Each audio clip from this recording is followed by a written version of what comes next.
Current assignment. What assignment? Bess and I are flying to New Orleans for a long weekend of fabulous music, sightseeing, and food. Okay, so I'm also going to visit Ned's friend, Henry Golay, but only as a favor to Ned. Apparently, Henry's uncle just died, and he had to go down there for a couple of weeks. The Ned ferocious says Henry's lawn a nice care. guy, but kind of a loner who might appreciate a little company. So, the first thing I'll do is leave Bess at our hotel in the French Quarter and take a cab out to the mansion where Henry's staying. Ned called him and said I'd be coming. But once that's done, it'll be lazy les bon temps brûlés. Yeah, let the good times The roll. weather's not supposed to be that great this weekend. But what's a little stormy weather when you're in the heart of the Big Easy, right? Right. Gosh, it's so good. Those daytime shots on the right are such a tease. You're so right, yeah. Ooh, that will never happen in the game.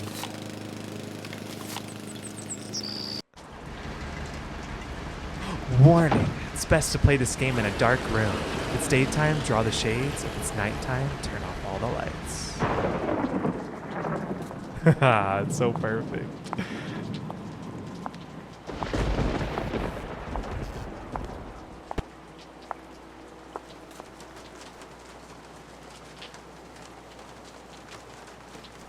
Oh.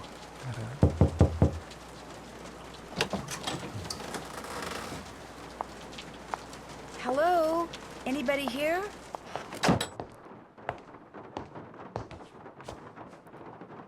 The spooky vibes. Spooky.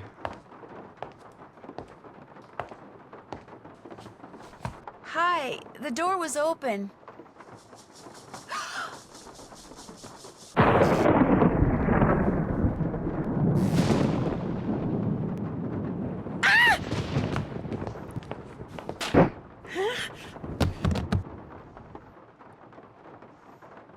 What an introduction. It's so good.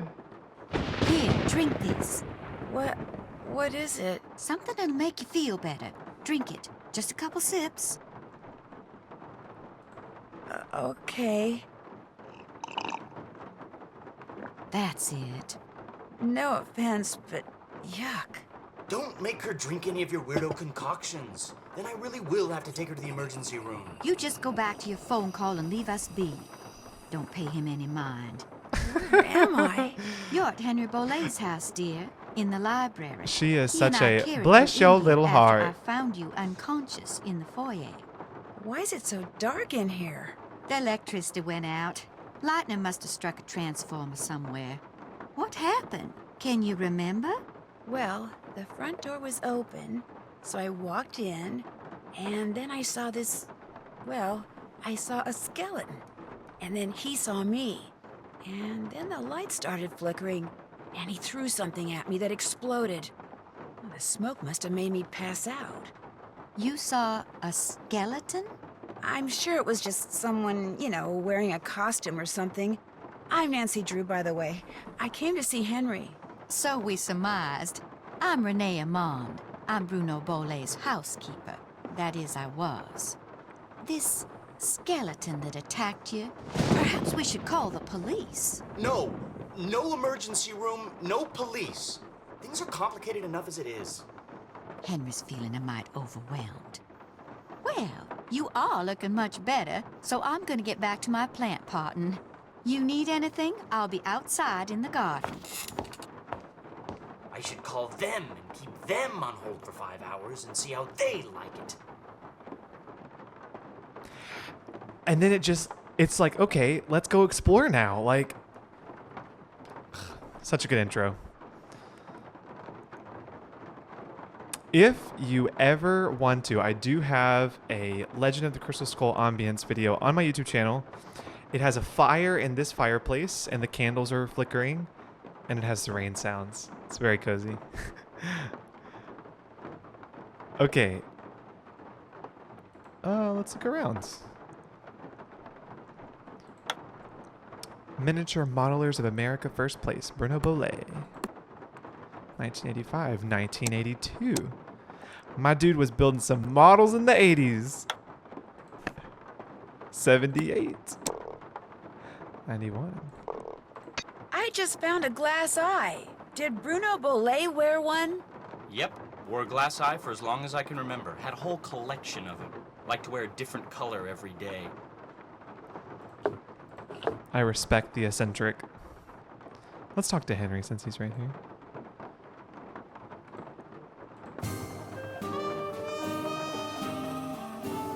So, Nancy, nice to meet you. Ned sent you here to check up on me, huh? Do you mind? Not really. Ned's a nice guy. I mean, I really don't know him that well, just from school. But when I mentioned that my only living relative just died, he was all like, yeah? How you feeling, man? You doing okay? Wanna talk? Of course, I guess I do come across as a little needy sometimes. Were you very close to your uncle? Great uncle Bruno, and no, I wasn't. My parents died in a car crash when I was 8. Since I had no other relatives, he took me in, or should I say he shipped me out. Boarding school, summer camp, military school, college. He may have looked after me, but he never spent any time with me. I didn't know him at all. What are you doing if you don't mind me asking? Yeah, you came all the way down here. I feel like we're missing an option that's supposed to say, my mom died too. And it's What are you doing, if you don't mind my asking? Great Uncle Bruno named me executor of his estate, which means I have to make sure all his bills are paid and debts taken care of so his assets can be distributed. Unfortunately, he couldn't have cared less about little things like keeping records or balancing checkbooks. Dealing with his creditors and their lawyers has been an absolute nightmare. So, thanks for stopping by, Nancy. And now you can report back to Ned that I'm fine and go enjoy New Orleans. No, I can't. Not until I know who that skeleton man was and what he was doing here and why he knocked me out like that. Look, I can understand you're not wanting to call the police, but somebody should investigate. And since playing detective is kind of a hobby with me... No offense, but are you sure you didn't just pass out from the heat and humidity or something and dream that you saw the skeleton dude? I'm positive. Okay, look around all you want. But I should probably warn you, Uncle Bruno was into exotic pets. Didn't believe in cages, so he gave him the run of the place. And just because he's dead doesn't mean they are. So if you're gonna go poking around, be careful. Oh, man. Forever wishing I could replay this game for the first time. Oh, I know. Gosh, it's just so good. To anyone who usually talks to Henry right away in this game, I'd recommend talking to Renee and doing other things first sometime. Oh, okay, you'll get quite a different... Really? Oh. Ned gives the teary eyes, I'm gonna hug you now, bro, vibes, the way Henry describes it. I could definitely see Ned doing that. It feels very Ned. Ah, K-Face, what's up? Hello, welcome in. Love the vibes of this game, me too. I remember the first time I ever beat this game was at a slumber party birthday in middle school. Just imagine a bunch of giggling middle school girls around a computer at midnight playing this. I love it. One of the OG. Absolutely. Look it up. Look it up. Okay. There was something over here I didn't... Bridges to nowhere. The camel in the needle's eye. Cat's eye. Cavities in their prevention. It's in their care. Daniel the moving finger. Eye candy. Finding Fish by Bill Kessler. Grinding Fake Eyes by Jenny Oculos.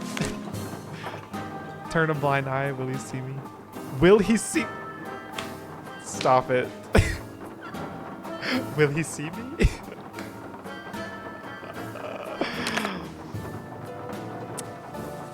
Librarian's Tale by P. Teacher. Limes and Coconuts by Sid Zest. My Eye and Other Tall Tales. Not Now, Not Ever. Prudent Living, a Memoir by P. Rutherford. Those were brilliant. I loved that.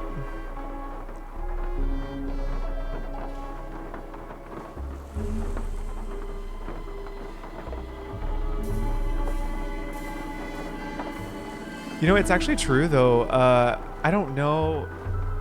I don't know if I'm like quoting the law specifically, but you know what he's talking about, how he's been made the person over in charge of the estate. I know that Louisiana has very strict laws when it comes to when somebody dies, like debts and all of that being passed on. So that's actually very accurate to the game, I feel like. Other states have a lot more leniency, I think, with their laws. So that's actually very accurate.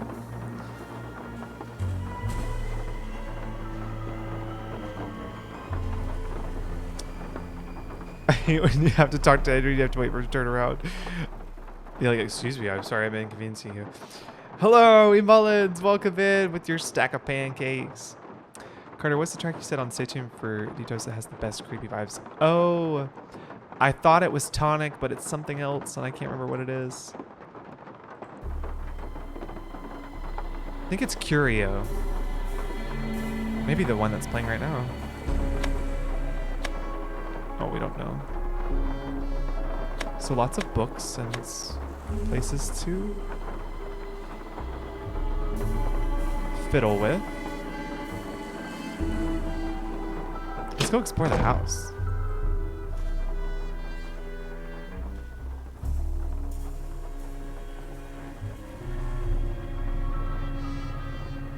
Ah, this is where the skeleton man was. Let's see if we can find any clues.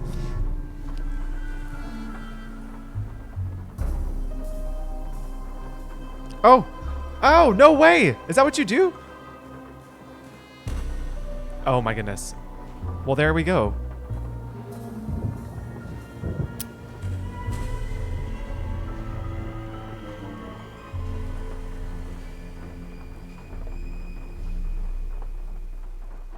Oh, what's it? Wait. Oh. Nice.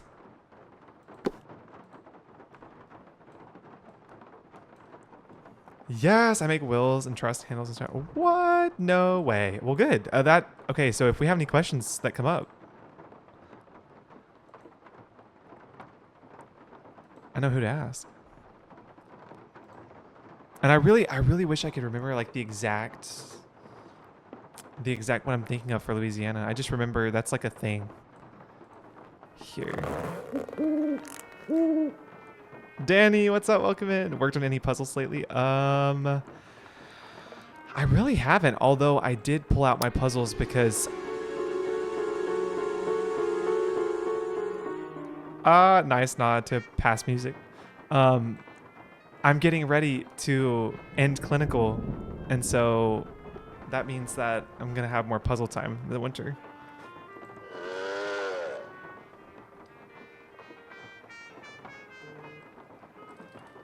Hold on. I have to... There we go. They're like twins. Identical. Oh, nope. I have not solved any puzzles lately.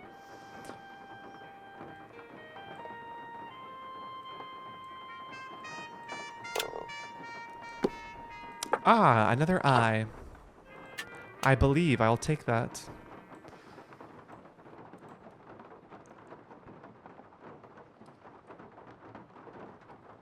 Oh.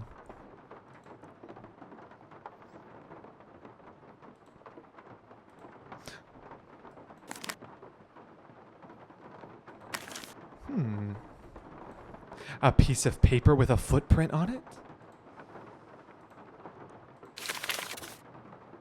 Seeks.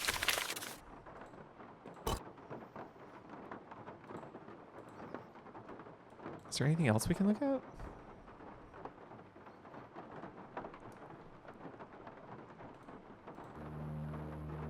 Oh yeah, I forgot about the table puzzle. Okay. So let's think. I'm just trying to get... Oh, I don't know. I'm just trying to get this gold thing over to the eyeball, maybe? Okay. But I have to put... I have to cover the lasers. Okay. Okay.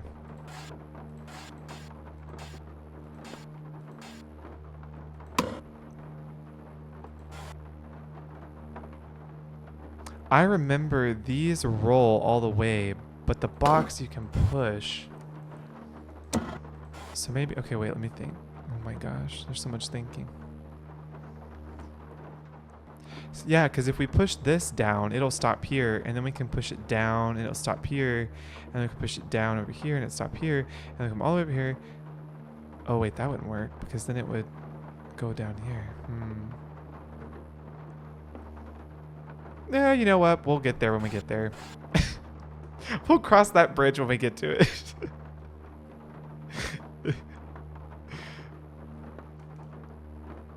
My face actually did. I'm sure it did. I went into instant puzzle mode. Okay.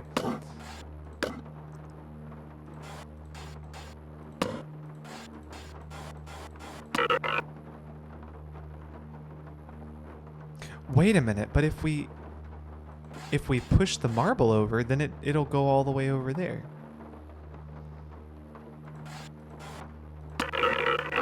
Yeah, that won't work. Okay, wait.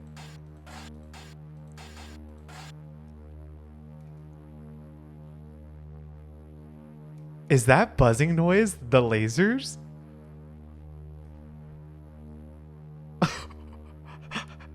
There's some energy in this table. That is definitely more than 8 volts of energy. Can you imagine? Just sipping coffee innocently at this table and it just...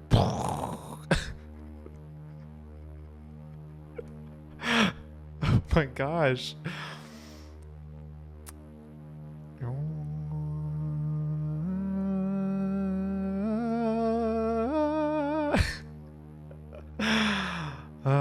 Okay. For real, focus. Focus, brain, focus. Okay.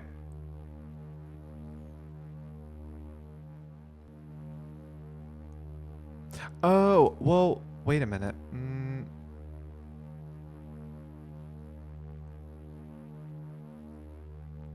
Oh, I know. What if we... Wait, I have an idea. What if we take the marble and we put it up there and then over? Okay. Then take the box, stick it all the way up here, then put the marble there.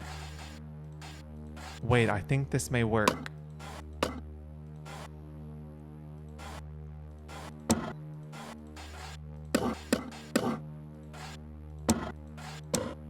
Y'all, I think that's gonna work. I think it's gonna work. That's what it was. Okay, wait. We're super serious about the laser. I don't know where these lasers are.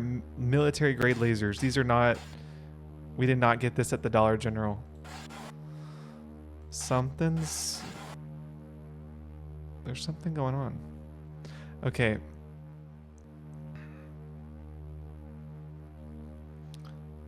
We're about to get the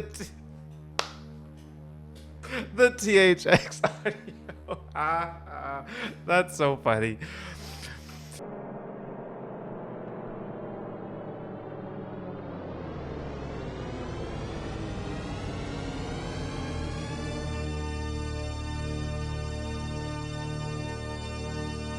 Okay, wait. That was very funny. You're too funny. Okay. But now, how do I...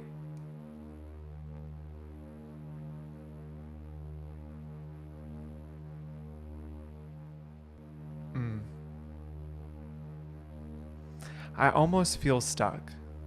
Like, maybe a little bit. Because if I push the marble this way and then I push it down, it's gonna get stuck.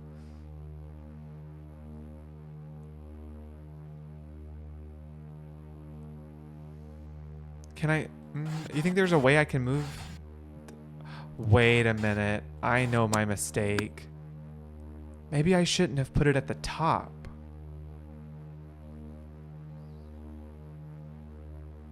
Hold up.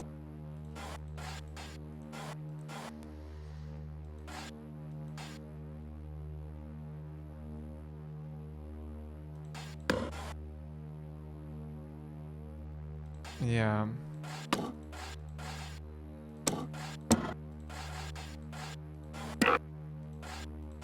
I see now.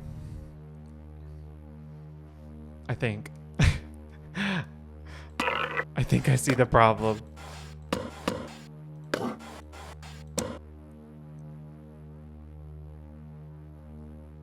Yeah. So if I push this over.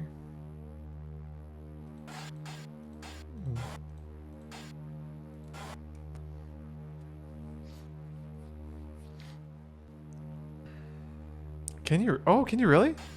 No way! Oh my gosh! Oh, that's amazing. I did not know that. Yeah, because see, the problem is that I really need.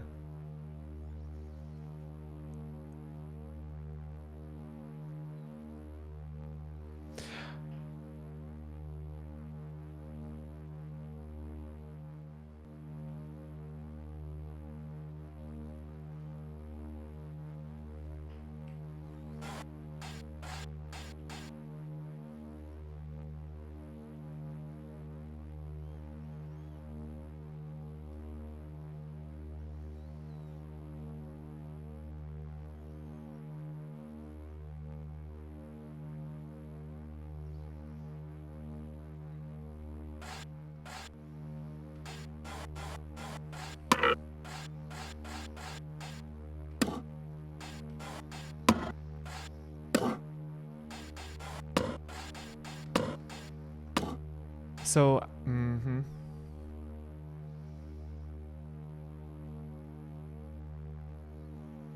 Oh, I see, I see. Because if I put this here, and then I move a marble, I could push those up.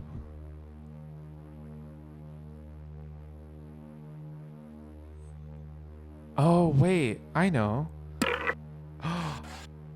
And then go push the marble. Oh, and now I have this box left over. Yeah, right? That's... Okay, so now I just need to get it... Hold on, let me think. I pretty much need to get it to go here. Yeah. Which means it needs to go...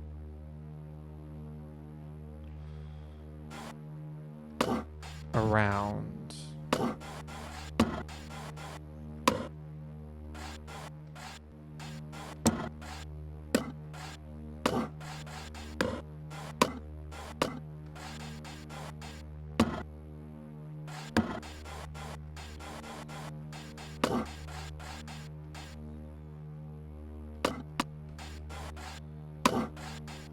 Stop. Was that really it? Yes! Yeah. Sweet. No more military grade laser sounds. We finally did it. Nice cozy thunder.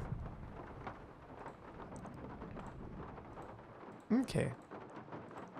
I also really love, okay, small detail, but very true. If you kind of notice, like the house almost feels like the foundation is a little like not leveled. A lot of the older homes in New Orleans are, you know, they're built up to withstand flooding, but also like sometimes they're not always the most leveled houses. So love how very accurate.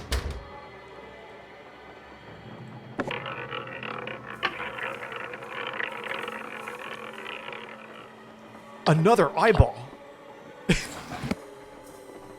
Sweet. We have how many? 4? Wow. We could supply enough eyes for 2 people. Or, in Bruno Bollet's case, didn't Bruno Bollet wear an eye patch? Or am I making that up? Or he just had one glass eye. I can't see anything in here.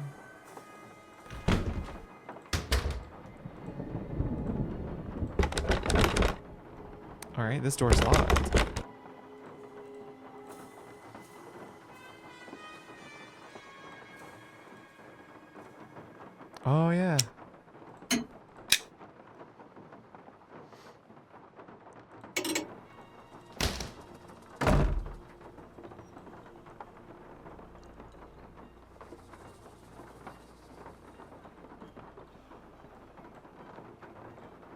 Right. She just starts picking him up and just saving him. Nancy, welcome to my little lantern-lit corner of the world. It's a little wet out here. I don't mind. No one should mind the rain. Without it, the end of the world would come much too soon. Did you and Henry have a nice chat? Did I detect a little animosity between you two back there? Henry's a very morose, very negative young man. Very cunning, too. In fact, I'm fairly certain that he's been selling off Dr. Bolay's belongings Oh my on the gosh. sly. This is just like a Southern Belle lady. They'll throw some shade, but then they'll come right back in and throw in a compliment right after. So he's a very morose, very negative young man. Very cunning too. What kind of belongings?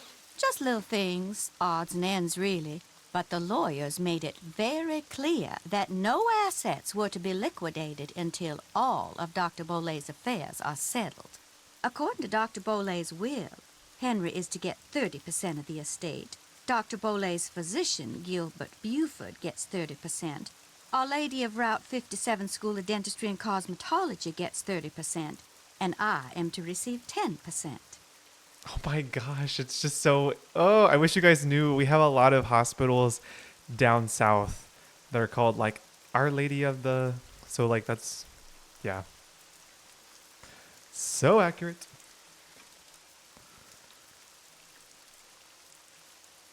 What? It has a name? That's interesting. Does the name match up with the name that it is in Last Train to Blue Moon Canyon? I'd be interested. Okay, so we talked about Henry Bolay's estate. Ooh. Let's ask this one. If you don't like Henry that much, how come you're still here? I'm here because Dr. Bolay paid me in advance, and I always fulfill my obligations.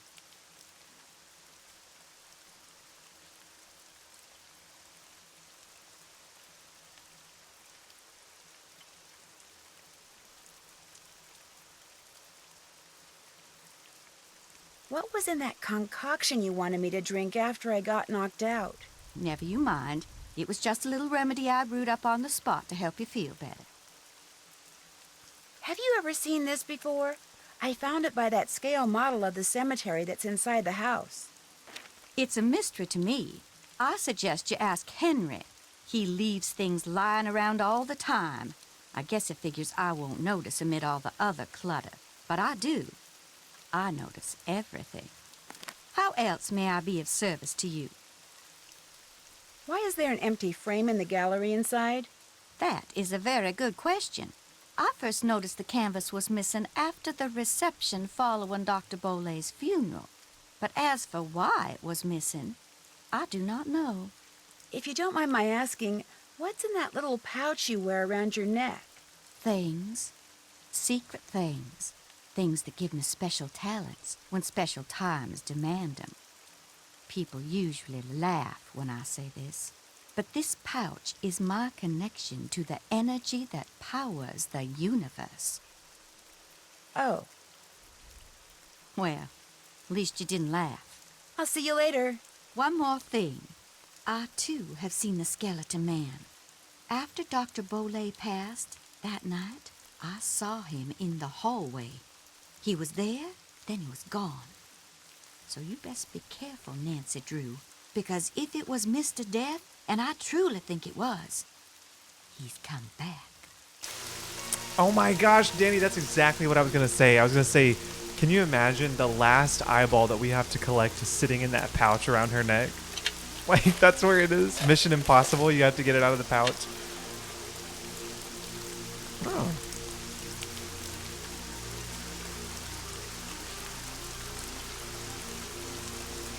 Let's go around the garden, shall we?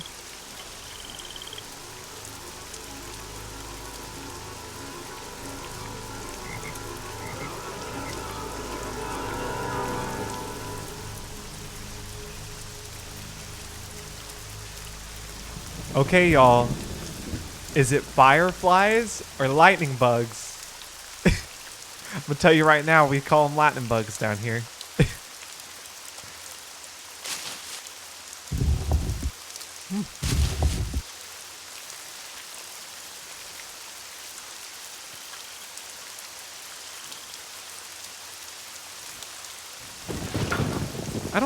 Can I go out into the crypt? I guess I can. I can go wherever.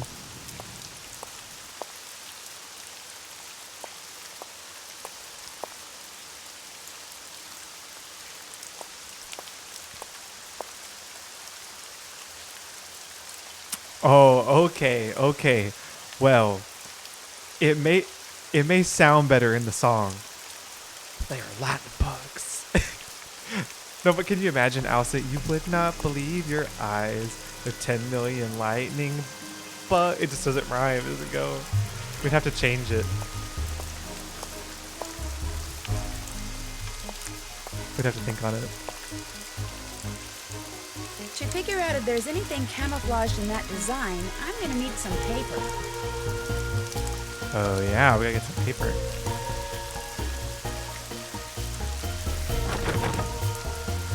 Okay, so we need some paper. Well, I hate to tell you this. Okay, look, there's actually, that's funny that you said that. So there's a reel, and I cannot remember. I'd have to go back and find it. It's like somebody, you remember when the trend was going around, like 100 this versus 1 this? There was somebody that had like come up with a list of like 100 different like types of people that you would be up against, and she had some really funny examples, and some of them were like from the South. So just so you know, I think we could take y'all. Let me see. Let's ask Renee if she has paper. Hello again. Do you by any chance have some plain paper that I could use? I most certainly do. But it's up in my room, and I'm afraid I cannot retrieve it for you until I'm finished here. You get the sudden urge to draw a picture? Something like that. I know, I'll help you. That way you'll get done faster. Gracious, you are the picture of impatience, aren't you? Well, I appreciate the offer. But here, why don't you just take this instead? It's an extra key to my room. The paper's in a drawer in my nightstand. Just go on up and help yourself. But make sure you lock the door when you leave, you hear? You I trust. But Henry, him I do not. I really appreciate this. And long as you're going up there, my appetite could use a little placating, so I would be much obliged if you would bring me a candy bar from my nightstand. And take one for yourself while you're at it. Oh yeah, absolutely. No, I think it's funny, like all the things that we have different terminology on, like shopping cart and buggy, and there's a ton. I feel like for like soda, cola, Coke, pop. It's funny.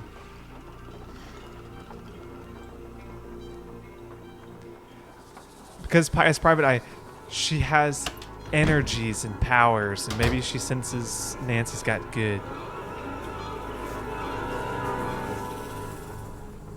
She's got energy to the world around her neck. I'm telling you what, though, I would definitely not be in no Louisiana house going to somebody's not somebody's room. I'd be creeped out. One for Renee. And one for me. Yeah.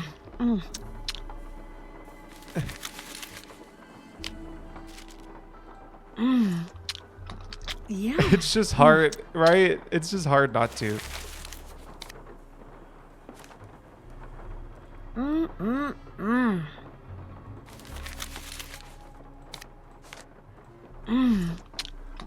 Yeah.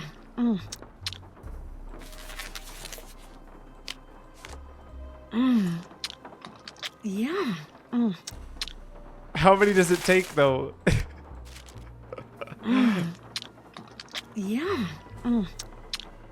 Oh, who?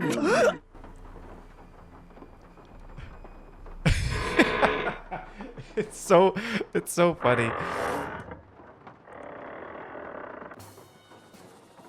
What was that?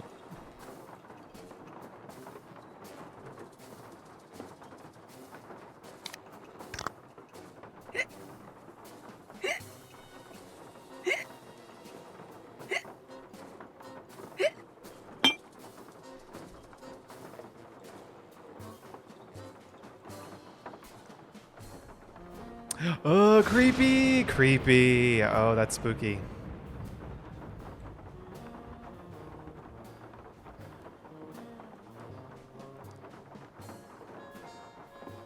Okay, okay, there's a chest.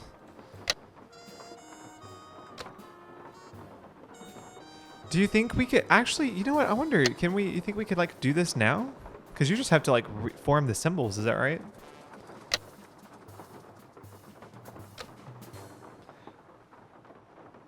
Wait, go back.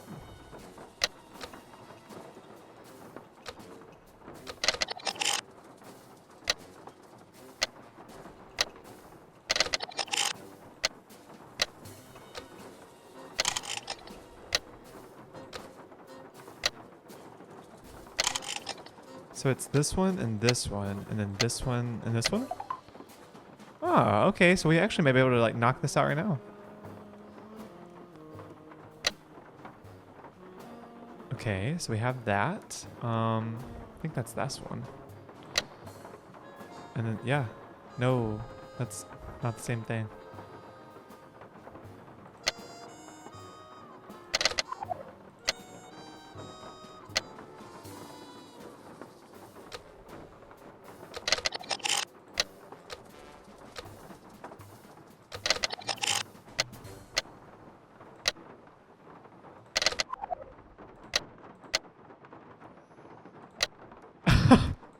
Forgot about the emote. Where's the hearts? Oh, they're there. So we just need the squiggly lines. Yeah. Yes, please be safe, Hannah. While you're driving. Carson, Hannah, and all of Nancy's friends go to therapy because of her chewing noises. Yes. Yes, Nancy's eating sounds are horrible. Yes, I don't know why. Why is she like this?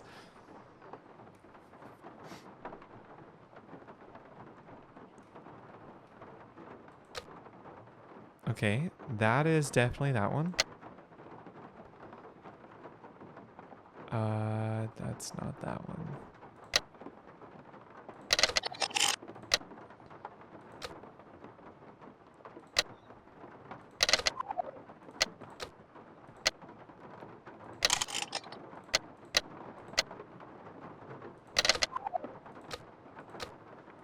Oh no.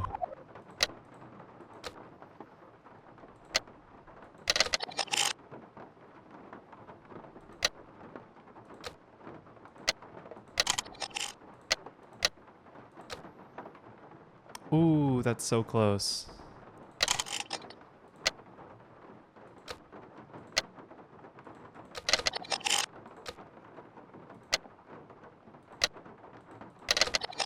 So it's this one.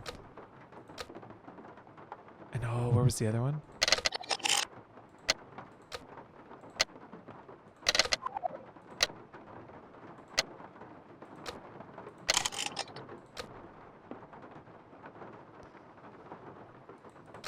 The only problem is that I can't actually remember where I select stuff.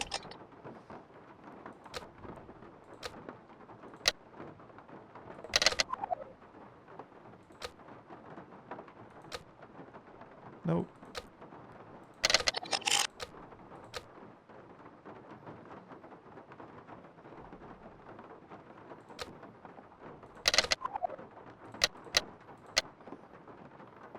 And now I just need one more.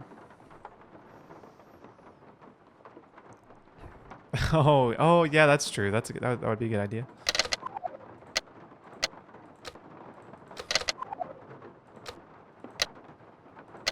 I'm looking for the one that looks like the two eyes. Oh, it's those.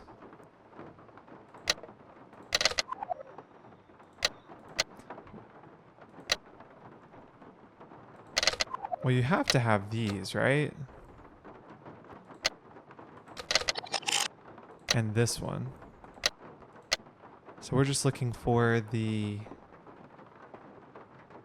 up and down. What are we looking for? Oh, the heart with the.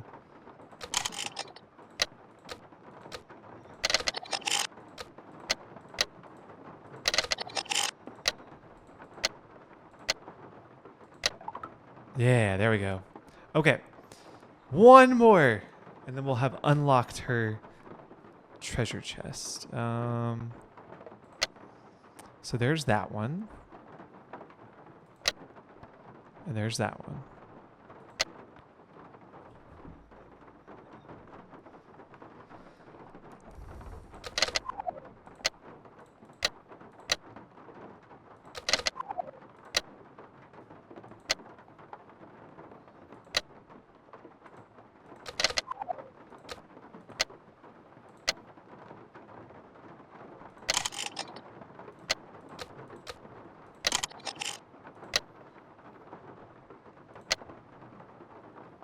Wait, no, that can't be right.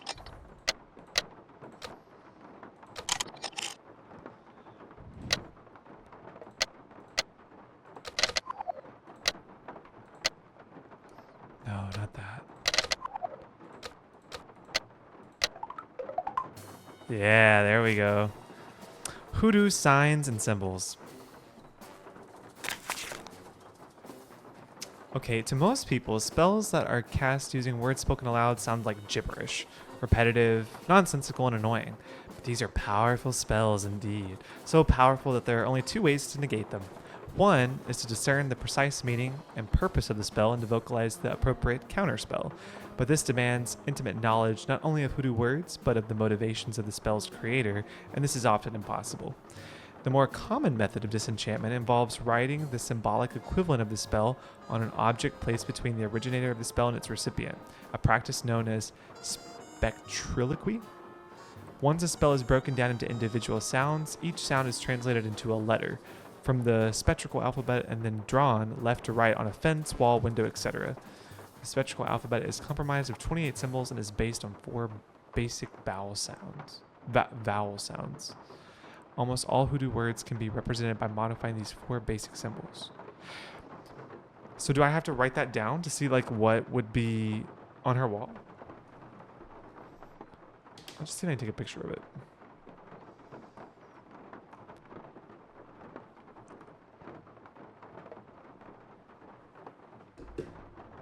Because I think that there's no other pages.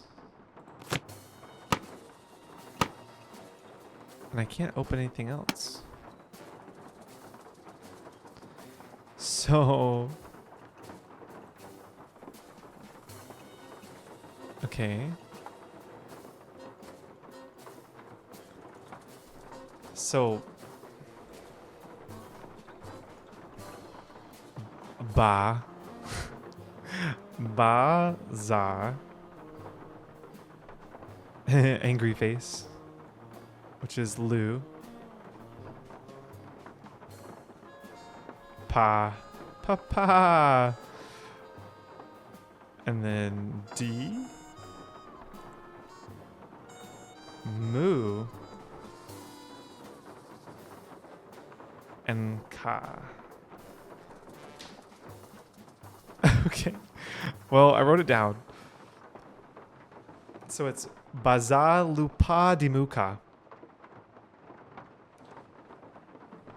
That's the full phrase. Okay, so let's go back to Renee. Oh, does it automatically close?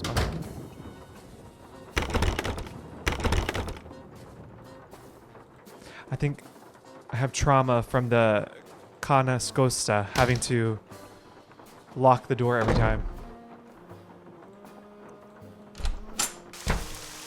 You bring me that cocoa kringle bar like I asked? Right here. Bless you. I'm so hungry I could devour these plants I'm potting up, dirt and all. How else may I be of service to you? Okay, you know who she would be really good friends with? What's her name? Mrs. Drake from Curse of Blackmore Manor. Those weird symbols on the wall in your room, do you know who painted them? I did. Fact of the matter is, there's a spirit living in that wall. A spirit? Okay. Got a voice that'd send shivers down the spine of Dracula himself. Used to hear it sometimes, in the dead of night, half talking, half whispering, saying this one word I never heard before, like it was from a language no one on earth spoke. And suddenly, I knew. The spirit was trying to cast a spell on me. So I got me a book and found out that by painting the word I heard on the wall, syllable by syllable, in hoodoo signs, I could counteract the word's power. And you know what? The spirit has not spoken that word or any other since. What was the word? Darling, a sack full of water moccasins couldn't get me to say that word out loud. Nor will I write it down, no sir. Not ever, ever, ever. I'll leave you to your potting. Thanks for coming by. Personally, I just feel that she was just hungry. And she just kept hearing the word, go, go, gringo. Go, go, gringo. It's just her stomach. All right.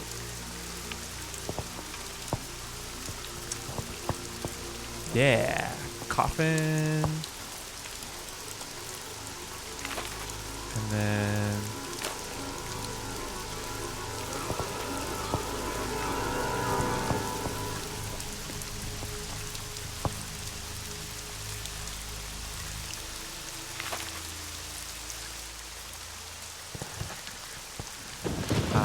okay, so this is the one that we found on the ground with the foot on it. Footprint on it.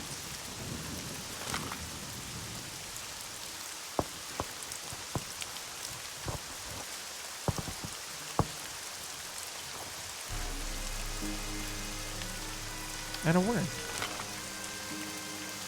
Okay, so I know earlier when we were looking at the cemetery model, there was the 4 that you could put on there. So we can go do that real quick.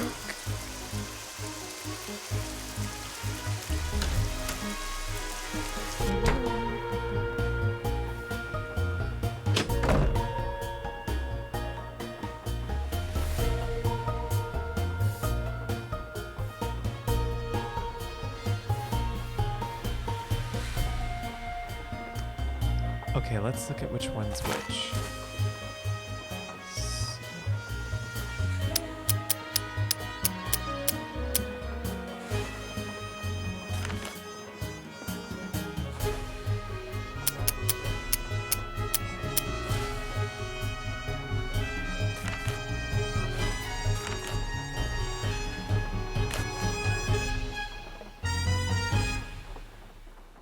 So good.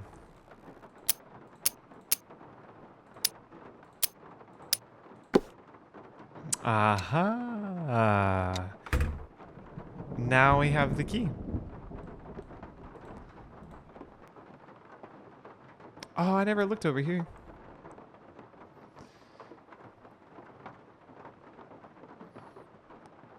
Oh, these are where... Oh, I remember this puzzle. Oh my goodness. The flashbacks of doing this puzzle for the first time. And all of the amazing punny names.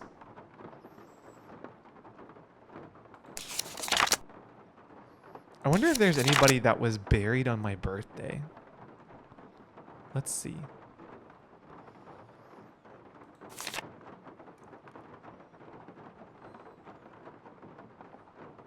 Does anyone share a birthday with anybody that was buried that day?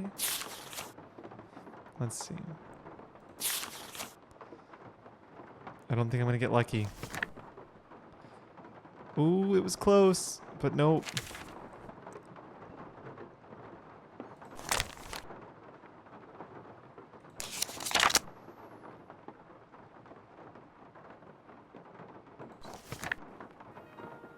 Do do do do do do do do do do.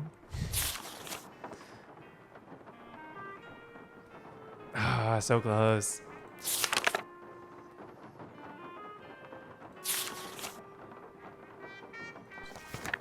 There are also a lot of very historical and old cemeteries in New Orleans. And just in Louisiana in general. Okay, so let's go see. Now we should be able to go unlock the crypt.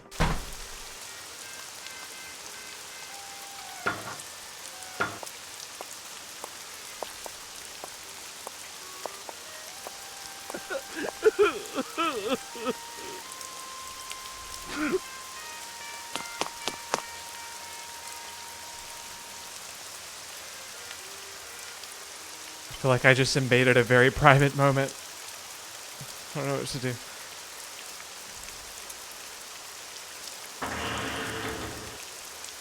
Ah. So which one do you guys like better? Do you like this one better, or do you like Ghost of Thornton Hall better? Like crypt-wise? This one's I mean, like, this one's just stunning.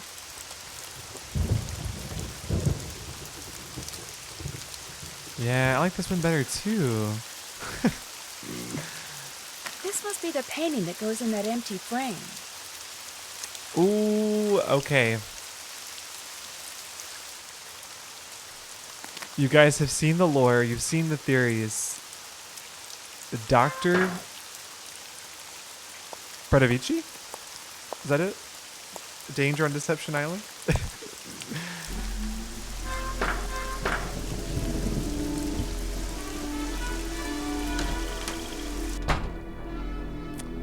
Okay. Let's comfort our friend here. He was not doing well. Yes? We can't ask him about it? It feels so wrong to like totally see him having a moment and crying and just be like, so is your uncle's estate worth much or what? Is your great uncle's estate worth very much? I have no idea, nor will I until I get all his affairs settled. He was a dentist for most of his life, so he must have had some money squirreled away. As you can tell, he was darn good at squirreling away junk. Have you had any of his things appraised? Somebody from a curio shop came in and took a quick look around, but it wasn't anything formal. I found this scrap of paper in the fireplace. Do you know anything about it? No. You always go digging around in people's fireplaces? In fact, I Just do. looking for something that might tell me I who do that actually, skeleton Henry. man was. Ah. Anything else? In people's fireplaces, their purses, their backpacks, their drawers, their rooms, their bedrooms, their secret voodoo chests, their all of it. I look at all of it, actually. I dig around all of it. Why is there a model of a cemetery in the other room? Because Great Uncle Bruno used to oversee the cemetery next door. Made that scale model so he could keep track of where everything, or should I say everyone, was. Crafted all those miniature crypts himself. And people think I'm weird. I'm going to keep looking around. Whatever. Whatever. Okay, so what's on the to-do list? What have we not done? Let's see. We can put the picture back, I guess now. That would be a good thing to do.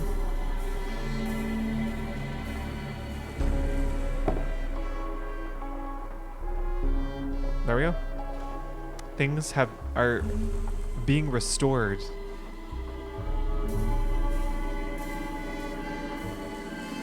Oh, wow, lots of stuff. Okay. Check. All done. Check. Did that. I haven't done that. Check. Did that. Did that. Can't check that off yet. Oh, hello, Amy. Welcome in. Oh yeah, no, I'm sorry. have I to was do just that. trying to think in my brain. I'm like, I was I given haven't so done that. much at one time, Check. you know? Check. All done. Did that. I haven't done that. All done. Check.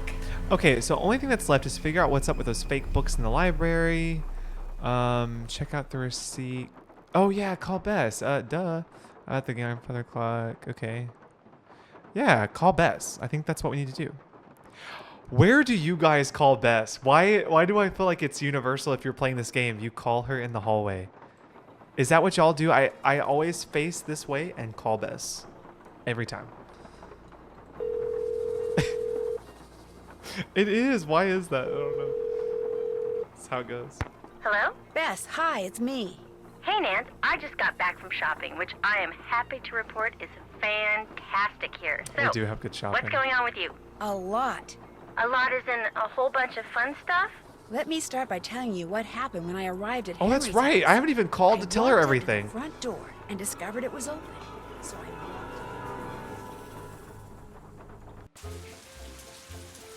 You were knocked out by a skeleton wearing a red ascot? Someone dressed as a skeleton wearing a red ascot. Although the housekeeper here thinks it really was a skeleton, Mr. Death. But then, she's a little strange. You think it was a burglar? I'm not sure. I caught him or her sneaking around the scale model of a cemetery, and later I found a tracing of something right by it. So if I could just figure out what it's a tracing of, and what, if anything, it has to do with that model cemetery, I might be able to figure out who Skeleton Man is. I know that tone of voice. You're not leaving there until you've done just that, are you? Oh, I also found some kind of receipt in the fireplace that may or may not be a clue.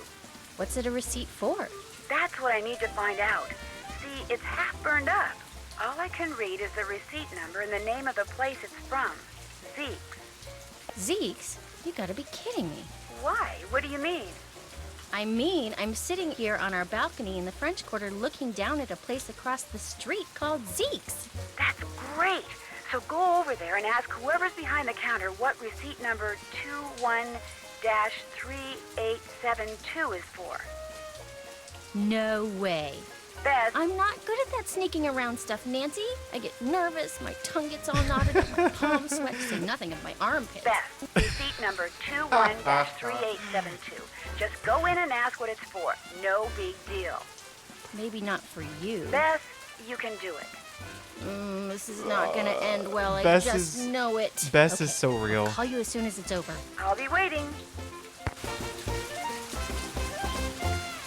Okay. So let's go do that.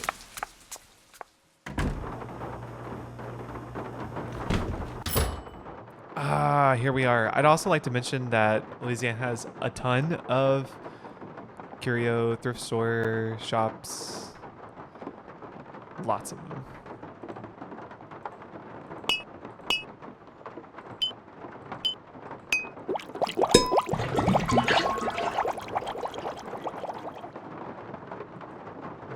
Oh. Well, hello there, shelves of random stuff.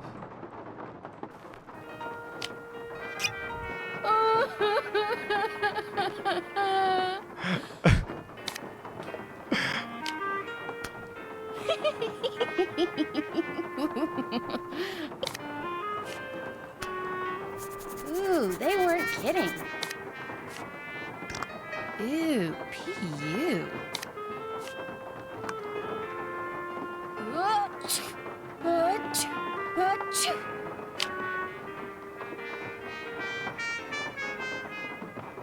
Okay. You know, oh my gosh, it's that model from Curse of the Blackmore Manor. Oh, is this what you were talking about earlier, Tori?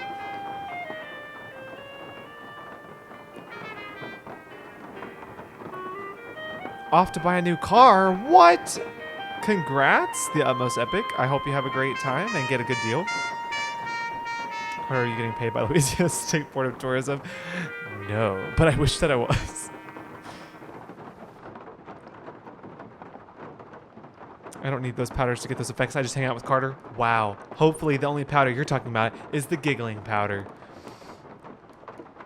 Wait, so is this the thing that's supposed to have the different name? Oh, we haven't met the doll. Now, you know what? There is a very random, like, ultra random.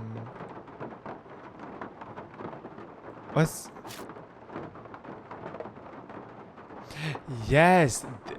Yes, this is it. Okay, I don't know if you guys have ever found this before. This is an Easter egg. The hotspot is super small, so you have to really find it. But I remember you do this on the clock and you get a really fun Easter egg. So we'll go do that.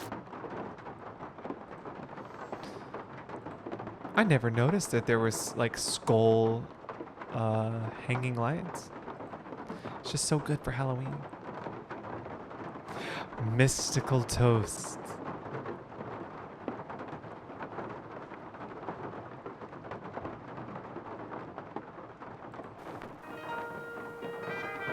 Aha. Hey, doing a little end of the day shopping, huh? See something you like? I like everything. That's what I want to hear. I'm Lamont. This is my place. So if you got any questions, I'm the guy to ask. Actually, I do have a question. This friend of mine found the number of a receipt that came from this shop, and she asked me to ask you what the receipt is for. But if you're really busy, or you'd rather not, or it's against the rules... No problem. What's the number? 21-3872. 21-3872. Here we go. That ticket was for a large box of assorted unknown items I bought from Henry Bolay. And, that's all I can tell you. Is something wrong? Look, I just don't want to make trouble for anyone, okay? Can you tell me what was in the box? It's still in the back room. I haven't had a chance to really go through it yet. Hey, is there something else I can help you with? Beads, hula dolls, old books. Got great deals on all of them. What's up with all those bottles of weird stuff over there? Hoodoo's something some of the more superstitious people around here practice. They think if you mix certain herbs and roots a certain way and drink them, or carry special objects around in little mojo bags, it can give you a supernatural edge in your daily life. Does it work? All I can tell you is, the stuff I got in here sells like hotcakes. Somebody thinks it works, so hey, who knows? Seeing as this place is called Zeke's, and it's your place, shouldn't your name be Zeke? Guy I bought this place from wouldn't sell it to me unless I swore I wouldn't change the name. So I didn't. Funny thing was, his name wasn't Zeke either. Is Henry Bolay a friend of yours? No, I met him at the reception at Bruno's house following the funeral. Gave Henry my card, said when he wanted to start liquidating, he should give me a call. Was Bruno a friend of yours? Way I hear it, Bruno Bolay didn't have any friends. But I wish he had been my friend. I mean, that house of his is filled with junk. He kept everything. For someone in my business, the place is knick-knack heaven. I'm gonna keep browsing if that's okay. Enjoy. Imagine giving out your business cards at a funeral. What? Oh my gosh. Knick knack patty whack. Give a dog a bone. So, what's on our checklist? Did that. Can't check that off yet. Come up with a way to distract Lamont. Should I call Nancy first, though? And see about that? Hello? Good news and bad news, Nance. I found out that the receipt is for a box of stuff that Lamont, that's the guy who owns Zeke's, bought from Henry Bolay. No kidding. What kind of stuff did Henry sell him? That's the bad news. The box is in a back room, and it contains assorted unknown items, and that's all Lamont would tell me. Said something about not wanting to get anyone in trouble. So, looks like that's that. No. You've got to get into the back room and find out what's in that box. Which means you're probably going to have to, you know. Oh no, I'm not going to snoop, Nancy Drew. I told you, I'm a lousy snooper. You've got to, Bess. The place could close by the time I got down there and tried to do it myself. And knowing what's in that box could be really important. Could be? I'm supposed to risk life, limb, and liberty for something that could be important? Yes, Bess, please. Just find a way to distract this Lamont guy. Look through the box and leave. You can do that, okay? You owe me, Nancy Drew. Oh, do you owe me? Oh, you're the greatest. You really are. Gosh, Jennifer Pratt really did give us a great Bess, you know? She really did. Okay. So... And she's back. Guess I'll check this place out some more. Take your time.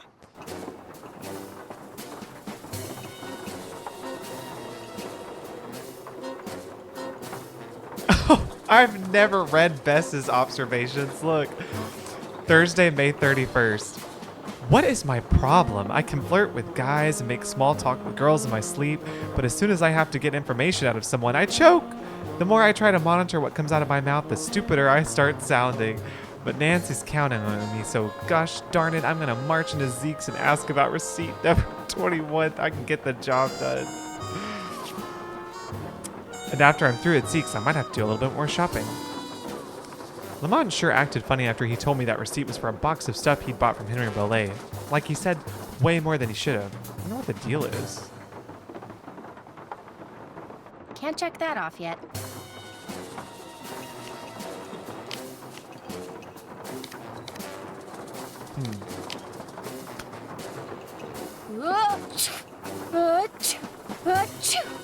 This might come in handy. Okay, this puzzle right here. I'm really no good at it. Hey, Guess I'll check this place out some more. sounds like a plan. Ah, there's got to be a way to incapacitate Lamont with the sneezing powder I found in his shop, so I can rummage through that box of Henry Bollet's stuff. But it's not like I can just walk up to him and blow it in his face. But if I could actually get something else to accidentally blow it into his face. Aha.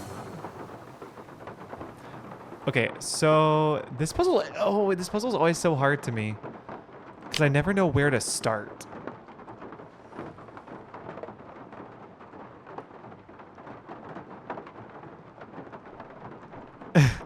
No, exactly. Yeah, it's very. I feel like it's not the most intuitive thing.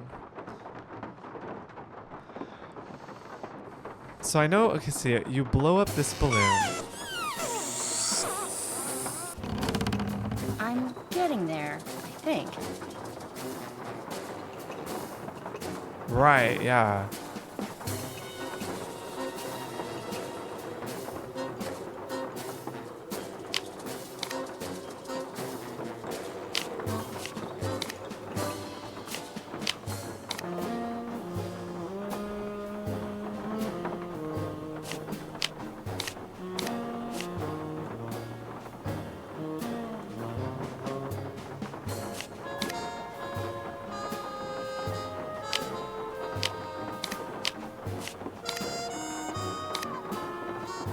I don't know.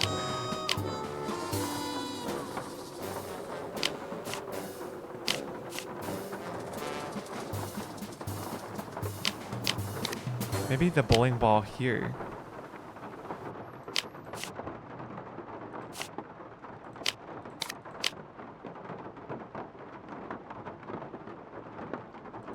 No, I do not remember.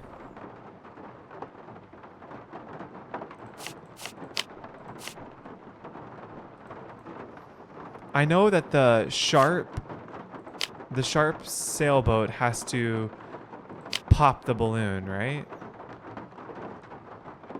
Oh my gosh, I really honestly I do not know.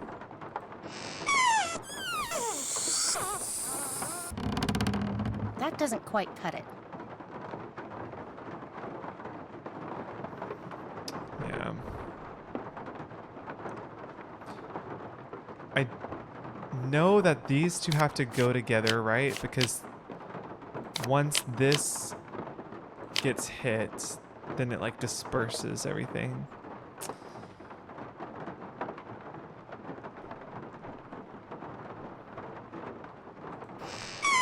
Oh my bad. Well, I've got the right idea. But also too, you would think that on this puzzle, Bess would give you more hints or something, or some way for that?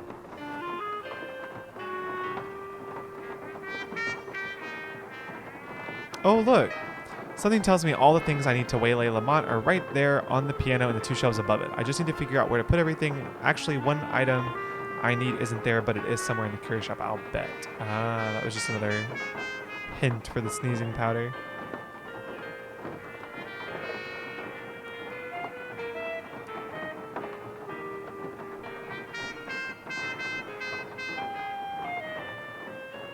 I don't know, y'all.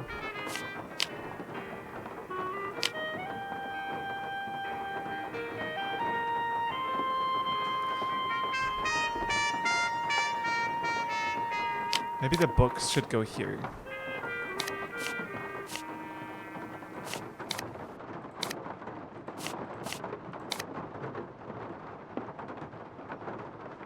So wait, this blows up. The teeth go.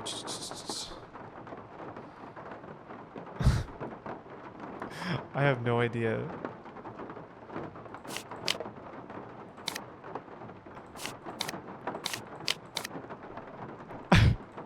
I don't know. It's so... It doesn't make sense. Still needs some work.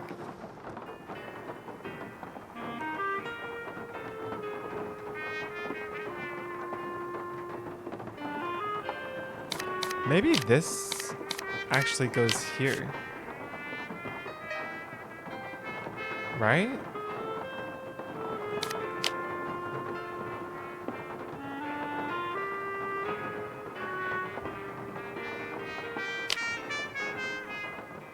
Because, yeah.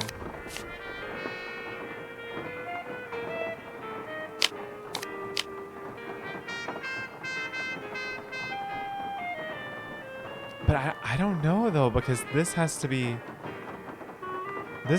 pushed that way.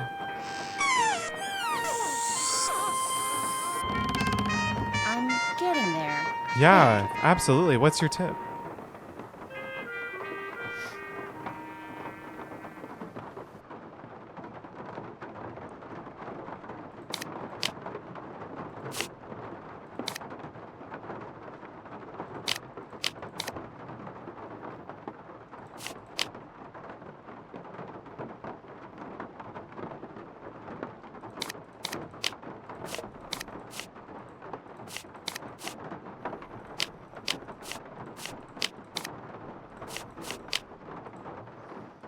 Oh, so you can only put these long items in these few spots.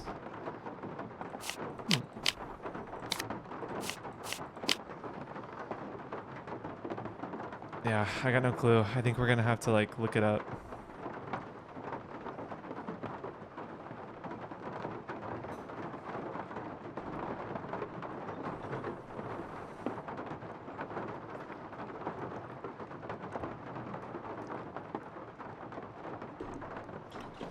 Oh, if I get the first object placed, will it actually start like going?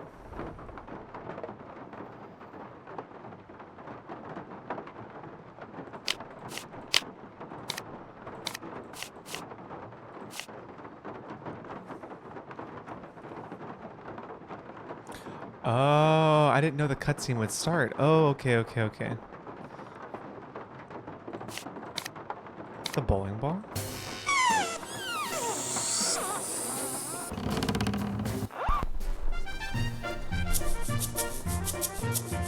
Close, but no cigar.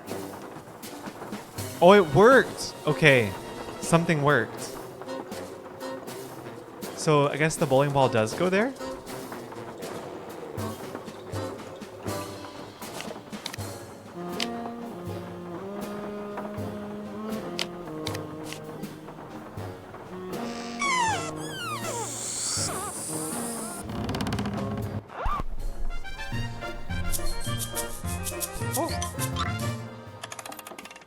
Close, but no cigar.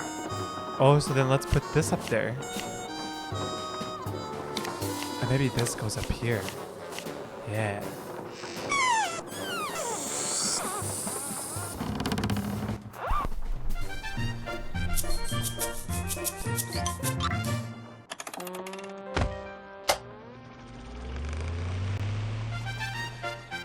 Well, I've got the right idea. Oh, maybe this goes here? Yeah, so then... Oh, I didn't know this bar connected to here. Oh. So when you do this, this trigger... Oh.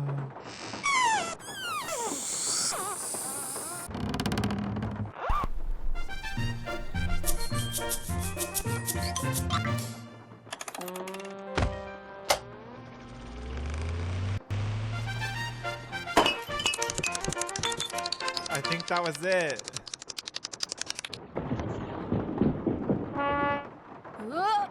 That was it. We did it! There, that should do it. Lamont, could you help me? That was hard. I can't believe I played that when I was a I can't quite reach 9-year-old, that 10-year-old? bottle up there. Could you get it for me? Sure. Now I get to see our chaos ensue.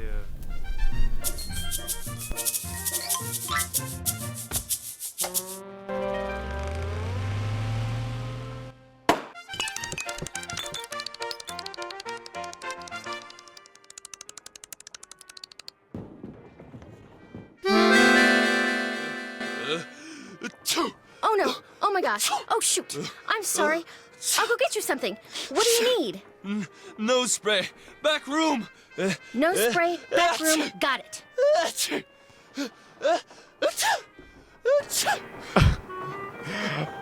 I'm just gonna make the man sneeze to death.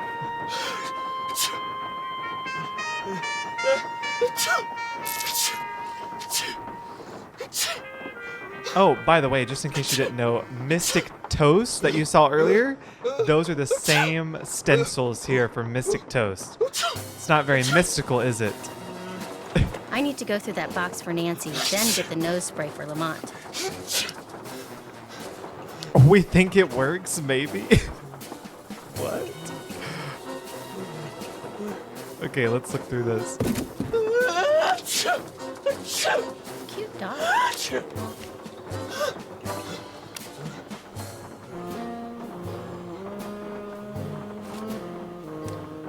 Birch was just wondrous. This summer we both stayed in the South of France for only a few days to visit some old friends. Lorelei spent far too much time in the kitchen. Golden braised pork shoulder roast with turnips and roasted plums. Yum. And an entire quail wrapped in puff pastry. We brought only a simple chocolate cake from the street market. That was our dinner. She does things like that, you see, always trying to show up the guests. That's how she is. I must be off to the post quickly before the fog rolls in. I'm expecting parcels. We hope that all is well. Please keep in touch. Most cordially, from Melinda.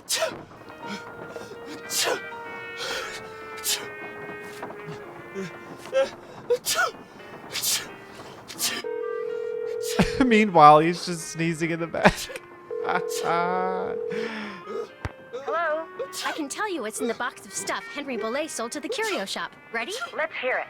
Okay, I found a really old photo of a boy and a dog, and there was a photo of an iguana dressed up like a pirate. What? You heard me, and there's a costume in the box of a skeleton man. Really? Thought you'd like that. There's also a box that's locked by some kind of letter combination and that has two pieces of paper stuck to it.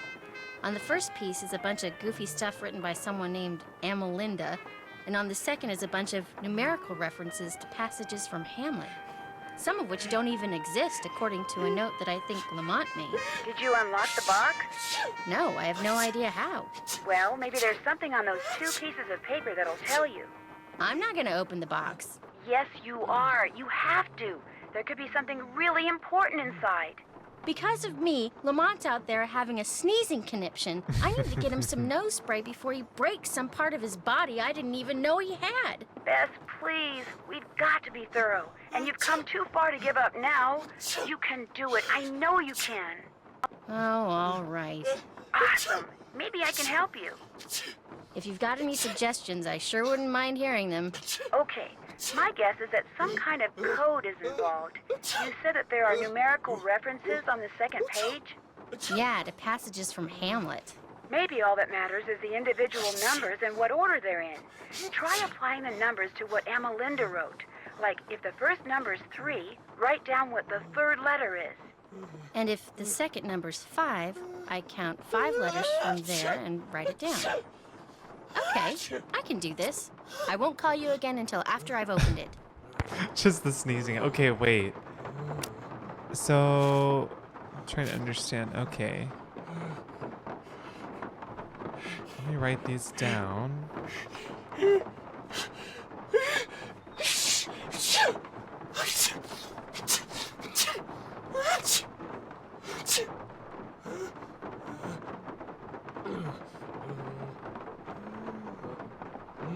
There's an X. What is this? Algebra? Algebra? Okay. Now what did she say to do? To count? To do some counting? I bet if I use those Hamlet references, I'll be able to count on the letter about Melinda to open that lunchbox I found. So she said... Where's it at? So you count the first letter, and then the third letter, and then the 32nd letter? I wonder if he chose Hamlet because of the famous scene with the sword. Is that what she said to do? Or the word? No, it must be the letter, right? And then count from that. So like if one... So if it's 1... That's L. And then 3 from that. 1, 2, 3. I don't know if that's right. And then 32 from that. 1, 2, 3, 4,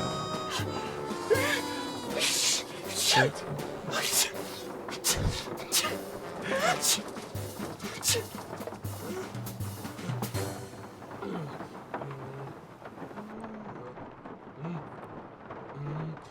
Hey, Lamont, I'm gonna need you to be quiet because I can't focus. Thanks. 1, 2, 3, 4, 5, 6, 7, 8. 1, 2.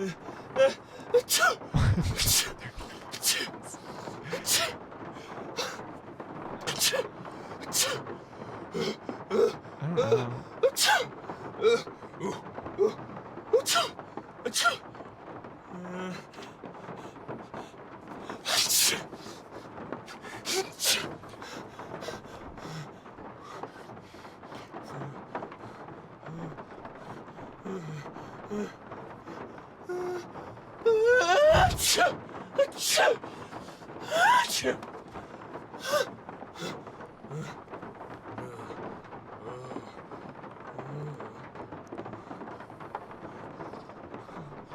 know. Oh, wait, why did I do that? Oh.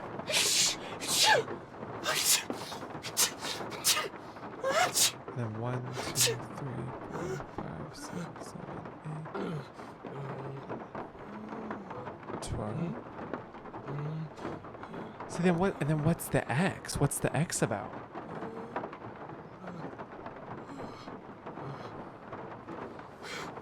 Because the last one's just. But also, I don't know. I don't think I did. I don't think I counted that right.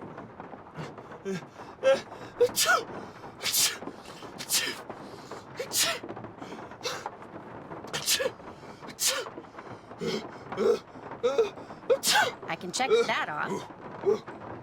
Oh yeah, let me look at the box. Maybe I did. Do I have to put all of that in?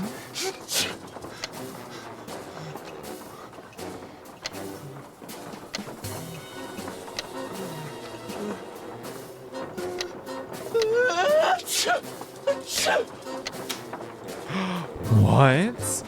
No way that was right. This completes our transaction. The Whisperer is now yours. Respect its power, as this my is grandfather weird. found out in doing I this. better his call soul was Nancy and wet. read this to her word for word. Oh. Wow, Bess, that is weird. No, I'll tell you what's weird. The box the letter is in is padded, and it has this round indentation in it that's the exact size of a human skull. It's like it used to contain a skull, but now it doesn't. Good job, Bess. I'm gonna poke around here and see if I can find out anything about a skull called the Whisperer. You better go take care of Lamont. Would you believe it? The guy is still sneezing. He must keep nose spray around because something's wrong with his sinuses. Oh my He's gosh, gonna poor hate guy. me. We also should call Ned. We should really do that. Due to current weather and road conditions, cab service to the greater New Orleans area has been temporarily suspended. We regret being unable to serve you at this time.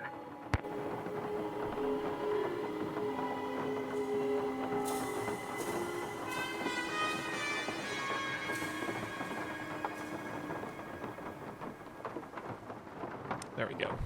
The sun was just blaring in my eyes. Okay.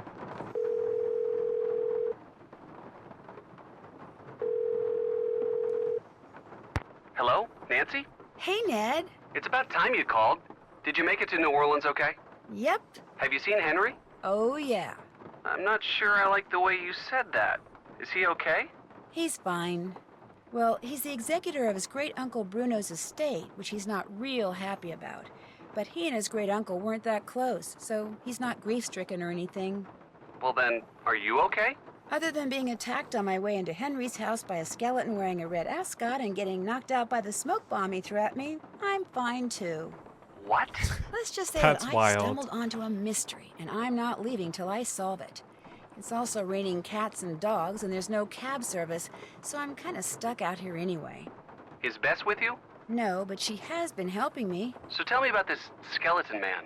Well, it was someone in a costume, obviously. He or she was leaning over something in the great room when I walked in and surprised them. So they threw a smoke bomb at you and ran? Yeah, I must have interrupted whatever they were doing. What were they leaning over? A scale model of the cemetery next door. Henry says his great-uncle Bruno made it so he could keep track of who was buried there. Apparently, Bruno used to oversee the cemetery. And right near the scale model, I found a tracing of some kind of symbol. I'm thinking maybe Skeleton Man dropped it. Why would Skeleton Man be interested in the scale model of a cemetery? Good question. Maybe I'll take a real good look around in there and see if I can find out. Good idea. Aw, Sherry, welcome in. So glad to have you here. Yeah, no, there's... Love the Nancy Drew games. Love this one particularly because this is my home state. I love it so much. But yeah, no, glad to have you on. Well, considering that according dumped the whole powder into his nostrils, yes, I can believe he's still sneezing. Yeah, you know, you're right. Yeah, that was a pretty big dose of sneezing powder. Ah, awesome. You finished. Wait, did you finish their costumes? Half costumes, 5 time. Man, you're on a roll, Pious Private Eye. I'm still trying to figure out how you got to be friends with Henry. Well, we're not best friends or anything. Heck, we're not really even friends. I just feel sorry for the guy. I mean, he never hangs out with anyone between classes, and when I'd heard there'd been a death in the family, I just wanted to make sure he was okay all by himself down there.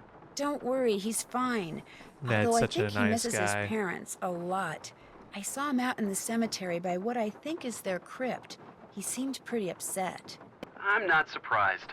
I get the feeling that what Henry looks like on the outside is just the opposite of what he looks like on the inside. You know, you're a pretty nice guy. Yeah, I know. Bruno Bolet's housekeeper, Renee, is still here, despite the fact that she and Henry don't really get along that well. Why do you think she's staying on? She says it's because Bruno paid her in advance. But you don't believe her. 10% of Bruno's estate is supposed to go to her. Only she thinks, and with kind of good reason, that Henry's been selling off Bruno's assets on the sly. So it wouldn't surprise me if she's staying on so she can try to bust him. What's this kind of good reason stuff? I know for a fact that Henry sold a box of Bruno's things to a local curio shop. So this Renee person isn't just being paranoid. What this Renee person is freaky. In what way? She wanted me to drink some strange-looking concoction after I passed out from the smoke bomb, but she refused to tell me what was in it. And she wears this weird little pouch around her neck. Says what's inside it connects her to the energy that powers the universe. She's probably harmless, but stay on her good side, just in case. Nothing more to report. Call again, okay? Soon. Okay, bye. See ya. Okay, so we've made all our phone calls. And now we know a little bit about that. All done. Oh yeah, let's see if we can do our Easter egg. Let's see where that was. Oh no, Bess has the Easter egg. I should have taken a picture of it. I forgot. She was the one that was at the shop. Okay, we'll wait till we call her again and then we'll get it. Yes? I'm afraid you're going to be stuck with me for a while. Let me guess. Because of the big storm that's blowing in. Everyone in the city's freaking out and you can't get a cab. You're one heck of a guesser. You're one heck of a guesser. Person at the bank told me. Just before she put me on hold for 2 hours. Don't worry, we've got plenty of food here. Beds, candles. You're welcome to stay. I'll stop bugging you now. Sounds good. Oh, Sherry, I personally love Danger on Deception Islands. That was my first game, so I'm a little partial to it. What about you? What's your favorite game? Hello again. I'll see you later. Fare thee well. So we've talked to everybody that we can talk to. I haven't done that. Look for anything that might help me find out what happened to the skull that used to be in the box the best. And we've looked at all the books, but we don't know how to figure that out yet. Oh. What was that? That was Uncle Bruno's pet iguana, Iggy. He's always in here stealing paper. He must be using it to build a nest or something. Look, I had all those books arranged so they fit perfectly in that box. Put them back in, okay? I don't have time. I just want to look through this one book. Go right ahead. After you put all those other books back. Oh, I love this puzzle. Yep, my second oldest costume was finished on Monday. And I just finished my oldest. I need to make an anchor, but my printer is a friend. Then I have to do a two-year-old. That's amazing, Pies Private. That it reminds me of my mom used to make my Halloween costumes. Like she can sew, and so the first costume I ever wore for Halloween was the Chick-fil-A cow. I was a Chick-fil-A cow, and she made it, which is, yeah. Okay, so let's see. How do we get this all to fit in one spot?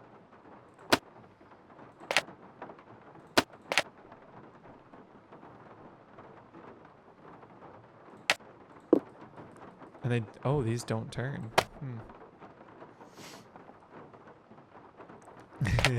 Yeah. And then one year I was Batman. She made that one too. Yeah, but what about y'all? Oh my gosh, tell me your Halloween costumes from years past. Since, I mean, it is Hallows Eve.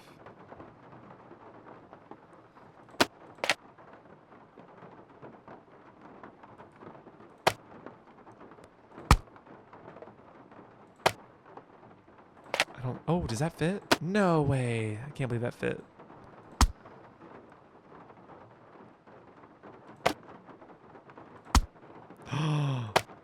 It's all coming together, I feel.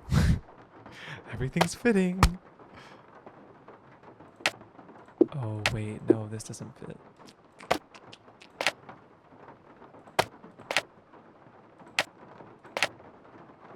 Stop it. Oh my gosh, we did it, y'all. We did it. Yes. Ah, the Crystal Skull is Fact or Fable by Professor Hotchkiss.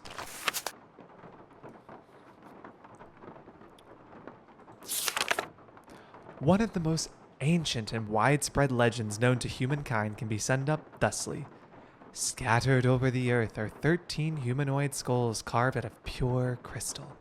At some point in the future, fate will bring the 13 skulls together, and they will speak, imparting wisdom that will save the human race from annihilation and usher in a golden era of peace and enlightenment. There are several versions of this legend. In one, the skulls were created by Mayans, Incans, or Aztecs, and collectively form a repository of information detailing how and why humans came to be. Another legend credits their creation to the extraterrestrials who seeded the earth with the human race and left the skulls behind to explain their actions at some point in the future. Yet another contends the skulls are ancient in origin, but more important, that each skull is somehow magical in and of itself. The distinctive gifts they offer their owners reputedly include precognition, clairvoyance, telekinesis, and of course, immortality.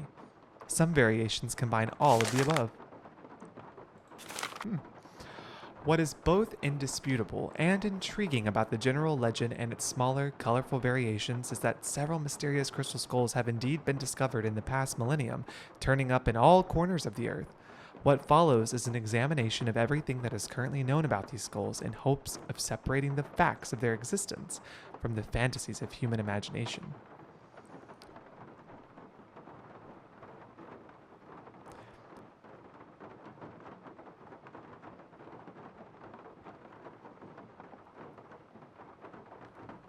Yeah, we're going to an event anymore, so I don't need to be as I'm being, but the kids have been looking forward to their costumes all month. Oh, yeah.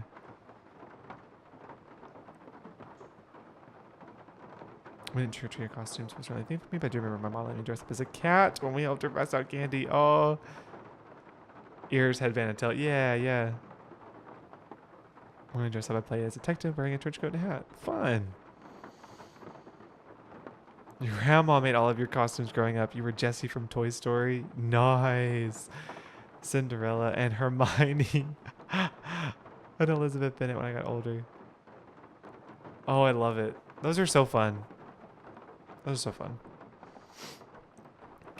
The Whisperer. The first documented reference to the crystal skull known as the Whisperer came in 1532, shortly after Hernando de Soto helped Francisco Pizarro ambush and capture the Incan Emperor Atahualpa at the Battle of Cajamarca. De Soto's aide-de-camp, while updating the De Soto's expedition records, noted that during Atahualpa's subsequent imprisonment, De Soto befriended the Incan ruler. In time, Atahualpa told De Soto a secret. He possessed an exquisitely detailed, life-sized human skull that the ancient ones had carved out of pure, clear crystal. He happened upon it at the hut of a deceased high priest, whose astonishingly advanced age had caused his fellow priests, out of fear and jealousy, to slip him a fatal dose of poison. Atahualpa took a fancy to the skull and kept it, and soon realized that the skull, which he contended would sometimes whisper to him in an unearthly voice using unfamiliar words, was giving him immunity to all human ailments. As long as he possessed the skull, Atahualpa told De Soto he would live forever. But like the priest before him, and like everyone who possessed this particular skull after him, Atahualpa soon discovered that while the skull could perhaps protect him from the ravages of time and nature, it was no match for the treachery of his fellow man. To De Soto's great surprise and dismay, Pizarro had Atahualpa executed. Although there is no other mention of the skull in De Soto's records, it is highly doubtful that the Spaniard would have left such a treasure behind when he returned to Europe in 1536. Indeed, the next documented reference to the crystal skull, which Atahualpa seems to have inadvertently bequeathed to De Soto, came in a letter written by a nobleman in the court of Philip II, the member of the Austrian Habsburg family who took over the Spanish Empire in 1556. While a guest at the Habsburg's palace in Vienna, the nobleman mentions encountering a crystalline head of death, which a manservant swore made utterances strange and low, too terrible for the ear to bear. Apparently, the skull then made its way to France, most likely via Anne of Austria, who married King Louis XVIII of France in 1615, because the next reference to a death's head carved from remarkably clear crystal can be found in the manifest of a ship belonging to René Robert Cavelier Sieur de la Salle, a French explorer who in 1684 was preparing for a journey that would take the skull, ironically, back to the New World from which it had come. The fact that La Salle took the skull with him on his expedition to colonize the Mississippi River Valley suggests that he may have been aware of its reputation for conferring immortality upon its owner. But once again, his real enemy proved to be not age or disease, but his fellow man. A group of his men stranded in what is now Texas after the expedition landed in the wrong place and antagonized the local Native Americans, eventually mutinized and killed LaSalle, so they would abandon their mission and head for the relative safety of the French outpost in Canada. Oh, is it Louis XIII? Oh, sure enough, my bad. The Whisperer, however, appears to have been left behind and didn't reappear until almost 200 years later. The photo to the right, found in the basement of a library in Jonesboro, Arkansas, suggests that by 1881, Atahualpa's crystal skull had found itself in the hands of a traveling huckster who apparently used it to lure potential patrons to his wagon so he could sell them various bombs and elixirs. If he's the same Curtis Caldwell who, according to census records, settled in Baton Rouge, Louisiana, he lived and worked to the ripe old age of 93, dying only when a dissatisfied customer set fire to his house in a fit of anger. If the Whisperer was in Caldwell's house, it has no doubt survived the fire, but exactly what happened to it next has proved impossible to discern, and its current whereabouts is a mystery. But what is known about the skull's previous owners could prove very useful in solving that mystery, for all the people who have possessed it have had two things in common. They lived for an unusually long time, and they always, without exception, met with death at the hand of another. In other words, the trail that leads to the discovery of this particularly crystal skull will likely be the one that begins with murder. And that's interesting to me because we actually have a parish down here in Louisiana called Caldwell Parish. So, gosh, Her Interactive just does their research so well. Just weaving things together. The Whispering Crystal Skull, Wonder of the Ancient Incan World, Fire Inside. That was like such a well-written thing. It was just very interesting to read about. Let's call Professor Hotchkiss.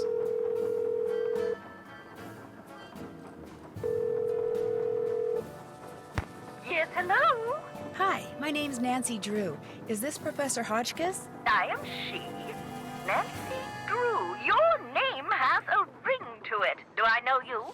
Yes, as a matter of fact, we met a little while back in Wisconsin. Oh, yes, you were the delightful young lady doling out the samples in the tasting room of that cheese factory. Yum, yum. No, I met you at Wickford Castle. That's ridiculous. There was no cheese tasting room at Wickford Castle. No, we were both guests there. I found a journal written by Marie Antoinette, which you translated. Remember? Thanks to you, suddenly all I can think about is how wonderful a nice big slab of Colby cheese would taste right now. Listen, Mandy, I'm on a deadline, so if you could please just tell me why you called. But my name isn't... Deadline! Let's cut to the chase, shall we? Chop, chop. Did a man from New Orleans named Bruno Bollet ever call you? Ah, now there's a name you can remember. Bollet. Nice and French. I'm a scholar of French history, you know. Yes, I know. So did Bruno Bollet call you? Indeed he did. Oui, oui. That's a good question, Nancy Hannah. Yeah, I don't know. You know, especially now that they have, like, retracted using the case of the missing clue for Game 35. No clue. Like, no clue. Anyways, I don't know. But even though it was the case of the missing clue, we really had... I don't feel like we didn't have anywhere any, like, substance to go off anyways. So I don't know. I guess we're... I don't know. I guess it's still a mystery.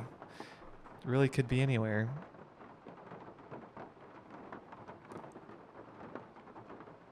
How long ago was that? Do you remember? 2, perhaps 3 years ago, he had just read my book, The Crystal Skulls. Fact or fable, one of my best efforts. Sold like hotcakes, smothered in a rich, tangy lemon sauce. Do you remember what you talked about? If memory serves, we talked mostly about the skull called the Whisperer. He wanted to know if I had learned any more about it since my book was published, which I hadn't, or if I had any theory as to what happened to it, which I didn't. And that was the extent of your conversation? Well, now, let me think. My, such insatiable curiosity, Nellie. You remind me of someone I encountered on one of my journeys. But for the life of me, I cannot remember her name or the circumstances. Nancy Drew? Wickford Castle? Ah! The eyes have it. I'm sorry? That's what Bruno Bolet said when I turned the tables and asked him if he had any idea where the Whisperer was. He said, the eyes have it. Then he chuckled and hung up.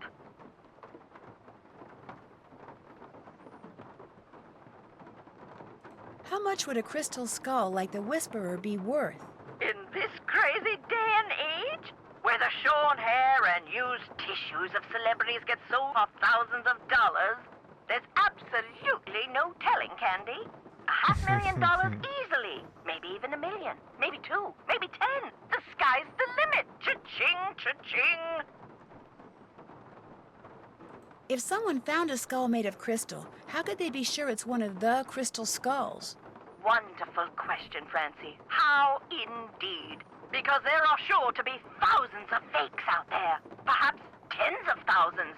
But remember, the real skulls were made long before the tools commonly used for carving today were invented. Which means, let's put on our thinking caps.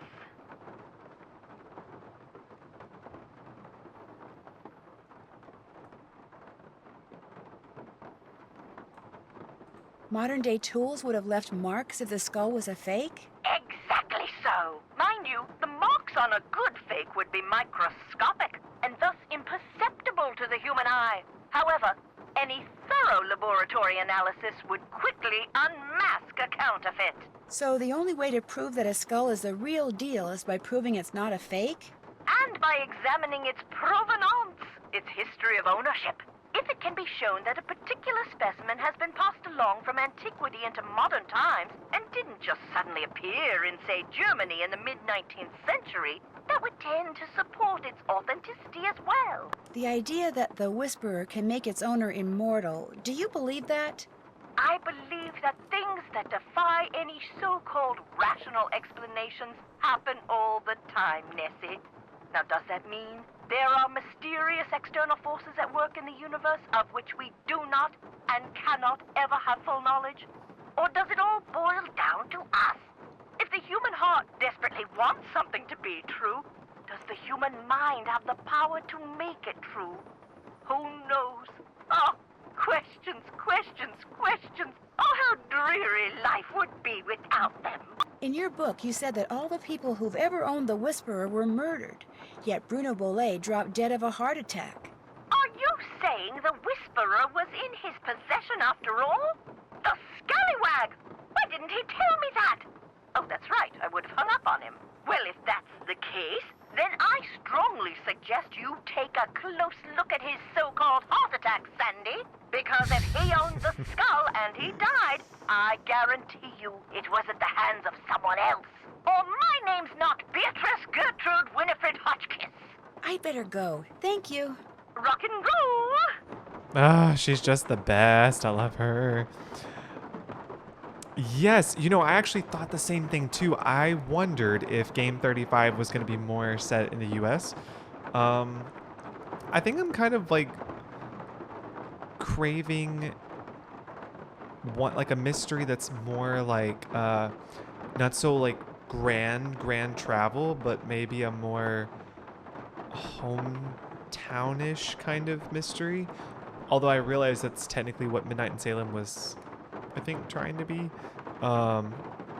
Something just more like, you know, yeah, you know, yeah, I don't know, yeah, cozy film mystery, yeah, probably so, Nancy Hannah. Just something very like, it doesn't have to be as, I guess, grand as doing international travel, but something more simplistic.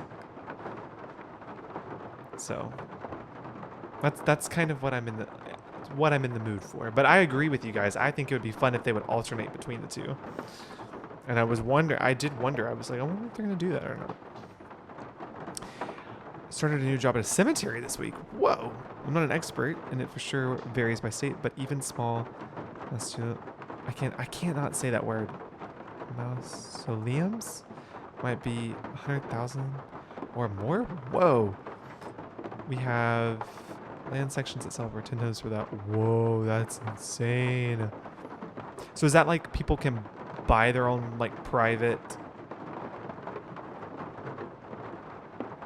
essentially their own private crib? Does that mausoleum?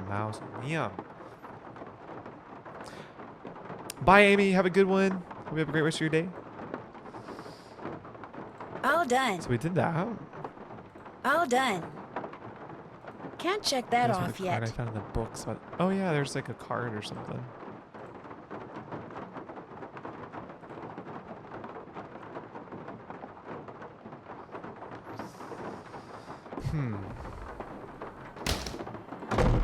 Let's talk to Henry. Yes? How did Bruno die, if you don't mind my asking? Just dropped dead in the front hallway. I mean, the guy was 95 years old. Here, check it out. Myocardial infarction. That's gosh, doctor look. speak for Bruno heart Sinclair attack. Bolay. Attending physician Dr. Gilbert Callmeister Buford, Crematorium. 504-555-9970. Oh my gosh. Advanced arteriosclerosis. Was that Bruno's doctor? And his best friend, or so I'm told. I've never met him. Interesting keychain. That's one of Uncle Bruno's glass eyes. It's the one he was wearing when he A died. crematorium. How nice. Anything else? I'll let you get back to work. Awesome. First of all, I did not know that they had a crematorium. Oh, really? They buy and design their own crypt and it'd be fun for the kids' experience. That's expensive. Oh, wow.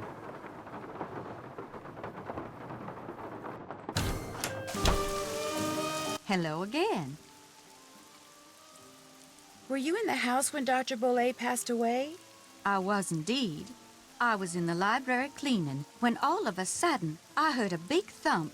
I hurried out to investigate, and sure enough, there was Dr. Bolay lying by the front door. And as I rushed over to him, the door opened and in walked Gilbert Buford. He took one look at Dr. Bolay and hollered at me to call 911. So I ran back into the library and did just that.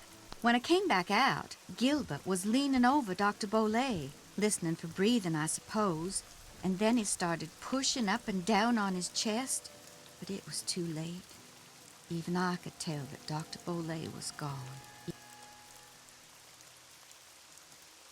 What was he doing by the front door? I assume he saw Gilbert coming and was going to open the door for him. Not that there was any need. As you yourself discovered, people around here seldom lock their front doors during the day. But you know, in the back of my mind, I have always wondered about Gilbert Buford showing up at the door at that exact moment. Did Dr. Bolay ever say anything to you about a crystal skull? He may have referred to it as the Whisperer. No, he never so much as mentioned a crystal skull, whispering or otherwise. I understand that Dr. Bolay had some interesting pets, like an iguana. That man never met a creature he didn't like. He'd train them to do all kinds of silly tricks, then let them run free, inside the house as well as out. Did he ever teach you how to make them do their tricks? I never cared to learn. Don't get me wrong. I liked Dr. Bolay, I truly did. But I swear, sometimes his activities made as much sense to me as bathing in a bayou full of gators. I'd better get going. Fare thee well. Okay. So, Still have to do that. call Bruno Bolay's doctor.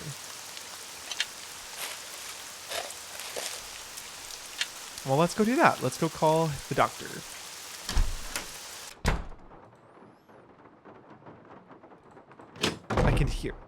I can just hear he's seared. He died of a myocardial infarction. I can just hear it. This is Dr. Gilbert Buford's answering service. How may I help you? I need to talk to Dr. Buford. Could you maybe give me a number where I can reach him? No, ma'am, I cannot. Is this an emergency? Sort of. I mean, it's not a medical emergency. See, I'm only going to be in town for a short time, and Dr. Buford and I have this mutual friend who died recently, and I just really need to talk to him about it. Need some consoling, huh? Yes, I need some consoling. That's it exactly. Well, tell you what. It's against the rules to give you his phone number, but I can tell you that now that he's all but retired, Dr. Buford spends most of his evenings at his favorite gumbo stand down in the French Quarter. If you really need to talk to him, you can probably find him there. Great. Do you know the address? It's at the corner of Rampart and Domain. Did you say Rampart and Domain? I did indeed. Granny Pumpkin's Gumbo. Cajun cooking. They make some darn fine gumbo. Thank you. Thank you very much. You're welcome, and I'm truly sorry about your loss. My loss? That mutual friend of yours and Dr. Buford's? Oh, right.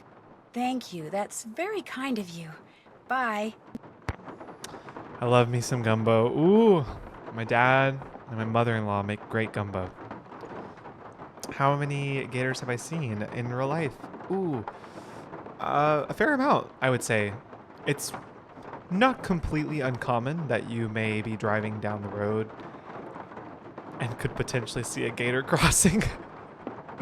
So, I mean, that's not completely out of the, I guess, ordinary scenario.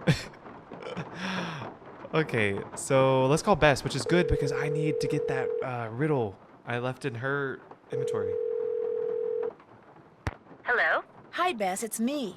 So what's been happening? Tell me everything. Well, let's see.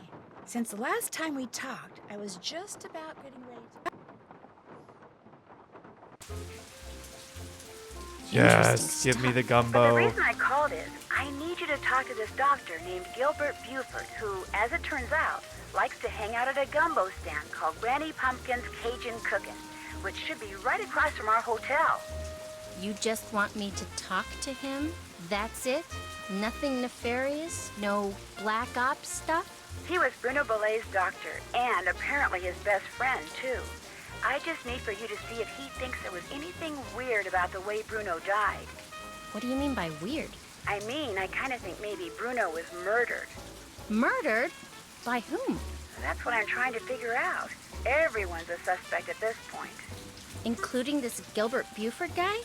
Well, Great, I'm gonna be chatting up Jack the Ripper. oh, I'm sure the guy's fine, but be subtle, just in case.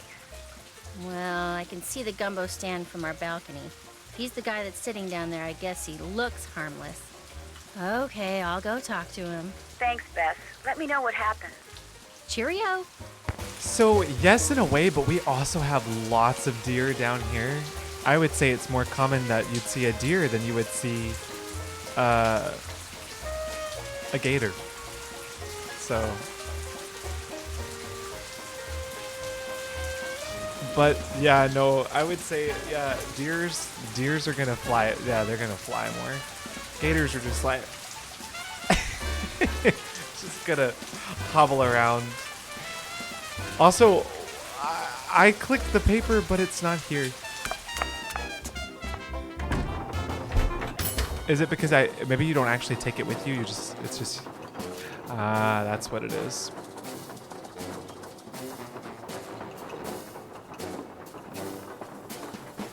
I'll just take a picture of it. Yeah. That way we can do that again.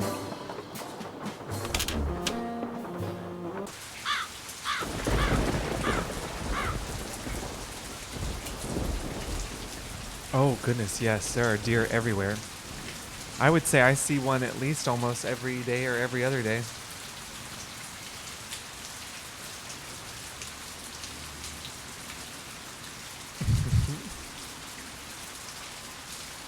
Okay, let's go do it. Why, hello, young lady. How kind of you to grace an old man With your lovely presence. My name's Bess Marvin. I'm looking for Dr. Gilbert Buford. Well, it's a pleasure to report that I am he. Do you mind if I join you? Of course not. A little lively discourse would brighten this gloomy evening considerably.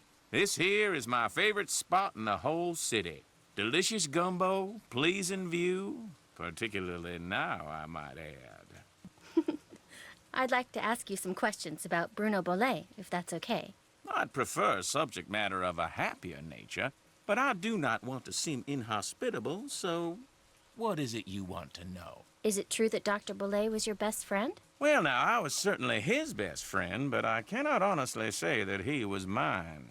Fact is, while socializing with my fellow man, particularly with pretty young women such as yourself, has always been a source of pleasure for me, Bruno was just the opposite. Unfortunately, the older he got, the more numerous his idiosyncrasies became, and the less concern about their negative effect upon others he became. His idiosyncrasies didn't bother you? Now, as a doctor of medicine, I am not only accustomed to dealing with the abnormal, but I find that I'm actually drawn to it. I, for one, thoroughly enjoyed Bruno's outlandish personality, although at the same time I fear it may have played a role in his demise. You see, he died of a myocardial infarction, most likely caused by age-related atherosclerosis. Dying of a heart attack is all too common for people who are socially isolated, and Bruno Bolet had most certainly become that. In case you were wondering, age-related atherosclerosis is just plaque buildup on your vessel walls, and myocardial infarction is just heart attack. So he died of a heart attack from age-related plaque buildup on his vessel walls. Brought to you by Yo Nurse Carter. Did they do an autopsy on Dr. Bolet? No. Given Bruno's advanced age and the absence of any indication of foul play, an autopsy was deemed unnecessary, and the body was cremated according to Bruno's wishes. Dr. Bolet's housekeeper says you just happened to walk in just as he was having his heart attack. Is that true? Indeed it is. I hadn't seen him for a while, so I picked that day to pay him a visit. I walked up to the front door, found it unlocked as usual, opened it, and there he was, lying on the floor in obvious distress. The next thing I know, his housekeeper came running in and started shrieking and carrying on, until finally I sent her out of the room so she could summon an ambulance, and I could once again hear myself think. Yes. Well, let's see. Then I knelt down and saw that he wasn't breathing. So I pulled him away from the doorway so I'd have more room to work on him, and began chest compressions. I continued until the medics arrived, but nothing they did made a difference either.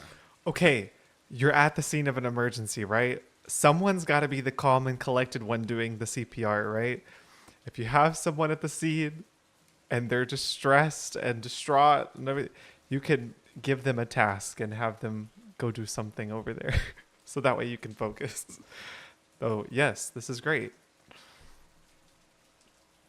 Oh my gosh, Sherry, were you at medic school?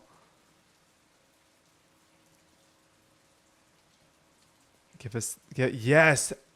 Ever since we had Nurse Bluefoot and Secret of Scarlet Hand, I'm like, oh, please, I need this. I need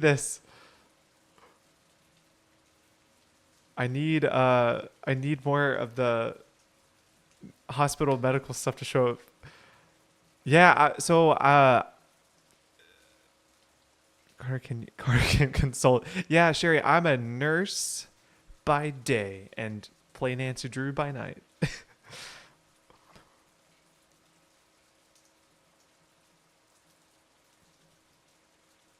Yep, exactly right. Exactly right, Pious Private Eye. I know, Tori, I've got to get back in the rhythm and groove of getting my content over there on that channel, because I really miss it. I enjoyed making stuff for that channel. Why would he have a heart attack in the foyer? That's always been a bit of a puzzlement to me, too. Can you remember anything that might indicate what he was doing by the front door? I mean, had he just come in from a walk? Was he wearing a hat? Was he holding anything? Had he dropped something? An umbrella? Sunglasses? Wait a minute. Why, yes, he was holding something. A piece of paper. And on the floor next to him was an envelope. He must have collapsed while reading a letter. Do you know what happened to it? Now, I know the letter was no longer in Bruno's hand when the paramedics arrived, so perhaps he released the letter when I moved him. And yet, I do not recall seeing it on the floor when they wheeled him out the door. Iggy. What's icky? Iggy. Iggy is an iguana Bruno befriended, then turned loose in his home. It soon developed the annoying habit of stealing paper and stockpiling it in the vent system. Did you say Iggy? Did you see Iggy while you were tending to Bruno that day? No, but then I rarely ever saw Iggy. Moreover, it would not have been the first time a missing document ended up in Iggy's possession. Renee would periodically call me saying the lizard had absconded with one of Bruno's prescriptions and would I please write her up a replacement.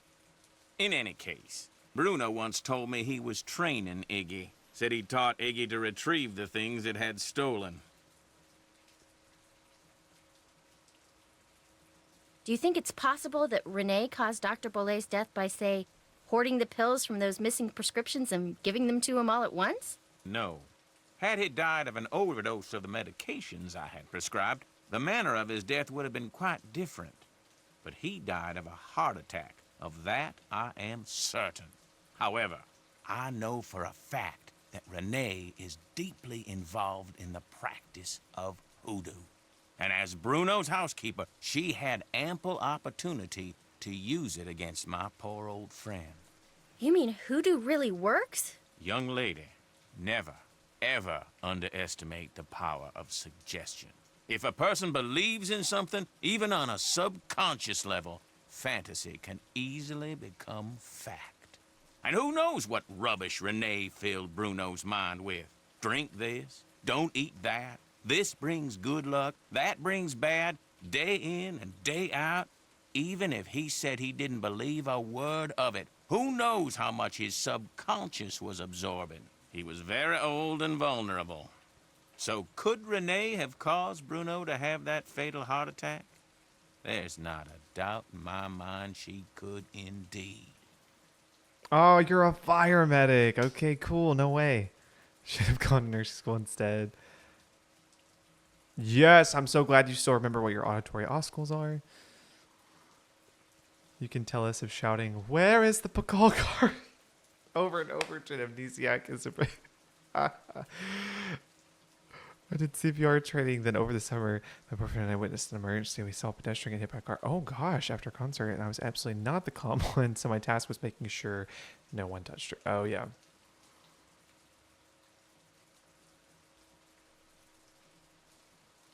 My boyfriend was ex-military and he recognized signs of a spinal injury. Oh wow, so he was very adamant about, yeah, absolutely. Oh, that's amazing that he was able to step in and recognize that. Yeah, so far I have not yet been... I'm trying to think. I don't think I have yet to be in a situation... No, just where somebody passed out. I think their sugar was low. Yeah, that's the only thing so far that I've ever had to, like, intervene outside, like, in the wild. And that was, I mean, there's really nothing to that, you know, just give him some sugar, you know. But no, I don't think never CPR, not out in the wild. No Heimlich maneuver out in the wild, no.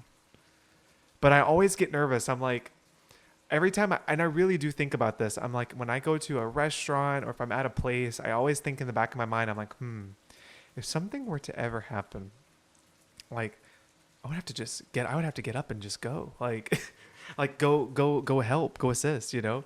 You just never know. You never know when something may happen. But no, I've never had anything super wild happen. No, I haven't. I have not had that happen. In the hospital, yes, but not out in the wild. So. Did Dr. Bolet ever say anything to you about owning a crystal skull? Why, yes. Yes, he did. In fact, he showed it to me once. Said it had magical powers. Said owning it was going to allow him to live forever. I thought it was utter nonsense and told him so. Well, he didn't appreciate that at all. Refused to talk to me for a full 2 weeks. Do you have any idea where he kept it? No. He was terrified that someone would steal it from him, so he told no one its location. Not even me. Tell me, Miss Bess, what do you know about that crystal skull? This friend of mine, who is also a friend of Henry Bolet, you know, Dr. Bolet's great-nephew. Anyway, while she was visiting Henry, she saw this book in Bruno's library about the legendary crystal skulls and was kind of intrigued and thought that since Henry said that you were pretty much Bruno's only friend, maybe Bruno had said something to you about it, and as it turns out, he had. That's all I know. I see. Well, much as I'd like to believe that skull holds the key to immortality, I'm afraid Bruno's passing proves it's worthless. Although it would make an attractive paperweight, as I recall. Tell your friend not to give it another thought. Yeah, we were crossing a crosswalk and a drunk driver ran a red light and hit her like directly in front. Wow. I'm so glad though that y'all were there to kind of help. That is, wow. Oh, I've had CPR out in a while. No, I was on my second job, manager of a barbecue food shack at a racetrack. Whoa. I bet that restaurant was popping at a racetrack, barbecue food. And one of the racers had a medical emergency on the track, and I ran out the track to go do CPR. Whoa, we got him back after 2 shocks and said someone had an AED. That is also amazing. So glad that somebody was there that knew what to do, you know? Wow. Guess I'll be running along. I've enjoyed our conversation immensely. Okay. Did that. I still need to do that. Talk to Dr. Buford some more. I think he's a little lonely. All right, so let's read more about these observations, shall we? I did it! My chain reaction machine worked. Lamont is so busy sneezing, he couldn't care less what I'm doing. Maybe I'm not as bad at this sneaky stuff as I thought. Oh, who am I kidding? I'm a nervous wreck. As soon as I look through that box in the back room, my sleeping days are over.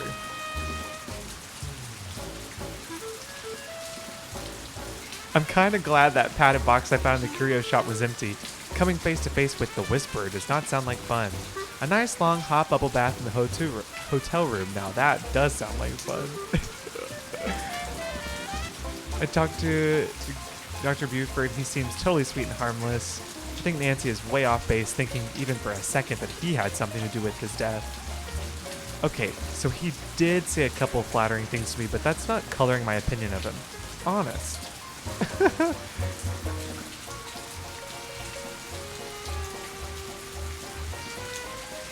Okay.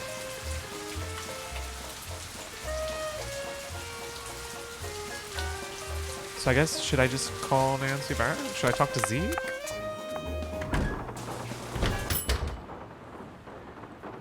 Sneeze lady, what's going on? That gumbo stand outside? What do you think? Is it pretty authentic? Outstanding! Just watch the hot sauce. Whatever's in it gives my stomach instant fits.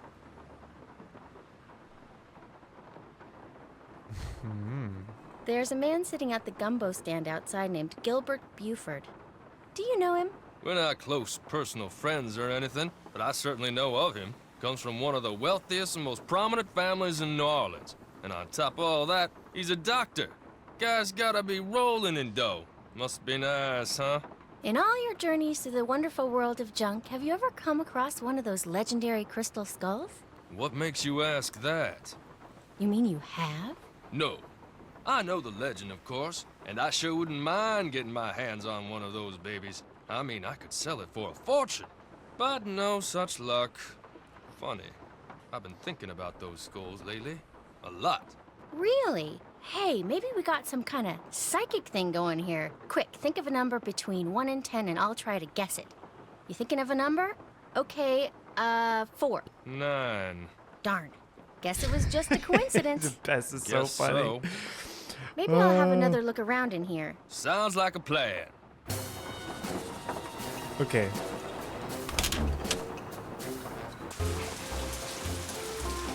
Haven't done that yet. Do I talk to him now? Do I talk to him more now? Yes, ma'am. Thanks Oh. for your time. Feel free to drop by anytime.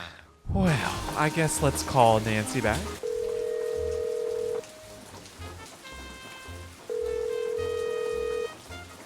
Hello? Hi, Nance.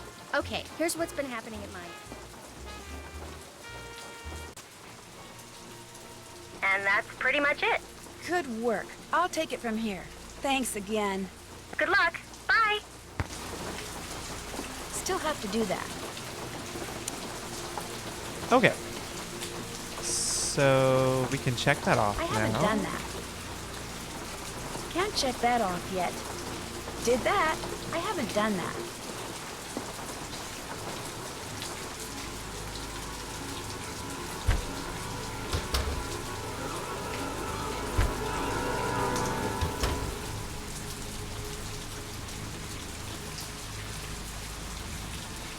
Oh, the clock. Yeah, let's do the clock.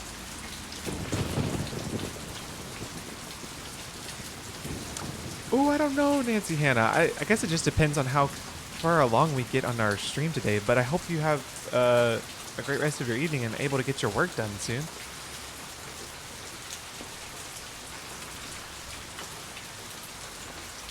Okay, so I think this is like the riddle and you having to figure out what numbers to put in. So it says at midday during math, a teacher once said. So midday, that would be 12. And I don't know if it counts to say once would be 1. I'll put a question mark because I don't know. Let's stop and try rhyming. Yes, rhyming instead. Rhyming is heaven. So that's 7. This teacher exclaimed. Some students said, great, that must be 8. But most just complained. Fine, that's going to be 9, said teacher. Another math score. So score, that'd be 4.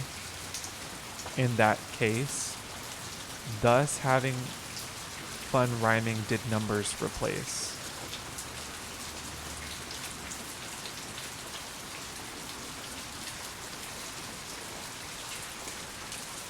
Well, thus, no, I mean fun, that would also be 1. Ooh, this case, no. Oh gosh, I don't know if this is right or not. Because really, it should be the rhyming, not the, let's see, 12, 1, 7, 8, 9,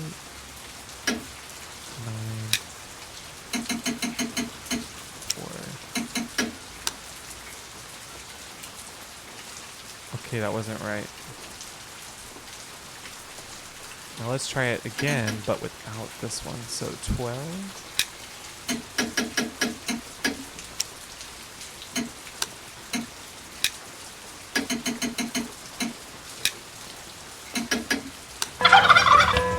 Yeah, there we go. Oh, thank you so much for the follow, Sherry. We got a nice little Easter egg there.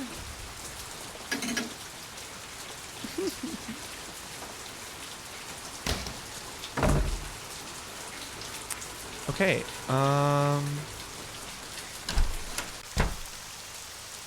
let's talk to Renee. Hello again.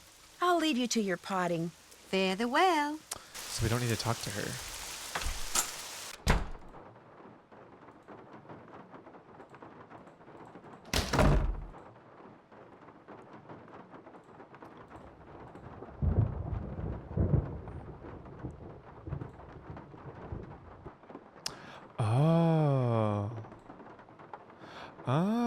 This is the portraits. Yeah, because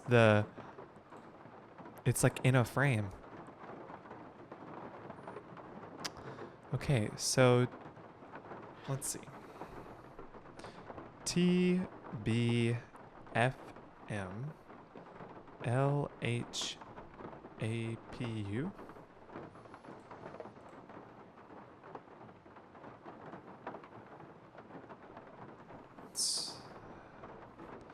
So it goes off the objects that they have in their portrait. Like T for toothbrush. And B for banana. Banana. Yeah, I love that emote too. I'm keeping it all November. And then December, Christmas ones come back. F for the fan and M for the monkey. And then lollipop. Hat? Is that hat maybe? Axe. Umbrella puppy. A secret passageway. To the projector?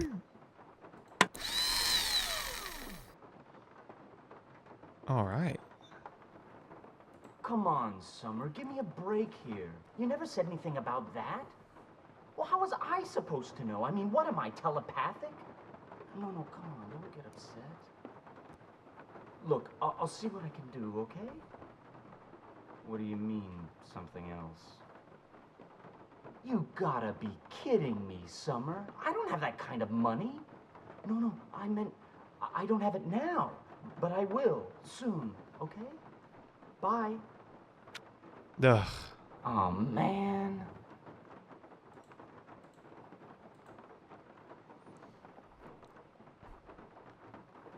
Oh yeah, I totally forgot to look at the fountain. Oh, I totally forgot. Okay, hold on. Oh, actually, you know what? Since we're here, maybe we should write this down. 'Cause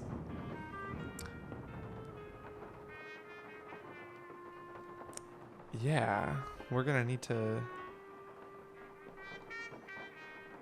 write down these lines and what numbers go with them. 1, 2, 3, 4. 1, 2, 3, 4, 5. 2, 4, 6. That's 8.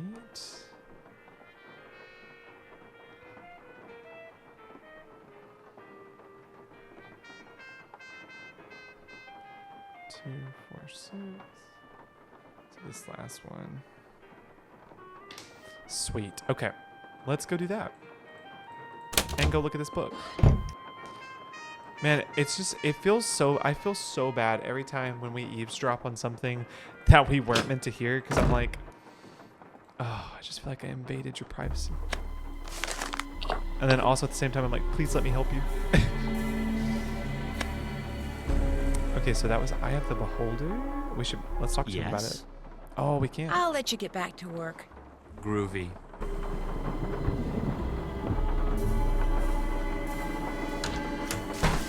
Okay, the fountain. Totally forgot about it.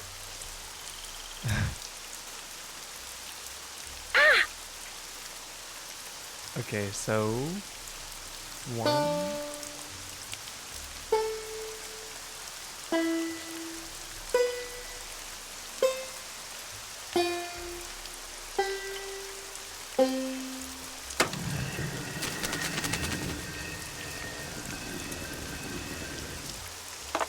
Oh yeah.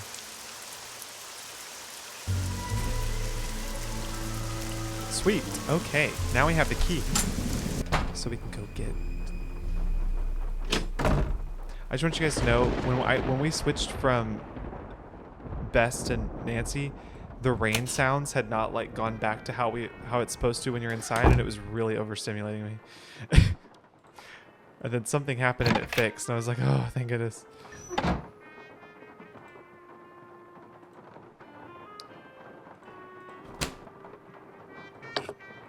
This must be where I'm supposed to put all the glass eyes I've found. Let's see how we're doing. That's terrible. We have so many more eyes to collect. Okay. We need 2, 4, 6, 8, 10, 12, 14, 16, 18, 19. That's a lot. Okay.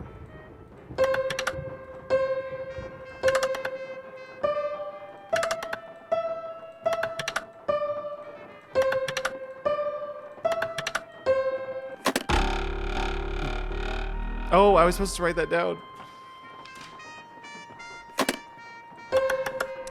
C. C. C.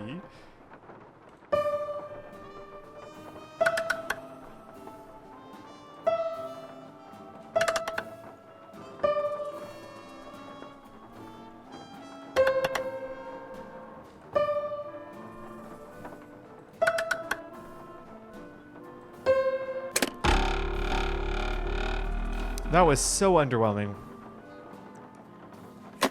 Like that really humbled me. I thought we were doing really great.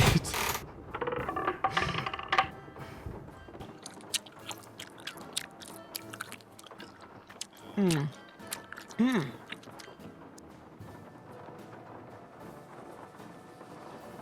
really hated that. I don't even think I'll do it again. I hated it that much. Oh, is that the Shadow Ranch radio? I think it is. I just noticed that. Okay, what else we got? Gotcha.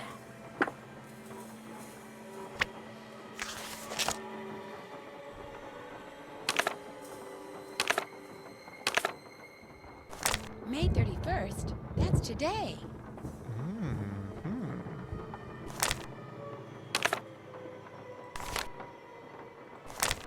I love. We can look at all of the meetings that they have for the rest of the year.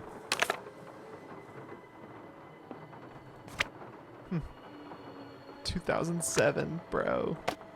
Short stories for tired eyes.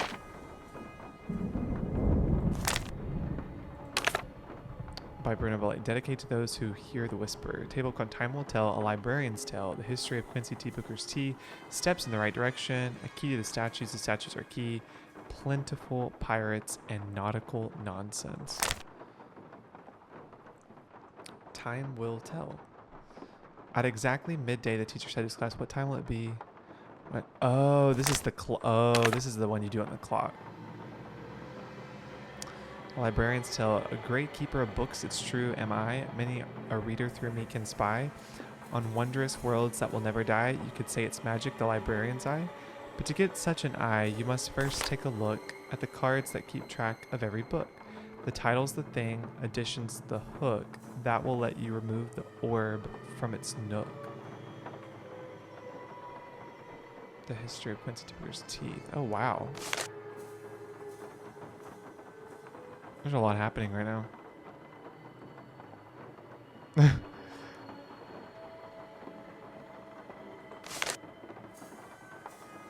I mean, there are lots of puzzles here.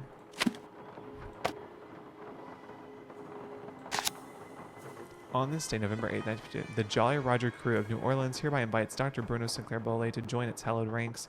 Speak of this to no one save the man who has championed you and will, should you accept this invitation, serve as your sponsor during the initiation process. Oh. Bruno, as usual, a good time was had by all. Your friend and fellow Jolly Roger Gilbert. They're in his living room.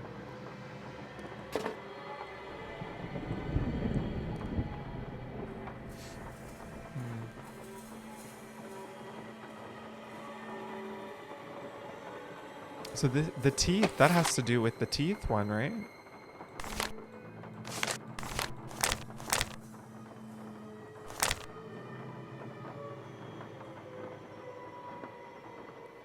Upper right, second molar. Oh, let me take a picture of this.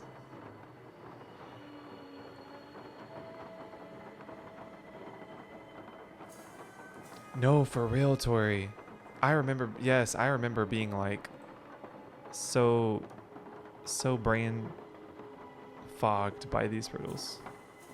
Oh, hey, we can put in that thing that we wrote from Renee's room. Ba za lu. Ba di muka. Ba za lu pa di mu pa. Yeah.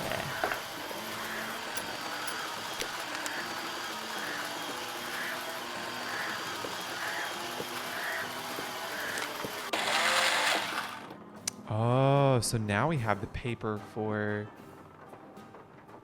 Oh, this doll. His name is Timmy.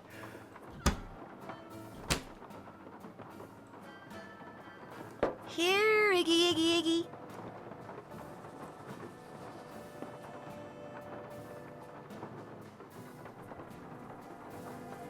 Timmy.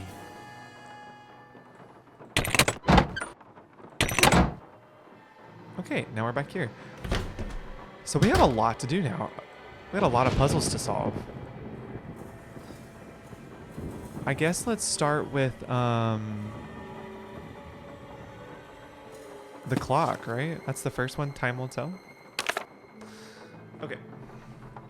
At exactly midday, the teacher said to his class, so I should write this down, right? 12. What time will it be when 3 hours have passed? It's going to be 3. Let's pretend it's that time and move ahead 2 hours more. So now it's 5. And from there, let's say that it's 9 hours before. Oh, okay. 9 hours before 5. Let's see. Is that 8 a.m.? No, 7 a.m.? Let's see. 9 hours before 5. Take 5 away, it'd be noon. 4 hours. That's 8, right? It's 6 hours before then. We'd made note of the time. So 2.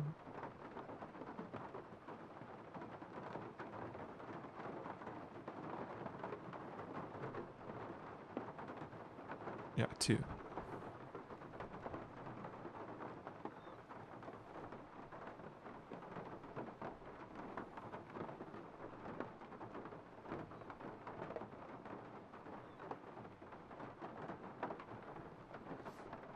What time would it be if we'd moved ahead 9? Oh my gosh, they must be stopped. It would be 11. His students wrote down 6 numbers in all, then went back to their daydreams of things big and small. Yeah, I have 6. So there's 1. Hopefully that's right. And it says at high noon.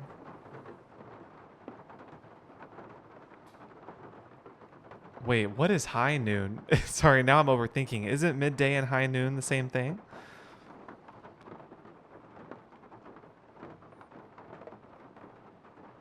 Or is that a different thing? So high noon, the sheriff stepped into the street and addressed Bad Man Bart. 5 hours ago, I told you to leave town.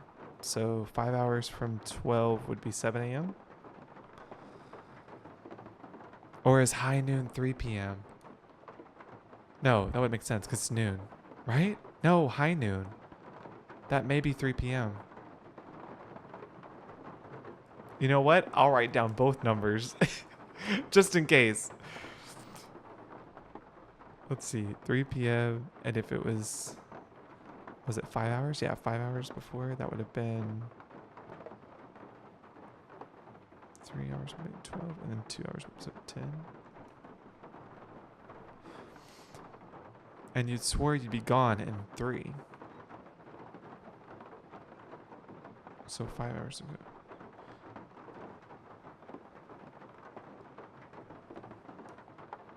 Oof. My brain, it's hurting. So 5 hours ago, I told you to leave town and you swore you'd be gone in 3 hours. Which would have been 10 a.m. here and 1 p.m. on that side. There's a reason why you're still here. I left right when I said I would, Bart exclaimed, but just as I was riding out my horse through a shoe. I took him straight to the blacksmith, but he was real busy. Said it would be 5 hours till he finished with my horse. So he said I left right when I said I would. So he left at 10 a.m. Said it would be 5 hours till I finished. So that would have been 3 p.m. here. And 6 p.m. there. Better tell him to get a move on, the sheriff drawled, because 2 hours from now, if you're still here, from now, 2 hours from now, which if it's noon, that would be 2 p.m. But if it was 3, it'd be 5. Oh gosh, it's so confusing. Bart understood. He went back to the blacksmith and an hour later was on his way out of town. Oh my gosh, my brain cells. Okay, so he went back to the blacksmith.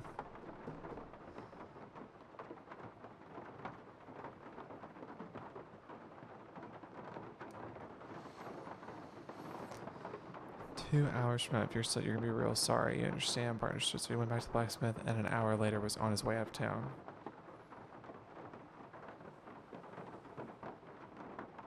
Would that be 4 and 7? Oh, goodness gracious.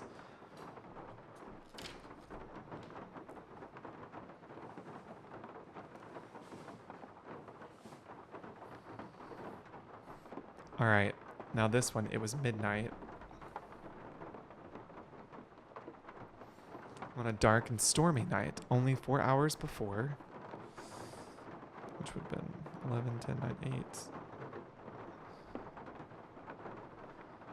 I had seen my dear friend Hollis, who informed me he was leaving for the court of the Star Chamber in a mere 2 hours. So 10. And feared he would never return. I realized that 6 hours after he was to enter the chamber. Okay, so 6 hours after.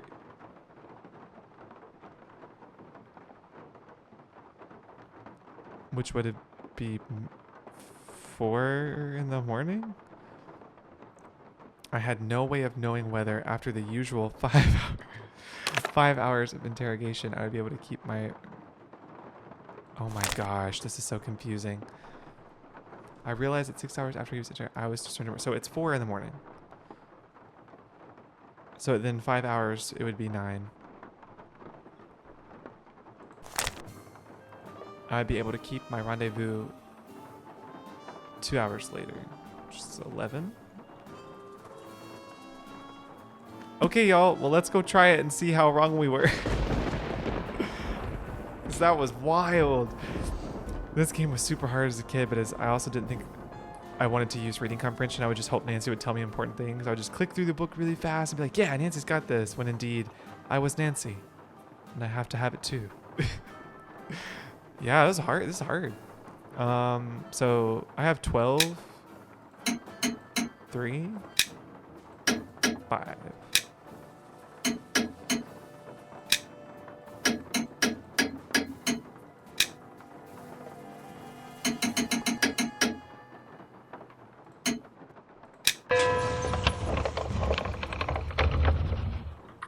Yes. Okay. So we were right on the first one. Ooh.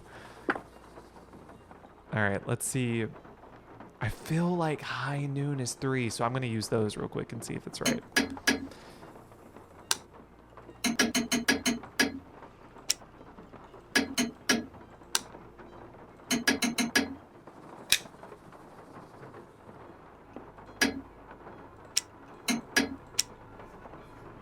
Oh, it wasn't, unless I was just wrong in general.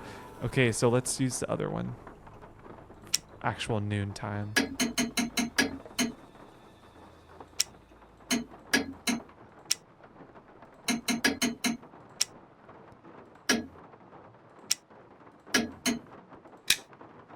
Oh no, that one wasn't right either.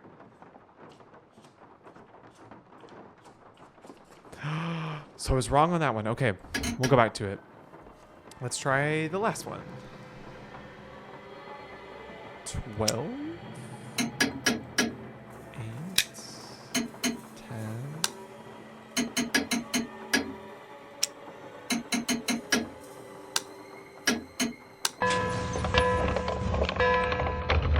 Okay, so it was just the second one. Okay.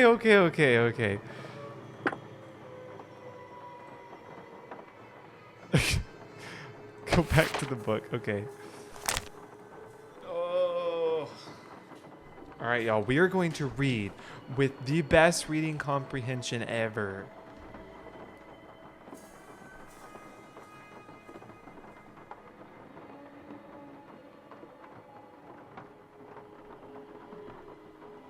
at high noon.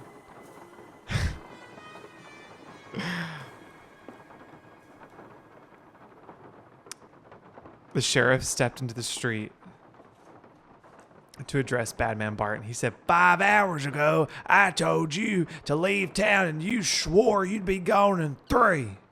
There's a reason why you're still here. That's the sheriff's voice. Okay, so 5 hours from noon.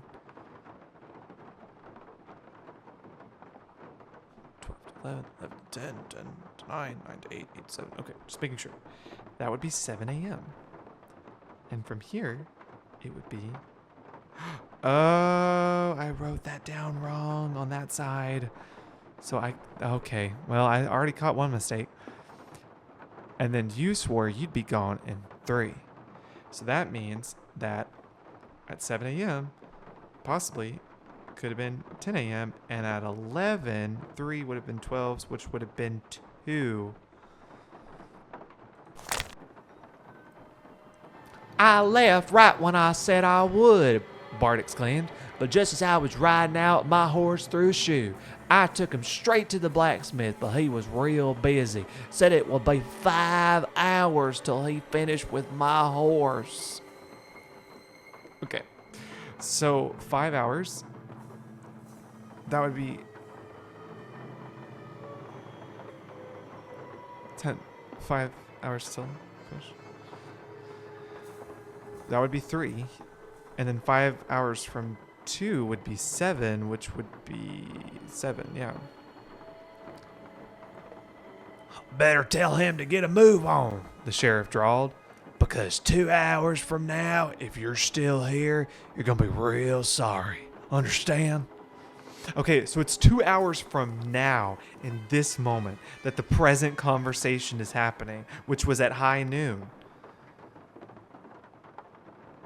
So 2 hours from high noon, which would either be this one or it would be this one. Bart understood. He went back to the blacksmith, and an hour later, so an hour later from high noon, which would have been either this or this one.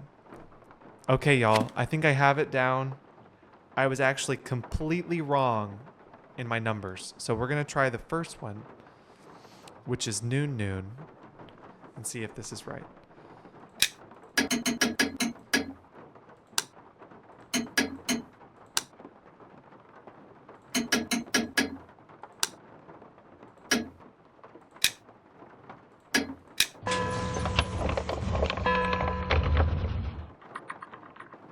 We did it. We did it. Let the good times roll.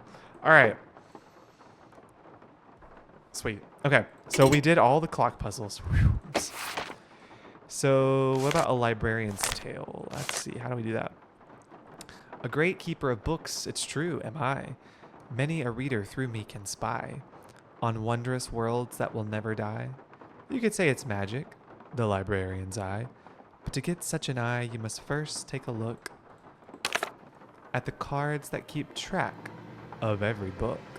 The title's the thing, addition's the hook. That will let you remove the orb from its nook.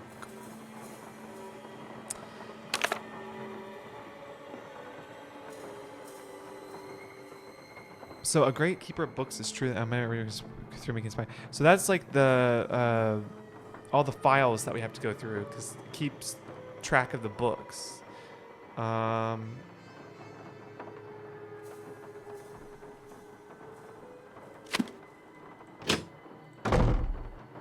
So basically over here.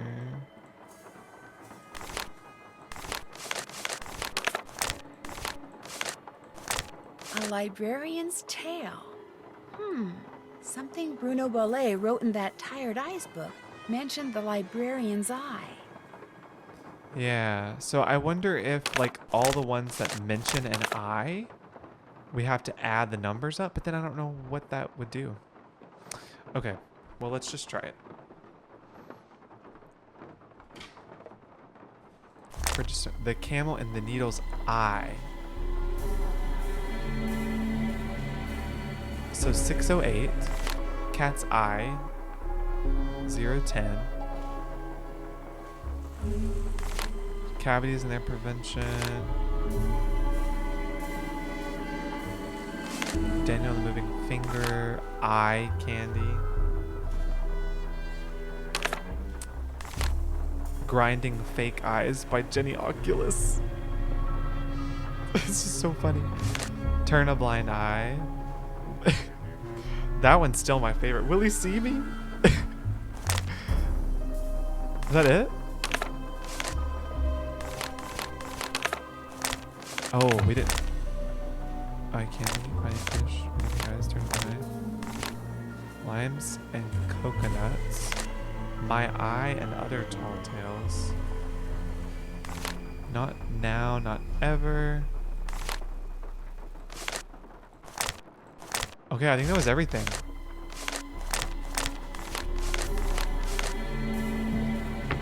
So if you add all of this up. Yum! What cozy snacks did you order?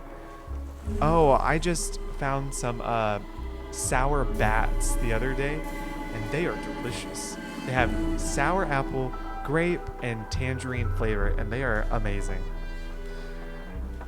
12, 13, 14, plus 6 would be 20, which would be 2 plus 1 plus 1 is 4, and then 6 plus 4 is 10. So I got 1540. And according to the book of A Librarian's Tale, it says at the cards that keep track of every book, the title's the thing, addition's the hook. That will let you remove the orb from its nook. Like, is there something, like a code to put in somewhere?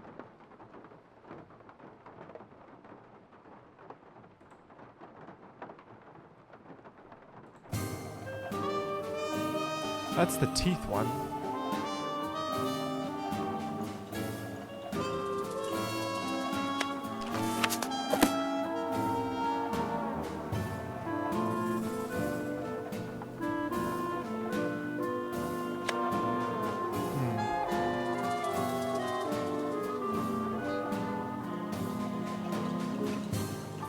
Here we go. The Librarian's Tale.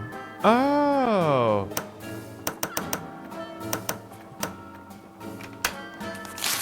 Nice. Okay, great. So we did that one.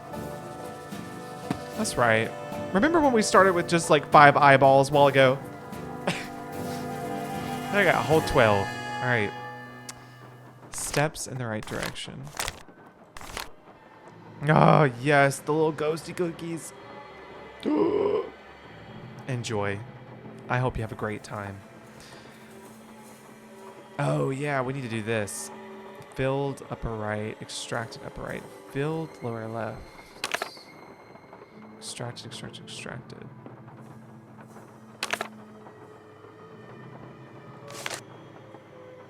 Oh, interesting. So we have primary, we have adult, and we have the baby. So just like the picture that we took in the chart. And we do have 2 sections of teeth over there. So one section is baby, one section is adult.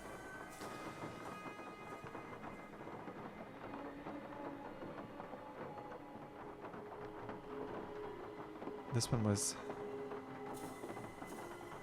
filled upper right, second molar.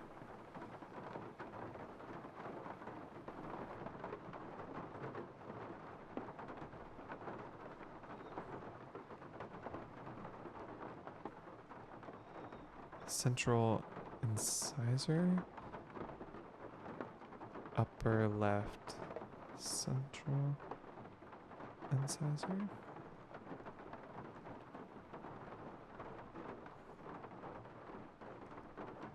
Filled lower left, lateral. So how do we know that one? Let's go look.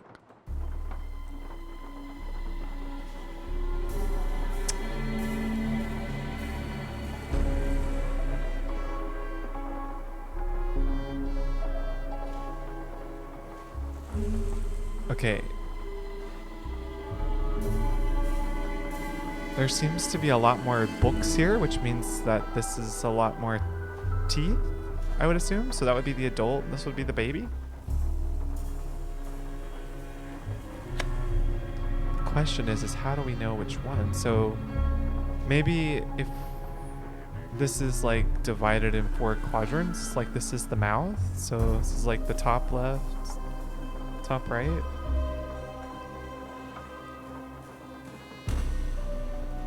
Bottom left, bottom right. So if it's in order of date, and it says so filled upper right second molar. So this would be upper right, right? The second molar is the one all the way in the back.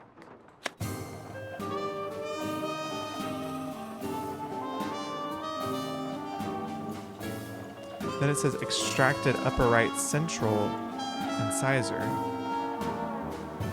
which would be the very first one. And then the upper left. And then filled the lower left, lateral, and which is like the one right after.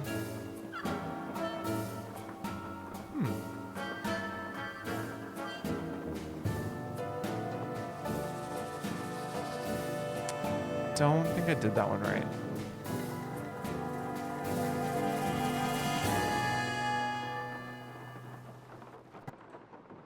Unless it's supposed to be up the river.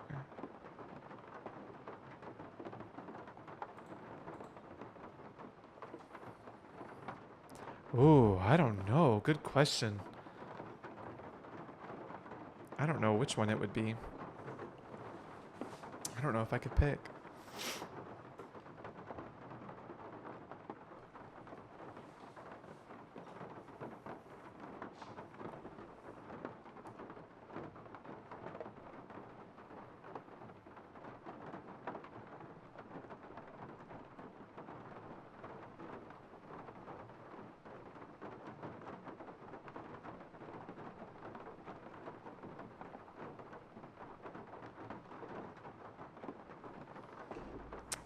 I could try this top part, maybe? I mean, that's...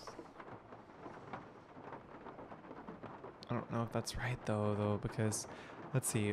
1, 2, 3, 4, 5. 1... Oh, no. No, this has to be the baby teeth one.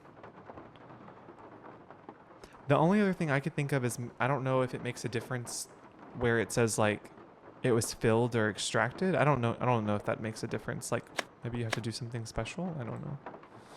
I don't think so, though. Or do you have to do bottom and top together at the same time? I wouldn't think you would, but...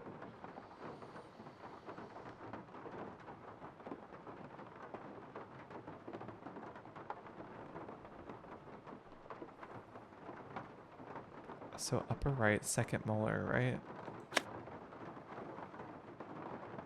Upper right, central incisor. Upper left, central incisor.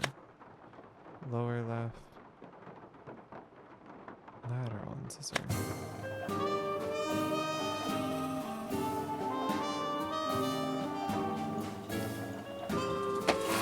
I didn't see, nothing happened, I don't know.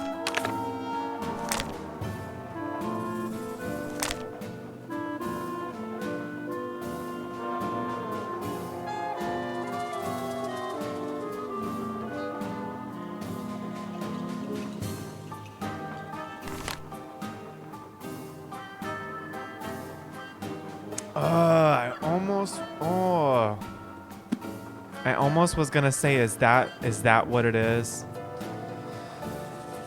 Because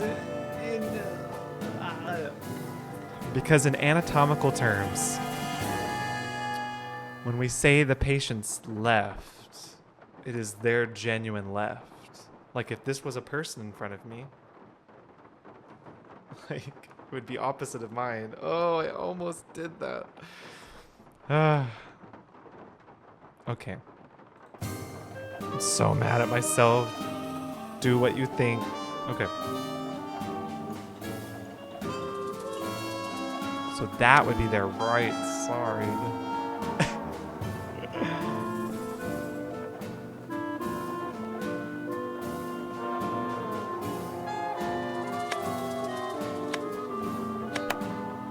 Oh.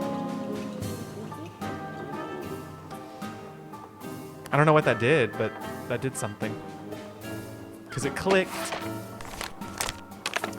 All right, let me write down this one. This is lower right canine. Upper left first bicuspid. Lower left canine. Lower left third molar.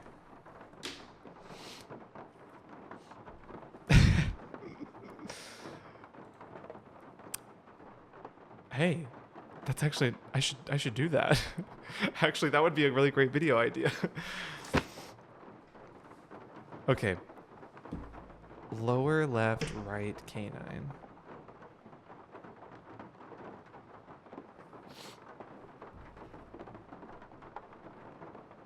So lower left, which would be down here. Wait. No, their right canine, which would be over here.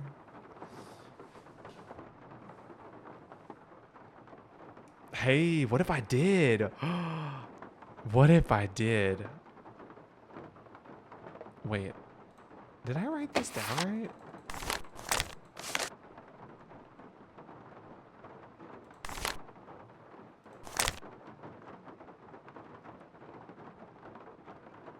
Oh, no, just low. Yeah, that was my bad. I wrote that down wrong.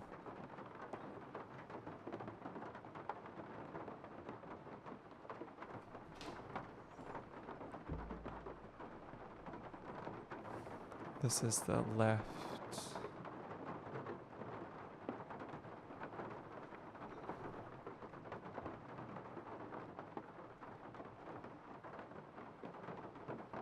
And then lower, and then left, and then lower, and then left. Okay.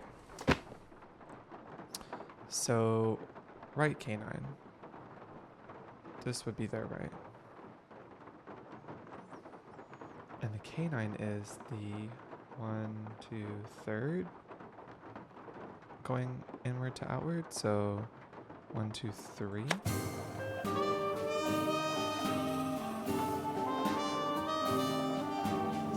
This is the left. Left first bicuspid, which would be 1, 2, the fourth. 1, 2, 3, 4. Left canine. And then third molar. Oh my goodness.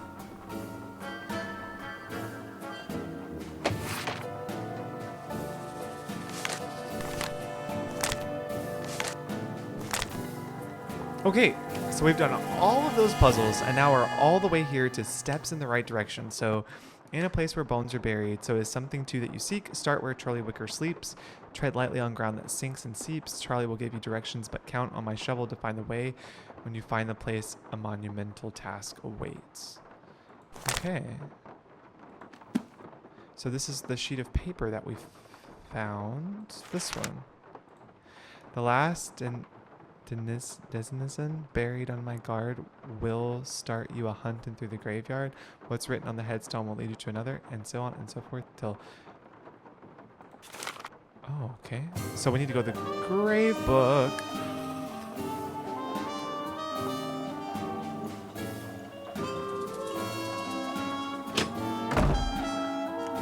Let's go for a hunt.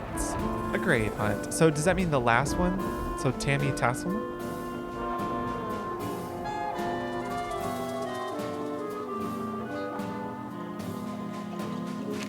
Am I writing Tammy Tasselman on here? Or no? That looks like the right name.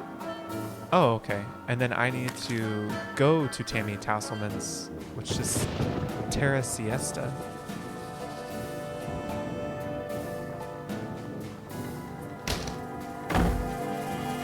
This puzzle. Yeah, I can hear it seared in my brain too.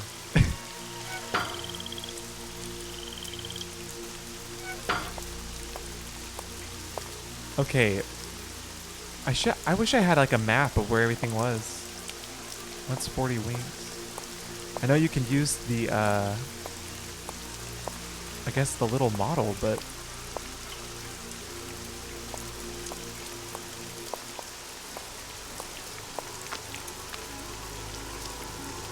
I might need it.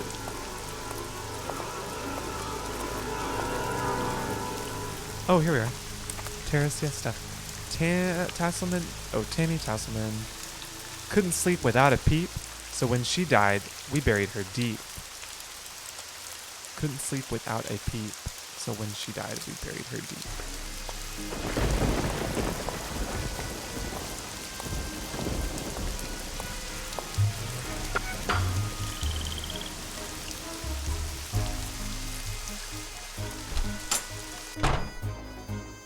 Okay.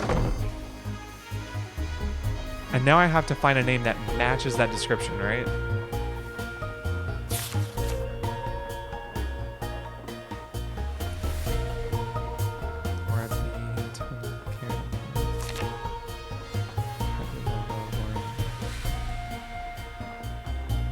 Jolene. What's she doing here?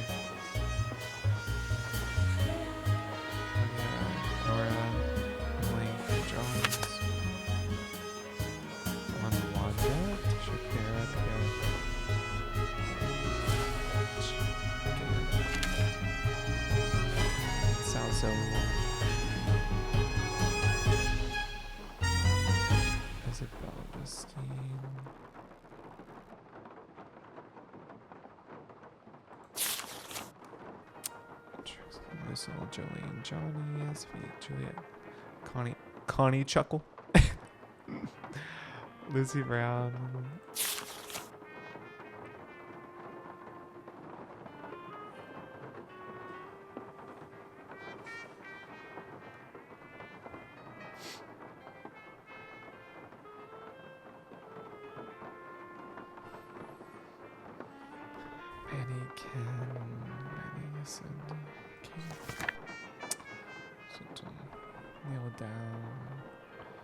Kneel down. Annie Franny. Carol, Sammy, just in time.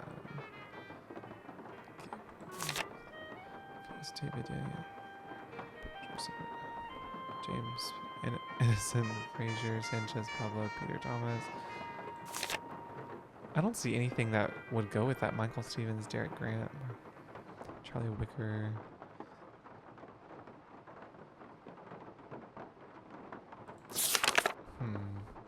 This is Walt's Guide.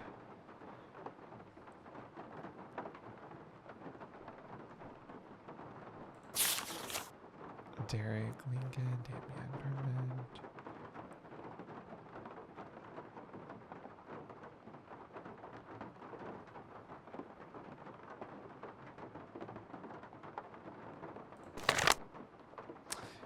Gilbert, Antonio D. Jared, Sandy Nur, Constance. Oh, that may be it. Couldn't sleep. Yes, constant snoring. That's gotta be it. Yes, okay. I didn't realize how many names were in this thing. Oh my gosh, that's a lot of names. So we're going to Crowing Crypts.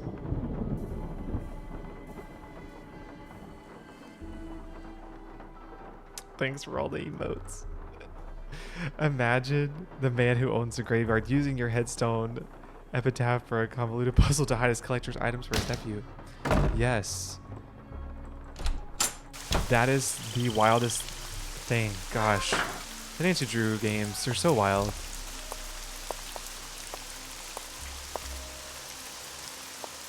Like, imagine explaining that to someone that's never played the games. Never early, never late. That's just in time. We saw his name earlier. Oh, that's got to be this earliest.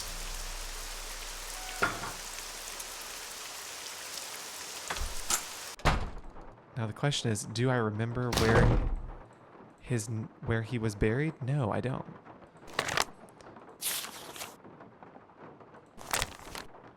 Just in time, just in time. There he is, Sorrow Park.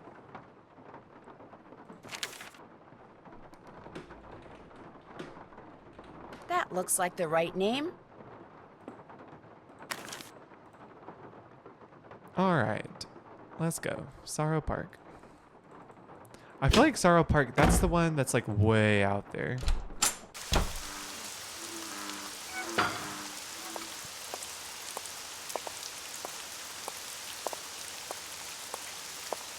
Yeah. All dressed up with no place to go. All dressed up with no place to go.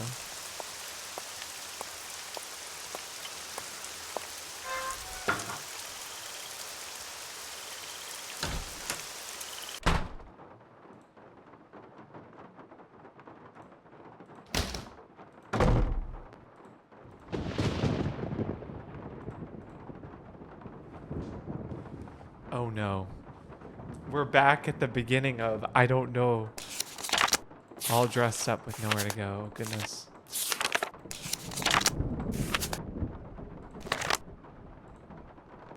Peter P. That's right.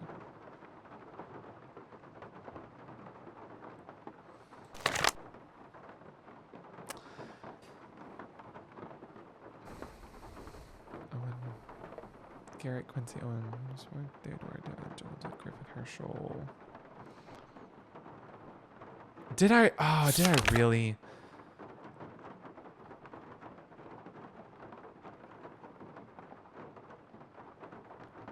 Polyester?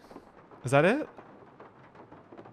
Polyester's a like cotton polyester, all dressed up. At least this game lets you put things in and check it. That doesn't make sense. So that wasn't that one, but that maybe that's used somewhere else because polyester, that definitely sounds like something. Jimmy Manny, Alfred Bruno, Gilly, Constance, there's Sandy Nur.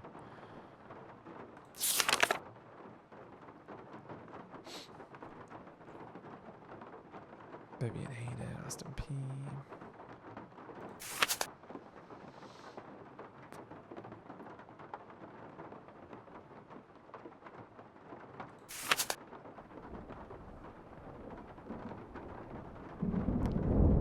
Doug. That's it. That's the name. It's just Doug. Bart Stevens, Derek, Michael Stevens, Daniel Wilson, Steve Smith, Wade Smith, Peter Thomas, Sanchez Pablo, Innocent Frazier, Jamie Phipps, Innocent? Jamie, no, Buck Murray.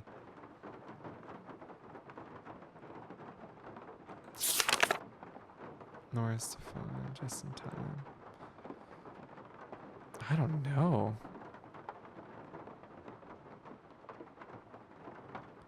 Kneel down, I feel like is another, like is going to be used on another one because kneel down, but that doesn't make sense for this one, I don't feel like.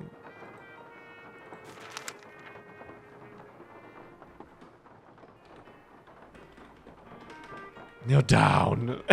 This name doesn't fit the clue. Yeah, that doesn't make sense either.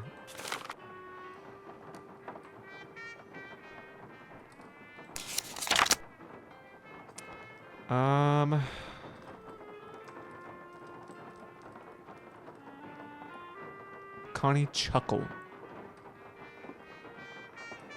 My remains. Oh, my remains. Oh, there we go. That's probably gonna be another one.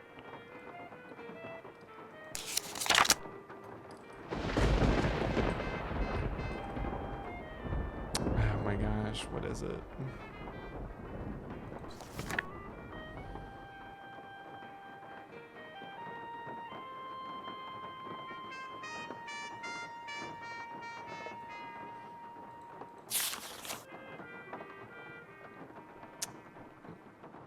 I do not know.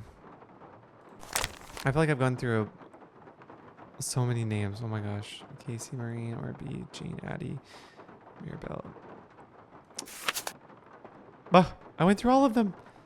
I didn't see any of them. Surely it's not My Remains, is it? Where was that at? No, wait, it's not that one. That's the only one else that I found something. That doesn't make sense. Yeah, I didn't think so. Oh, maybe I didn't spell it right.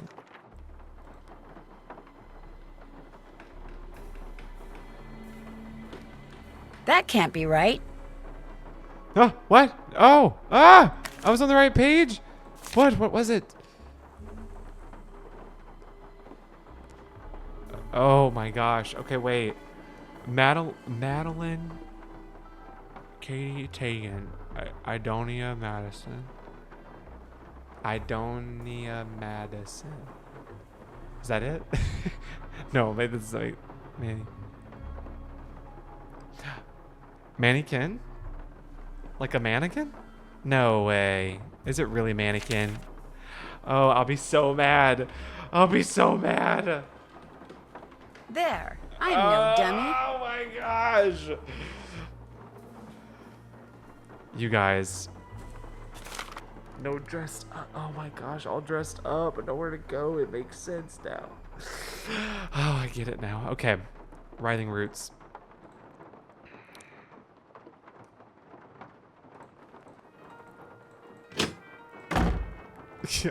I'm trying to imagine me as a 9-year-old playing this.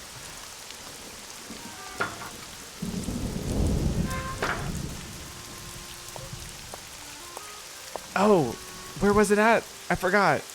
Oh no. I forgot. Oh, thank goodness it was this one. Oh, Died in Debt. This is Owen Moore. I remember that one. We read that one earlier. Owen Moore. No, I don't remember. I should have started writing some of these down that I was like noticing.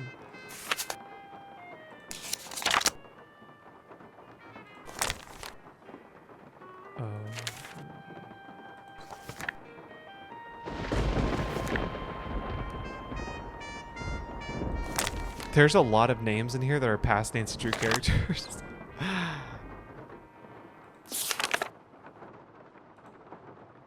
Oh, that was all of it. So it's going to be past that.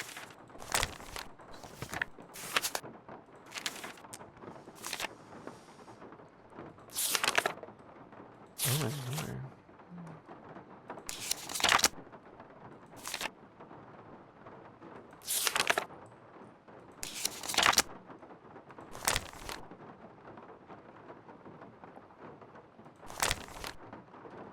What?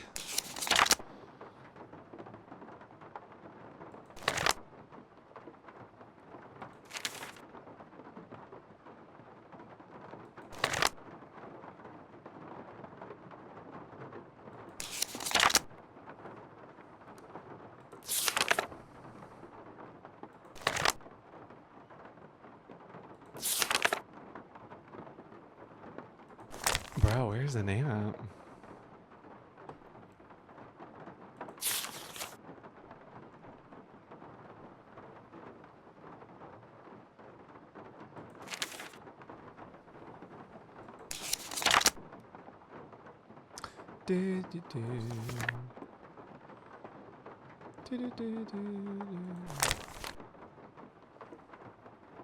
There it is. Owen Moore, Sorrow Park. Ha ha ha. That looks like the right name. One of my sisters when I was younger, we have two of us turn around and one of us would read the names and they would listen for which one sounded like. Oh, yeah, yeah, yeah.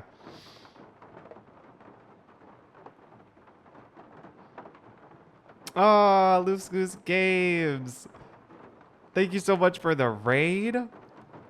What's up, Cellar Door and Loose Goose Games? Sorrow Park. Okay. Yeah, no, same, but I didn't have a sibling to play with, unfortunately. It was just me, so I had to read them out loud to myself. That was what I had to do. Me too, Cellar Door, and it's perfect for spooky season too.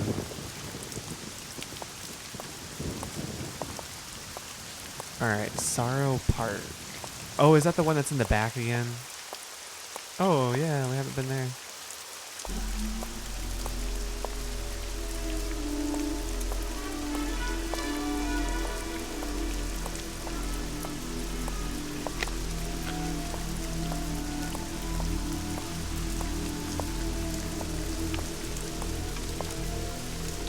That's the Crowing Cribs. Thank you so much. I like them too. I feel like every time I get a new pair of glasses, I always love that one the most. And these are so far been my favorite pair.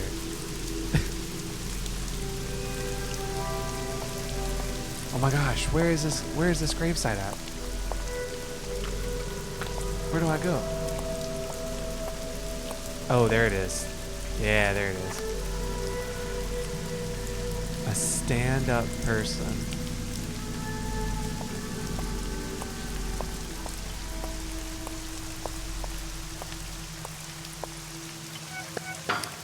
Well, we've already, I feel like we already found two other ones earlier just reading them out loud, so it's gotta be one of those. It's not polyester. But I remember reading another one. It was polyester Givens and something else. I don't remember where it was though.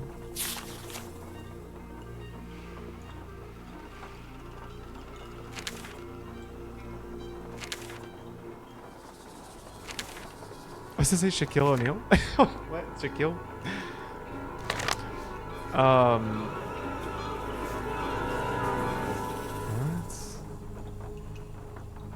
Oh yeah, welcome back, Amy. I am still on. I'm trying to solve this one. It's been really hard. We're at that point now in the game where you're doing all of those puzzles, you know?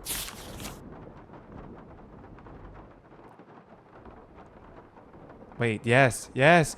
It's this one. It's this one. That was the other one. So it was polyester Givens and kneel down. Let's hope Neil is lying down by now. Okay, and he's in Crowing Cribs.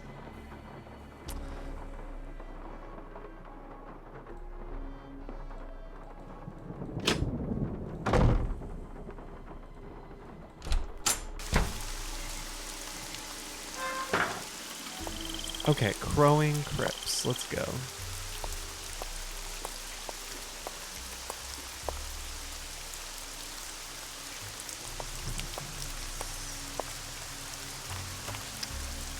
All that's left of me are these old bones. We saw this one earlier too. This was my remains. Actually, wait a minute. Can I just like put it in? Oh no, I have to remember how to spell it. That doesn't make sense. Oh no, I don't remember how to spell it though. I have to go all the way back. Oh wait, no, I think it was just Bingo. May.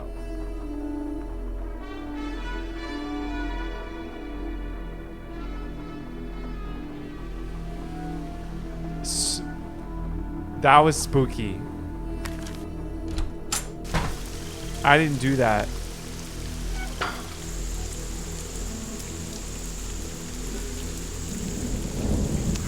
Oh, I didn't know that. I did not know that. Does she really? Oh my gosh. Hello, Pippin.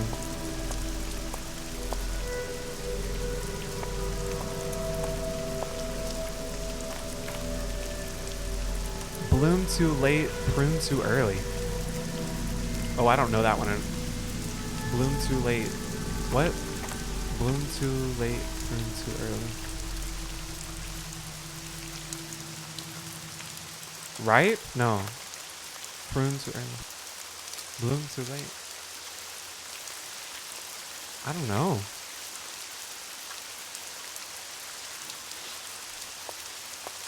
That's it. I'm calling the cab company. Wait, can you actually? Oh, you can't. Hey, Nancy. How's it going? Pretty good. Meaning... Are you familiar with the legend of the Why so-called not? crystal skulls? Let's just have a conversation. Is that where aliens In the rain. supposedly scattered a bunch of In the cemetery. perfectly formed crystal skulls all around the world like thousands of years ago? And all the skulls have different magical powers? Something like that, yeah. Apparently, Henry's uncle was the proud owner of the Whisperer, the skull that was supposed to make whoever owned it live forever. Only now he's dead and another superstition bites the dust. Maybe, maybe not. See, this book I found in Bruno's library said no one who has owned the Whisperer has ever died of natural causes. So how did they die? They were all murdered. Come on, you don't believe that crystal skull stuff is true, do you? I'm not sure what I believe yet. But right now, what I think doesn't matter. The people who knew Bruno had the skull, if one of them believed in the Whisperer's power, they may have figured the only way they'd ever be rid of Bruno was to cause his death. But didn't he die of a stroke or something? Heart attack. Well, there you go. Natural causes. Only murders in the bayou. You've been watching too many of those forensic That's detective awesome. shows. That may be, but what's really interesting is the skull is missing. That is interesting. And I'll bet you anything that's what my bony friend in the red ascot was looking for. Does Henry know where the skull is? I haven't gotten around to asking him about it yet. But if that skull is still around here, I intend to find it. I kind of figured that. Bruno Bolet's doctor, Gilbert Buford, was apparently Bruno's best friend Honestly, as well. this is very Think soothing Bruno right told now. him about the skull? Yes, in fact, Dr. Buford told Bess that Bruno showed it to him once. Talking on the But phone in the apparently rain? he told Bruno the skull was bogus, and Bruno got a little ticked off. Never showed it to him again. Well, when it comes to murdering someone and making it look like a heart attack, a doctor's got to be right up there when it comes to suspects. Don't worry, I've been thinking the same thing. So what else is going on? In order to find that crystal skull, it looks like I'm going to have to find all of Bruno's glass eyes. Bruno wore a glass eye? He wore a lot of glass eyes. Not all at once, of course, but from this box I found in his study, it looks like he had at least 25. What makes you think finding them will lead you to the skull? Something Bruno said to Professor Hotchkiss, whom I've met before, by the way, in Wisconsin. Did I ever tell you about her? Why does that name bring Boots to mind? Boots and cheese. Anyway, it turns out she's an expert on the crystal skulls. So Bruno called her once, and when she asked him if he knew where the skull called the Whisperer was, he said, "The eyes have it." He meant eyes with an E instead of an A. Right. Did he lose all these eyes or hide them on purpose? I'm pretty sure he hid them on purpose. And I thought Henry was weird. I overheard Henry talking to someone named Summer. Is that his girlfriend? If it is, I'm happy for him. He always seems so lonely. Unfortunately, I got the feeling their relationship is making him more unhappy than happy. Sorry to hear that. Wait a minute. Were you eavesdropping? No, not on purpose. I was in this secret passageway and I could hear him through the wall. I couldn't help it. You found a secret passageway? I'm always finding secret passageways. You know that. Yeah, I know. Sometimes I think they follow you around. That's it for now. Call again, okay? Soon. Okay, bye. See ya. Okay. Well, that was a nice conversation. No, I do not know this pun at all. I don't remember reading anything. Bloom too late, prune too early. I'm just gonna have to, I guess, go back through the book. I don't know.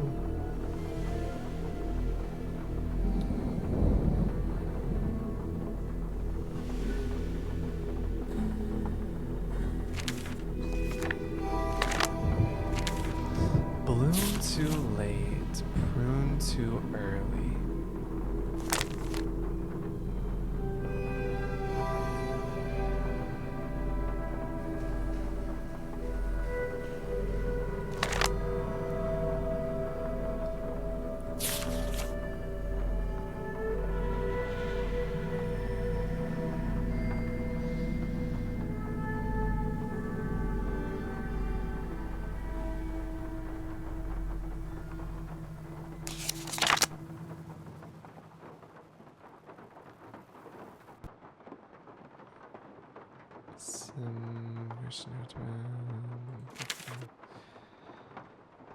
Sometimes I feel like when I'm reading stuff on stream, I sound like Nancy when she reads that letter in Danger Reception Island where she's like,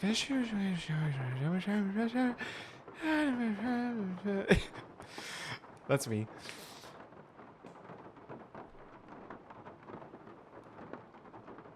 No, Jimmy Manny.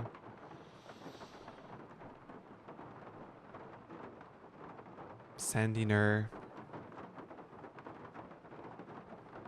Del Boris.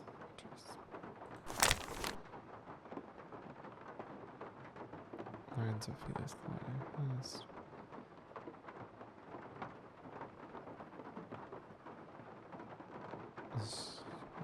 Austin P. Kennedy.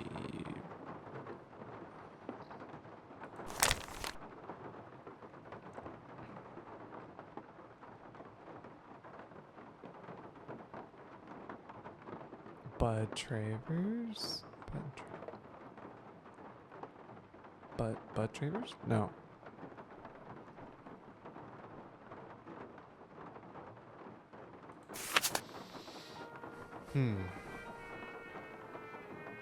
Cole Autumn.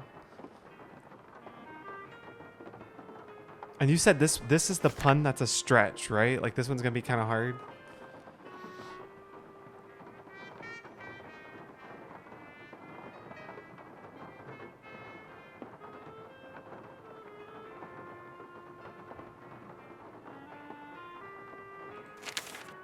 Yeah, I feel like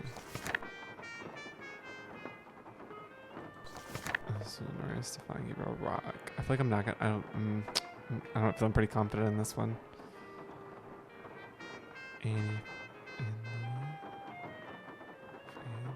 No, kneel down. Just.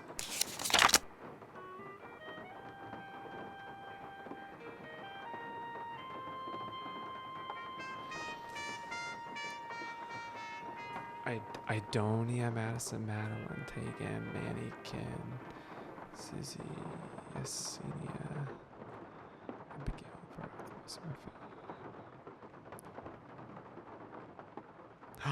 oh, Rose, Winter, Spring.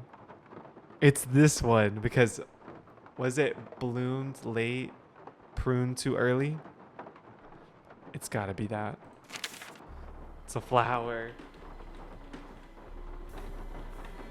Smells right to me. Oh, yes. Okay. And Rose Winter Spring is in Slumber Gardens.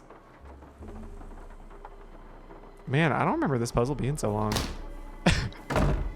It's quite the long puzzle.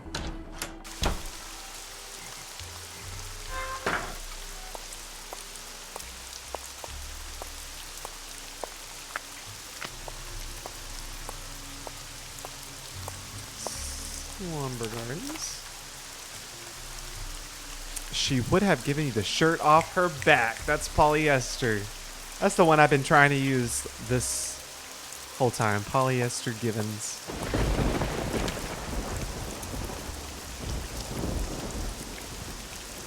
Hopefully this will givens me a clue. Nancy.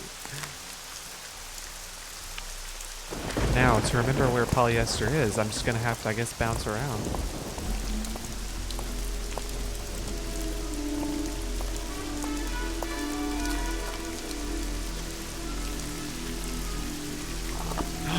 Oh, same name as my dog at 10, moved from his grave and buried again.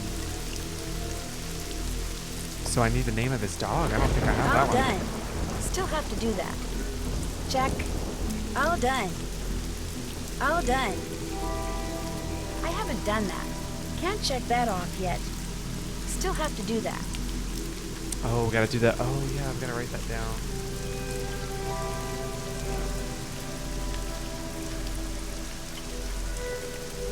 Did that. Still have to do that. Still have to do that. All done.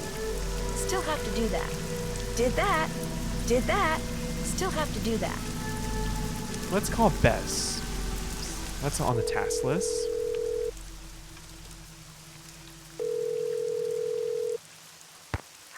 Hi, Bess. How you doing? Great. I just took a nice, luxurious bubble bath and I'm ready to boogie. When are you coming back here? That's still kind of hard to say, but listen. Remember that old photo of a boy and his dog you said you saw in that box of stuff Henry sold to Lamont? Yeah? Did it look like it was maybe taken in the 1920s? That's exactly what it looked like. Why? Because I need to find out the name of Bruno Bolet's dog. And if that boy was Bruno, Poor then that was Bess. probably his dog. She's just trying to Was relax. there any writing on the picture? Yeah, as a matter of fact, I think it said Bruno. That's all it said? Just Bruno? No, it said Bruno but whatever came after and was hidden by the frame. I really need to know the name of that dog. Oh, no. No, you don't. No more snooping. Uh-uh. Bess, just get into that box again and see if the dog's name is on that picture. That's all I want you to do. How? I can't just go waltzing into Lamont's back room. And he's for sure as heck not gonna fall for that sneeze contraption again. There must be some other way you can distract him. Please, Bess? I can't tell you how important this is. You've got to do this for me. Please? Absolutely, unequivocally, for the last time, no. Ah, who am I kidding? We're not gonna have any fun here until you solve this mystery, and since you can't do that until I do this... Okay, I'll sneak into the back room and take another look at that photo. I mean, I will if I don't screw up. Think positive, Bess. You're going to do fine. You bet I am. In fact, I'm not going to call you again until I have seen that picture. I'm going in. You go, girl. Okay, let me see here if Bess has made any more good observations.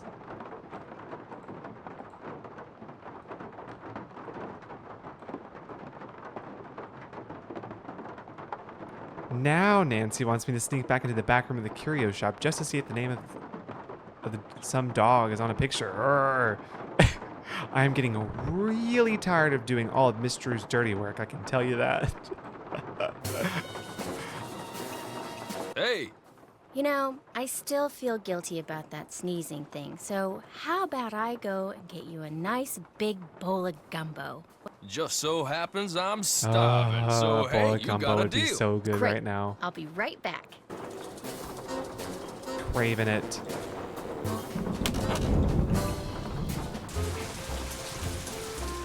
Finally, we get to go to Shorty's food truck. Okay. I got no boudin. I got gumbo, jambalaya, and crawfish. Okay, gumbo. Can I get a gumbo to go, please? Knock yourself out. And we're gonna put all the hot sauce on it.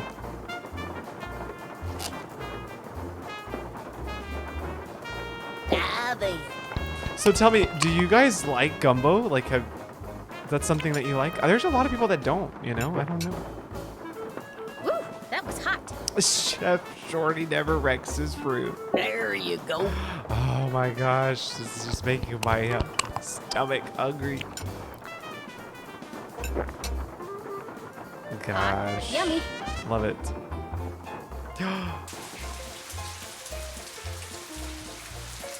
You've never had gumbo? Oh my gosh. You gotta have some gumbo.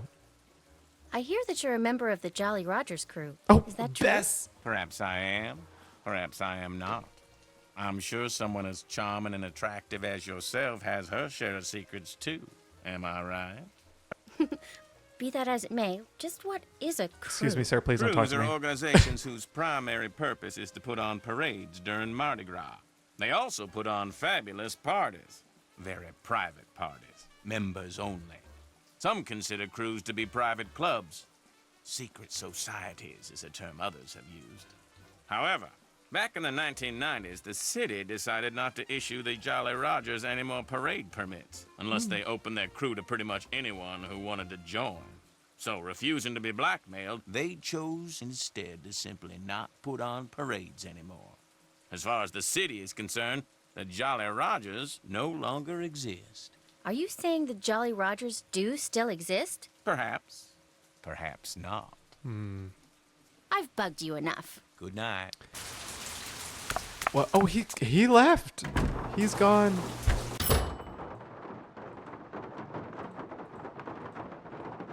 That my gumbo?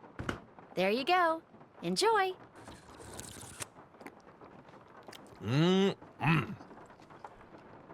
Uh-oh. Oh, you're gonna have to excuse me. Poor guy. Oh my gosh. No. This is true. Gumbo, it's a labor of love. Like, you gotta put some time and love into it. Uh-oh. I better get out of here. Ooh. Get out of there. Why can't I back out? Oh, okay. Grant? The dog's name was Grant? That's what it said on the photo. Kind of a weird name for a dog, huh? Yeah, well, Bruno Bolet was kind of a weird guy. Hey, thanks a lot, Bess. You've been a huge help. I'll tell you, being sneaky takes a lot out of me. I'm exhausted. I still don't know when I'll get back there, so just kind of hang loose, okay? Story of my life. Call me if you need me. I will. Bye. Okay, so am I looking for somebody named Grant on here? Is that what I'm doing? Use the name of the dog to hopefully finish up the goofball tomb so we can recover that piece. All done. I guess I'm looking for somebody named Grant.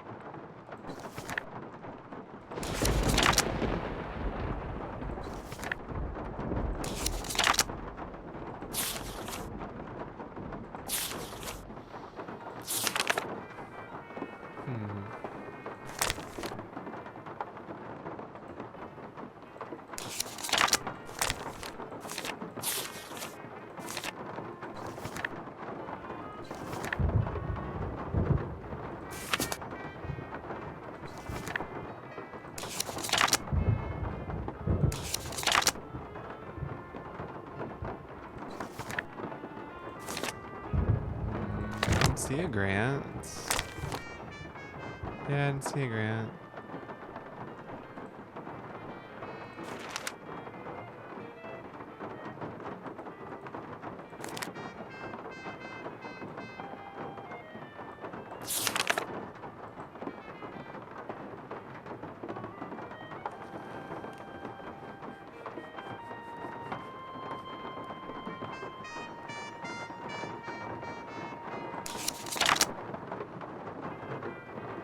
Or was I not supposed to look for somebody named Grant?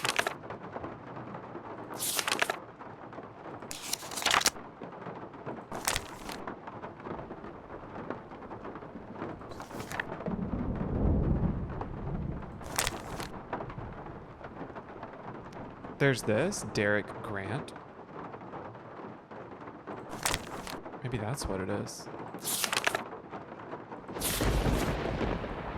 Writhing Roots Memorial.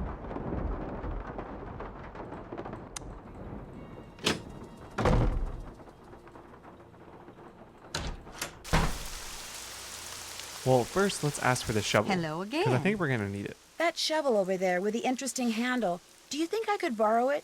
Dr. Bolet took great interest in that shovel. Don't know why. He never used it. Just like to see it hanging there. Me, I use it to dig up roots.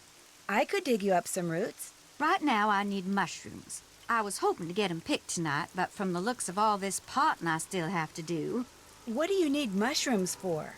Dried and crushed, they comprise the main ingredients in one of my tonics. Tell you what, I need 5 painted conchs. They're mushrooms that have got a short, fat stem and a large bell-shaped cap covered with big red dots. You might find 1 or 2 here in the garden, but you'll have better luck in the boggy part of the cemetery. You get me 5, no more, no less, and I'll let you borrow that shovel. If you insist. You can put 'em in this bag. How else may I be of service to you? Okay. I'll leave you to your potting. You're gonna have to go Come dig. see me That's anytime. right. Well, let's go do it. Which we've already been seeing like many of them. Like there's one. This has got to be a painted conch. And there was another one, I feel. Maybe it wasn't here. But hey, speaking of, while we are here, that's E, that's D, that's C. Okay.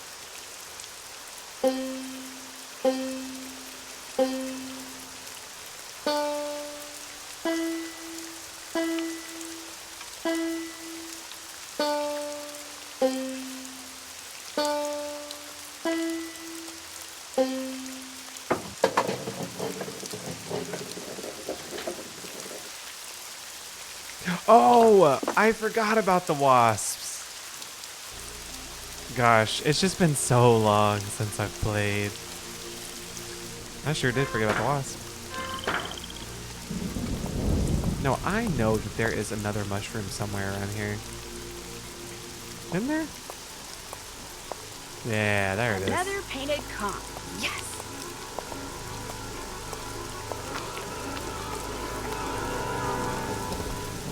Ah, yeah.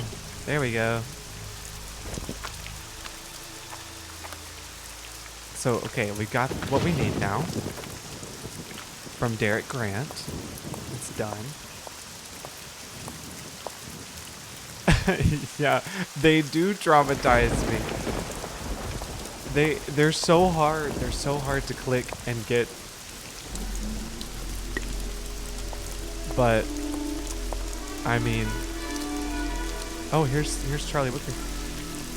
I mean, if we gotta do what we gotta do, you know.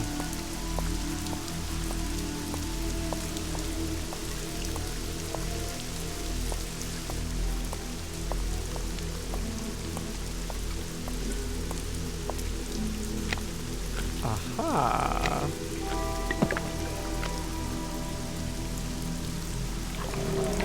Look, there's my little gator buddy.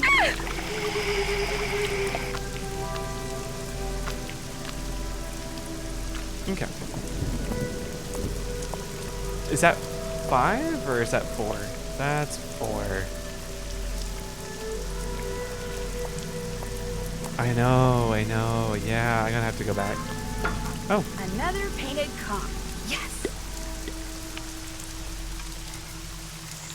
Plus, I'm gonna need a few, I feel like. Did you pick me those mushrooms yet?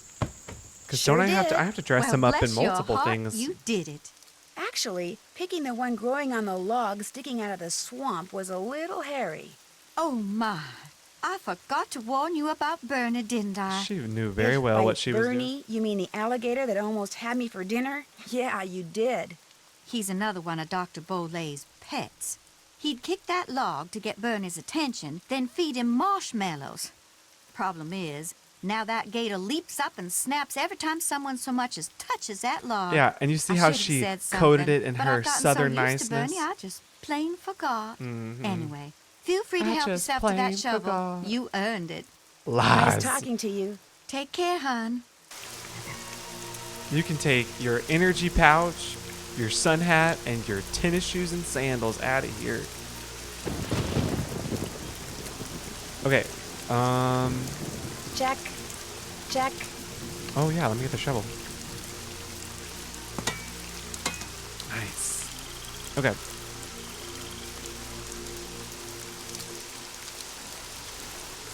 Let's look back at our book. Wow. Yeah, place where bones are buried. Start where Charlie Wicker sleeps. Tread lightly on the ground that sinks and see each other directions, but count on my shovel to find the way. When you find the place, one mental task awaits. So I guess let's go do that as well while we're here. Oh yeah, we already saw Bernie, but we'll be back. We'll go back and visit.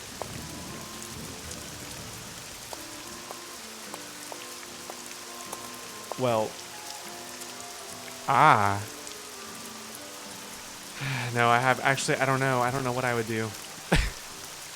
I was trying to come back with an insult, but I got none.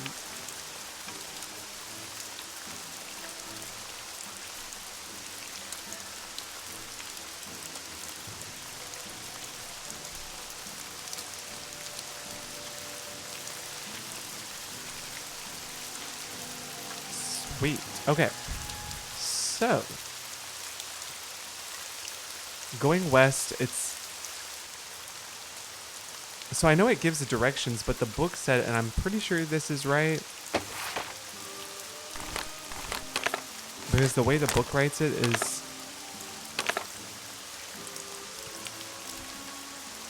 Charlie will give you the directions, but count on my shovel to find the way because that tells you how many times to go. So you go west 1, yeah, 2, 3, 4, and then you're gonna go north twice, east once, and south 1, 2, 3.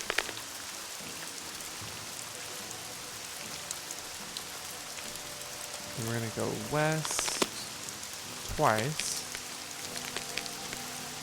north twice, west 3 times, south 3 times,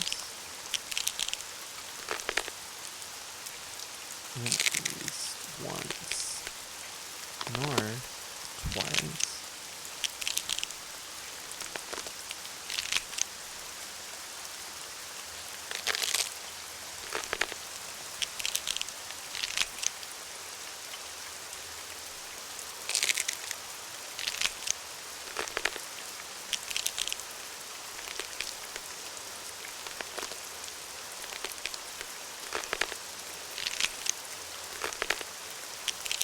And then west. I think this is it.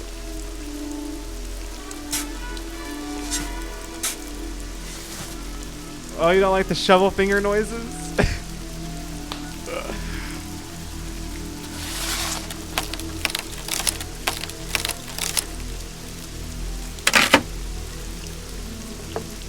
That was a lot of trouble for just one eye. I feel like it should have given us like 6. Maybe that was his favorite eye.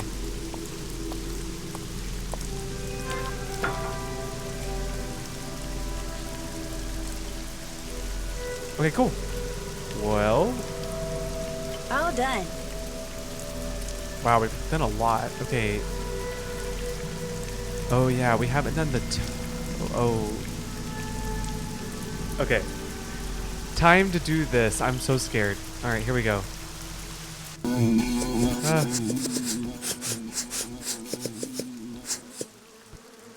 should keep you guys quiet for a while. That wasn't bad.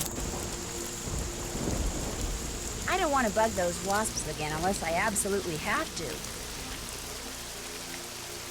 You can't get more than 1 loquat at a time. That's... Oh, we need to talk to Henry. We have not talked to him. Yes? Do you think I could borrow your keychain? The one that has Bruno's glass eye on it? You want to borrow it? What for? Actually, all I really want is the eye. I mean, it's just so cool. What if you break it? I won't. I'll be really careful, I promise. I don't think I want to take that chance. Sorry. Look at what The box of your great uncle's things that Nancy. you sold to Zeke's curio shop. That was a no-no, wasn't it? What box of things? I don't know what you're talking about. The guy who owns the shop said you sold him a box of assorted items. I'm assuming they used to be Bruno's. Well, somebody screwed up somewhere because I haven't sold anything to anybody. Why would I sell one lousy box of stuff when I'm about to inherit a whole house full of stuff? Get real. You sold it because you needed some quick cash in order to keep Summer happy, didn't you? How do you know about her? Playing detective is actually a lot more than a hobby with me. I could make a lot of trouble for you, Henry, but if you come clean, tell me about Summer. She's this girl I'm in love with. I think she loves me back, but she's so unpredictable it drives me nuts. You argue a lot? All the time, mostly over how schizoid she is. I mean, I never know what's gonna make her happy. Like, just before I left, I took practically every bit of cash I had and bought her a bunch of CDs. You know, to keep her occupied while I was gone, right? Well, soon as I get here, she calls and says her sound system just went bluey and I had to buy her a new one because what good were the CDs I bought her if she couldn't play them? So then you threw a bunch of Bruno's things into a box and sold it to that curio shop. Yeah. I wired her the money, but then she called and said she also needed new headphones. Next call, it was new speakers. And now she expects me to buy her a flat-screen TV. When I try to talk to her about always wanting more like that, she gets really mad. But I'm afraid if I don't give her what she wants, I'm afraid she'll dump me. And I couldn't take that. I mean, she's the only girlfriend I've ever had. Ever will have, probably. Look, you don't need to go telling Renee or any of those lawyers about selling that stuff, right? I guess I could just forget all about it. Nancy? Especially if you were to, say, do something for me. I know. You still want the glass eye? Take it. Go ahead. It's all yours. You want something, I want something, take it and we're even, okay? Well, it's not like you sold off half the estate or anything. $300. That's all I've gotten out of his estate. I swear. Go on, take it. I was naughty, but from now on I'll be nice, I promise. Do you know anything about the crystal skull that was in that box of junk you sold to Zeke's? There wasn't any crystal skull in that box. Are you sure? It would have been inside another box. Well, I did throw in some smaller boxes. Like I said, I was just grabbing stuff. Was it valuable? All I really know for sure right now is that it's missing. Great. Be just my luck to have sold something that wasn't junk to that glorified trash collector. Did you know that Bruno was a member of a group called the Jolly Rogers? No. Should I care? It was actually a crew that disbanded in the early 90s. Don't know anything about it, sorry. I'll stop bugging you now. Awesome. And you know what's great? That was actually something that Bess just learned from Dr. Buford. But because they have that phone sequence where like it fades, Nancy should know all of that because Bess just filled her in. It's good. It's good world building right there. This game. Oh man. Okay, well, I have the loquat, so I guess I better just go back through here.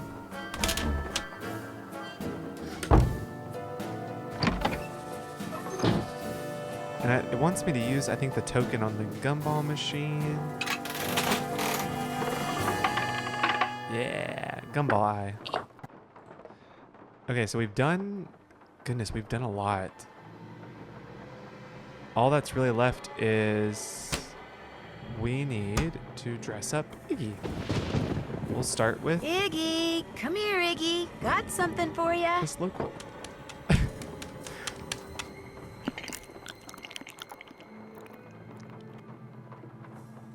Okay. So, see, and this is the problem is that I want to dress him up as everything.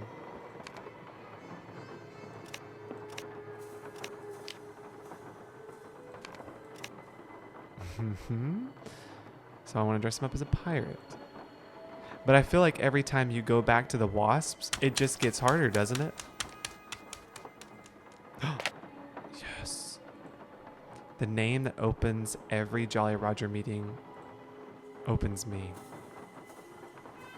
Ooh, we don't have that yet. But now I need another loquat.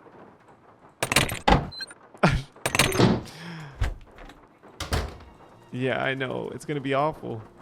Because it gets worse, doesn't it? Like, the first time it's always easy. They're letting you off the hook. But then it gets worse, doesn't it? That's how I remember it.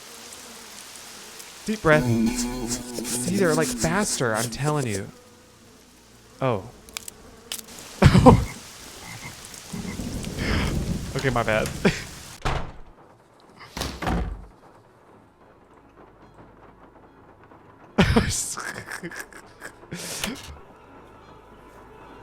Okay.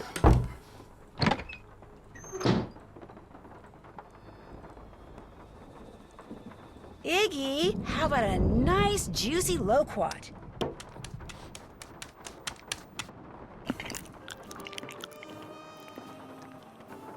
Oh my gosh. Somebody, when I was in the 3rd grade, we had Bring Your Pet to School Day, and somebody brought their pet iguana. It was amazing. It was like in big giant canisters with sand, and she like held it up. It was amazing. I was like, whoa. And you know what? She ended up being, I just now made that connection. She ended up being a veterinarian. She just graduated veterinarian school. Wow. Loved animals then, loves animals now. Okay. And then I dress you up as a clown. I guess so. I feel like I perform better in stress. What? He just left. He didn't give me anything. Oh, come on now.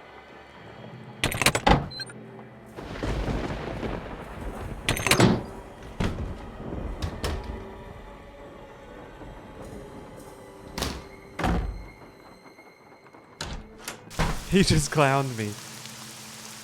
Oh my gosh. Okay, here we go. Oh my gosh, yes, that's what I'm talking about.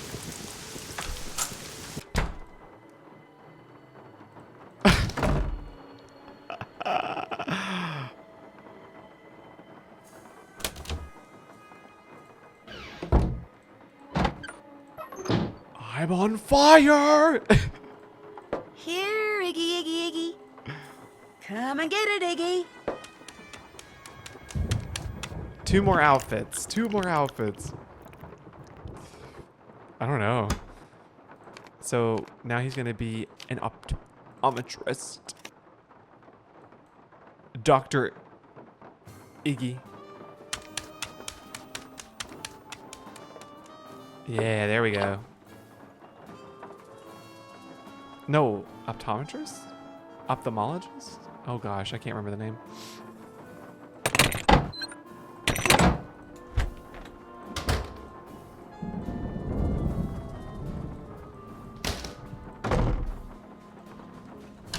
Alright, this is the last time, y'all. It has to go over well.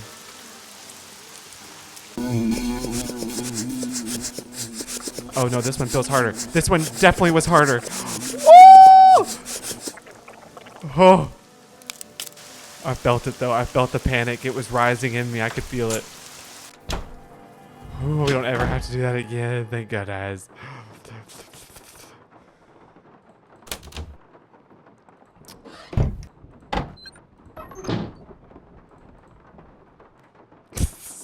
Come and get it, Iggy.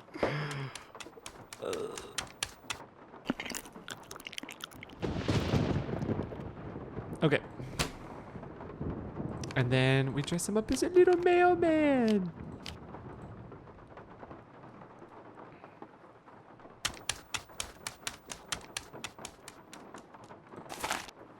Dear Dr. Bollet, I have completed my review of the data gleaned from the tests I ran last Tuesday on the crystal line replica of the human skull which you and Miss Amande brought in. What follows is a simple answer regarding its authenticity which the two of you requested. My analysis showed that the skull, while made of remarkably pure crystal, was carved using modern instruments. In layman's term, the skull is a fake. Again, thank you for allowing Milo Research and Technology to serve you. Sincerely, Chaz Milo. Ooh, we gotta call him. We gotta talk to him. Yeah? Is this Milo Research and Technology? This is Chaz, Milo. Service forwarded your call to my cell. What do you want? Are you all right? I'm at the gym. On the treadmill. It's called multitasking. Well, about the letter you sent to Dr. Bollet, you know, where you told him the skull was a fake, I was just wondering... I never told him that. Never told him what? I told him that skull was authentic. No, you said in the letter the skull was carved using modern instruments. I said all the tests I ran proved the skull had been hand-carved and hand-polished. Probably took decades to make. But the letter Dr. Bollet got said just the opposite. Then the letter he got must not have been the letter that I wrote. Are you saying the crystal skull is real? Hey, I'm not saying it's magic or anything. I'm just saying it wasn't made using 19th century, 20th century, or 21st century technology. Did you carbon date it to see how old it was? The thing was pure quartz. No carbon in quartz. No carbon, no carbon dating. Hey, look, I'm gonna hang up now. If I try to talk anymore, I'm gonna pass out. Just one more question. Did you send that letter saying the skull was authentic to anyone else? No, just Dr. Bollet. I heard he died recently. Good thing I billed him up front. Yeah, well, thanks for your help. Okay. No problem. Oh man, wow. See, this is the point of the game where it's just like everything starts dun, dun, dun, dun, dun, dun, dun, dun, lining up.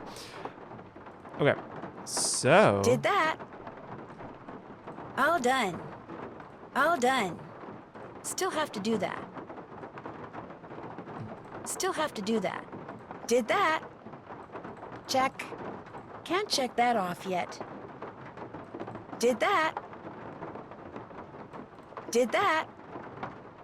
Still have to do that. Did that. So we don't have much left to do. Make sure I've called everybody. Do I have to talk to Professor Hotchkiss anymore? Yes, hello? Who is this? Hello, Professor. This is Nancy Drew again. Nancy Drew. Are you sure you're not the cheese girl? Positive. Could I ask you something? Of course. Let her rip. Do you know of any relationship between the Whisperer and a crew in New Orleans called the Jolly Rogers? A crew named after the skull and crossbones flag flown by European and American pirates? How so very colorful! Yo-ho-ho! Why'd you ask? The man who called you about the Whisperer, Bruno Bollet, he was a member of the Jolly Rogers. I just thought maybe one had something to do with the other. Had the Whisperer fallen into the hands of pirates, I promise you my research would have turned up that fact. But it didn't. Therefore, no relationship. Coincidence strikes again. That's it for now. Good luck to you, dear. Okay.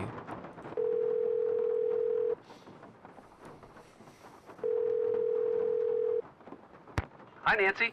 Hey, Ned. What's going on? Ooh, okay, good stuff.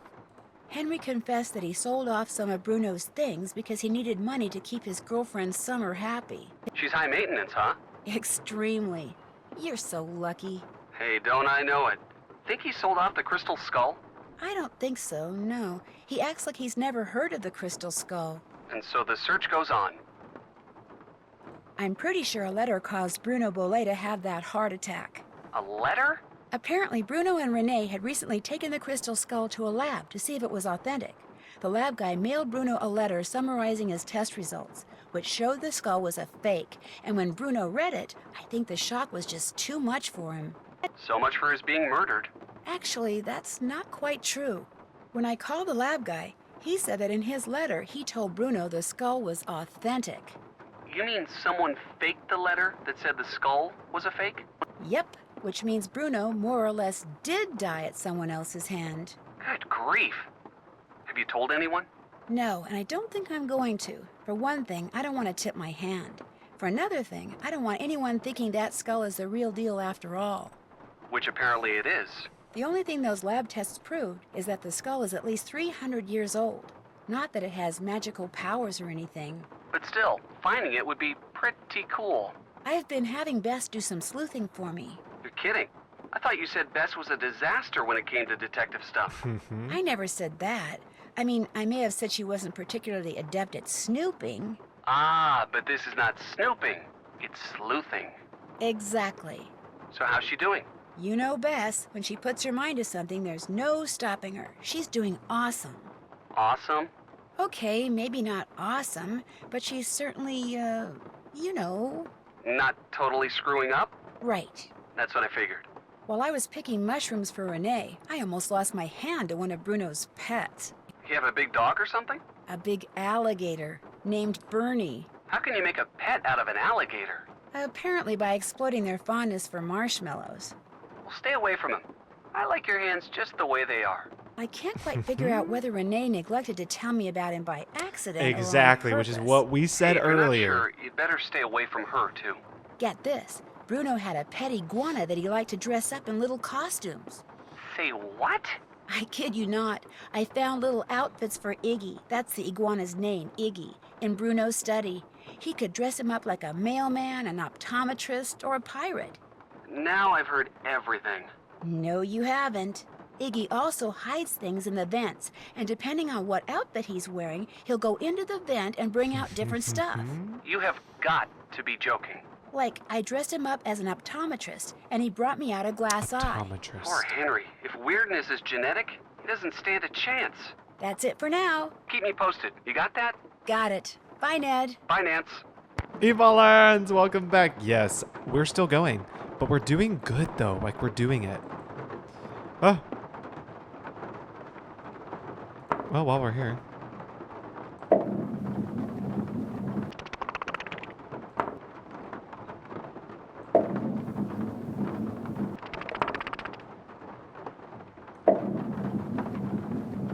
Oh no.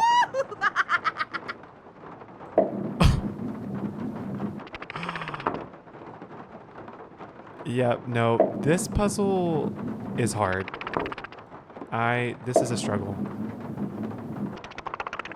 Cause don't you have to get them all to be eyes, right? But there's that. Welcome back, Danny. Yeah, this mini game is. Are you kidding me? I did it again.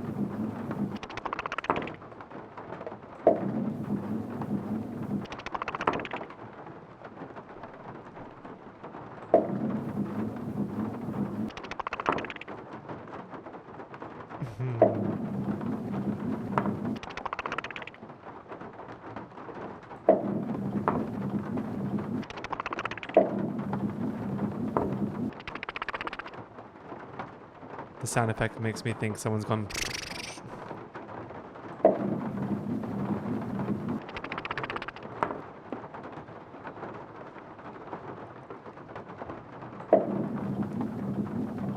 Ugh. Okay.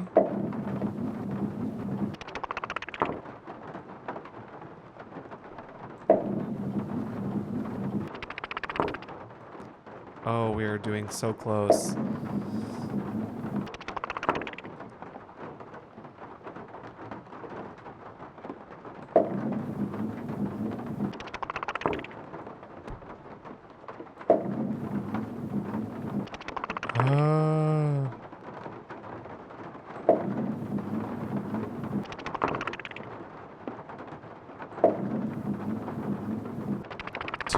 Two more. Come on.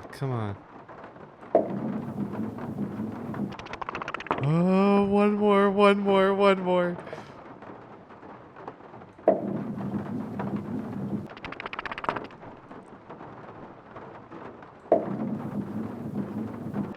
Oh.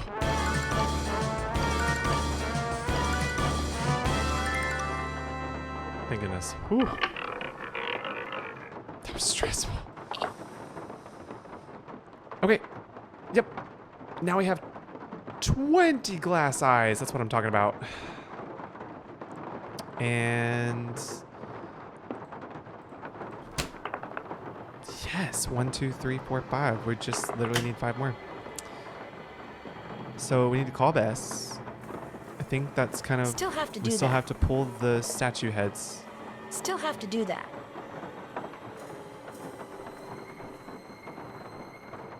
Can't check that off yet. Okay. So I guess we should go ahead and call Bess. Thanks. I was very excited about it, Sherry. Hello? Hi, Bess. Listen, you busy? Why? I need you to do something for me. What? I need you to infiltrate the meeting of the Jolly Rogers crew that's about to be held at Rampart and Dumaine, which has got to be right near Zeke's. You're going to have to look around for it. Now, to get into the meeting, you'll need to put on that skeleton man costume you saw in the back room. And once you're in the meeting, you'll need to listen for the name that opens the meeting so you can tell me what it is, okay? No. Beth, I know you don't like to do stuff like this, but this is really, really, really important, and it'll be the last thing I ask you to do. I promise. Absolutely, unequivocally, irrefutably, incontrovertibly, no. Which of course actually means yes, because if I don't do this, I'll be stuck here by myself until you give up. And since we both know you will never give up, I don't suppose it would do any good to point out that the curio shop is closed. You'll find a way in. Oh, and if anyone at the meeting asks, the password is Scuttled Bones. Okay, I'll give it a shot. I remember playing this one when it came out, and I thought, oh my gosh, it was so clever that when you walk down here,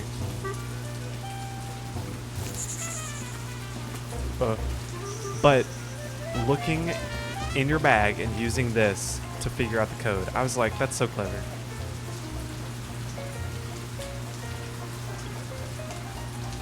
Thanks to Nancy, I don't feel like I'm in New Orleans. I feel like I'm in the CIA. Now she expects me to break into the curio shop, put on that skeleton man costume, then go on spy on some pirate meeting. I'm getting butterflies just writing this down. How am I ever actually gonna do it? Yeah, okay. So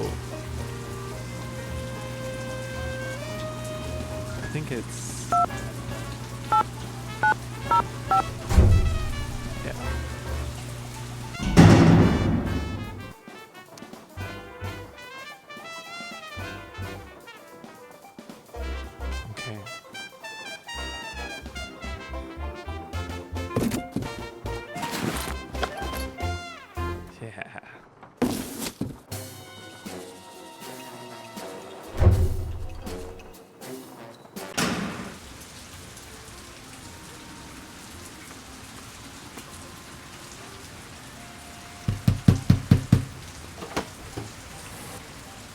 Ah, spooky. What's the password? Password? Right. Let's see. Scuttled Bones.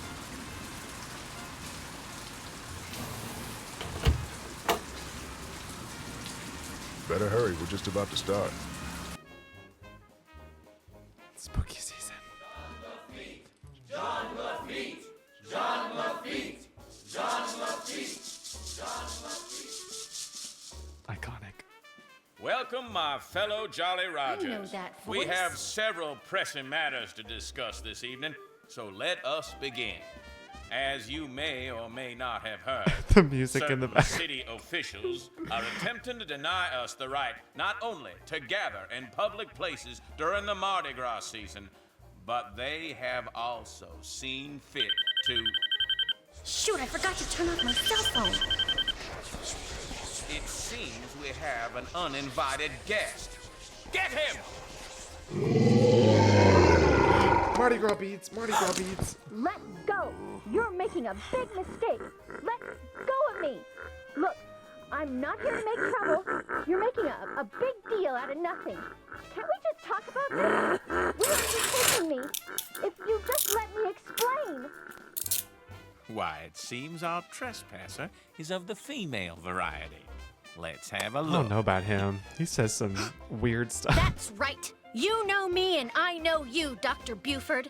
And I also know that you were the one who attacked my friend over at the Boley Mansion today. And if you don't tell me why right now, I promise you, you are gonna be in one big world of hurt.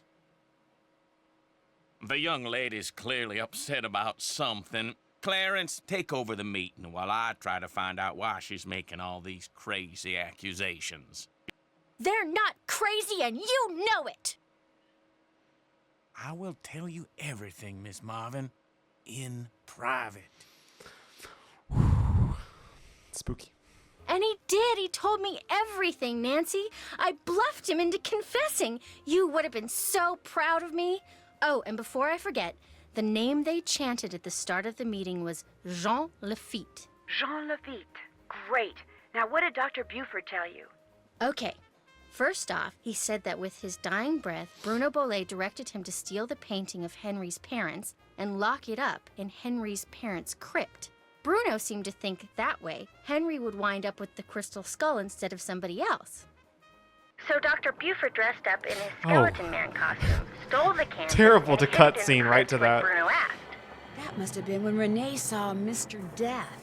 But then, Dr. Buford had second thoughts and decided to heck with Henry. He wanted that crystal skull for himself. So this afternoon, he dressed up in his skeleton man costume again and snuck into Henry's house so he could get the key from that mini cemetery and retrieve the painting he'd left in that crypt, knowing the painting would somehow lead him to the skull. Only I walked in on him and ruined everything. Right. And now that we're onto him, he says he no longer wants the skull. He's embarrassed that he allowed his superstitious side to get the best of him and says whoever finds the skull is welcome to it. At least that's what Dr. Buford said. Uh-oh. Uh-oh what? I told him you were looking for the skull. That's all right. Actually, I told him you were on the verge of finding it. Why would you tell him that? I don't know, I got carried away. So if he lied to me, and he really does still want the skull, then he might come after you. He left right after we talked, and I don't think he went back into that meeting. What if he's on his way over there? Don't worry, I'll be fine. Why don't you just... Whoa, that bolt of lightning was huge. Anyway, why don't you just go relax, and I'll be back at the hotel before you know it, okay? Bess? Hello? Bess, you there? Nope, she sure isn't. Oh, the storytelling is off the charts. Okay, that was really good. All right. Bess left us thunderstruck. All right, well, we're almost wrapped up with this, I feel. We're like right there at the end, I think. Can't check that off yet. We still have not explored every inch of the garden. Still have to do that. We haven't done that. I haven't done that. Check. Oh, yeah. I forgot. We gotta enter John Lafitte in the box.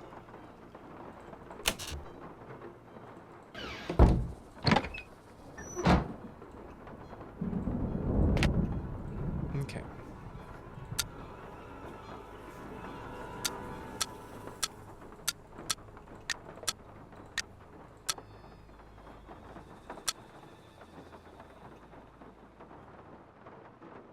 Did I not put it in right? Or...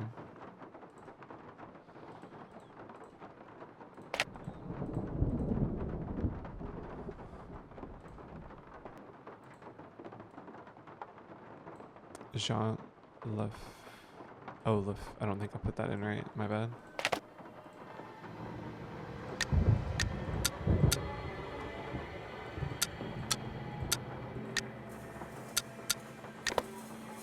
Aha! Another eyeball. Wow. Okay, so we have 21 eyeballs, and we're missing 4. But also, wasn't there another one that we haven't done? Or it's the... Oh, it's the buzzard one. The keys, the statues are keys. Oh, no. I remember this one being really hard.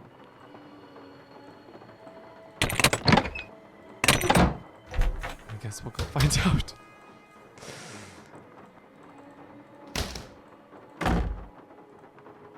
Yes? I'm going to keep looking around. Sounds good.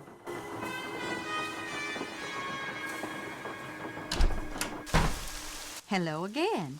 I think I found the letter that Dr. Bolet was reading when he had his fatal heart attack. Iggy the iguana had taken it.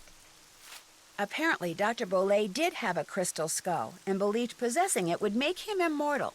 So he had it tested, and the lab sent him its findings in this letter. Read the second paragraph. My analysis showed that the skull, while made Trying of to call her remarkably out. pure crystal, was carved using modern instruments. In layman's terms, the skull is a fake. My guess is Dr. Bolet believed in the skull so completely that when he read it was a fake, he was totally devastated, and his heart just stopped. But what I don't quite understand is, why did you tell me you didn't know about the crystal skull when this letter indicates you did? Oh. All right. Dr. Okay. Bolet told me about the skull. As you said, he believed with all his might owning that skull was the reason he was still going strong at 95. I lied to you because, well, for one thing, Dr. Bolet swore me to secrecy.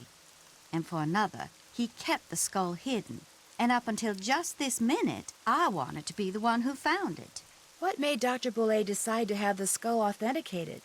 Getting the skull tested was my idea. When Dr. Boley told me about it, I was skeptical and that troubled him.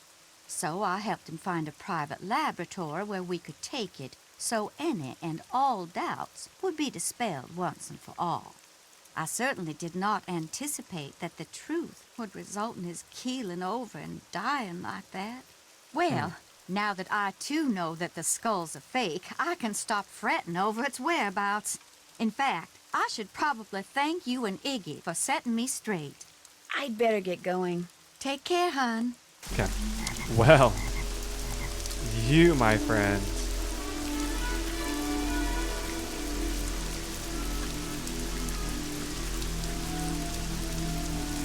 All right, let's look at the book again. Okay, the book reads, Avian statues hide secrets bound. Mechanical feathers from metal were pound. Wires and springs and levers were wound. As levers are pulled, solutions compound. A feather stands up, another falls down. You won't need to peek if you listen to sound. Inside this drawing, a solution is found. Master of buzzards drops key to the ground. Oh, there's a whole other page too of stuff.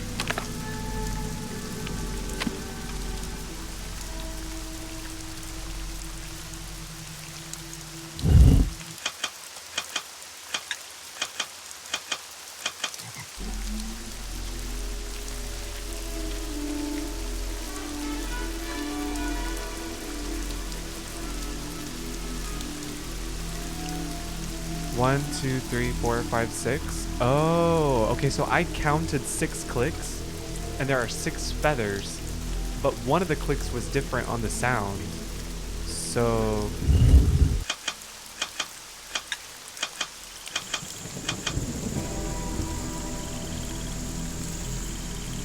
So it was saying the third click was different, which is the third feather. Oh, okay.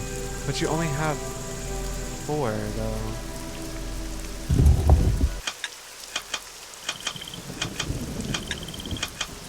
So this one's 1 and 5.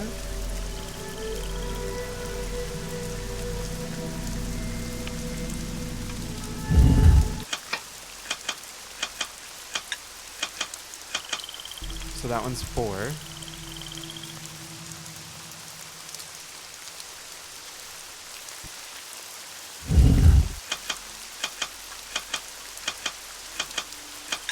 And that one's 6. Okay, so now we know which feathers do what.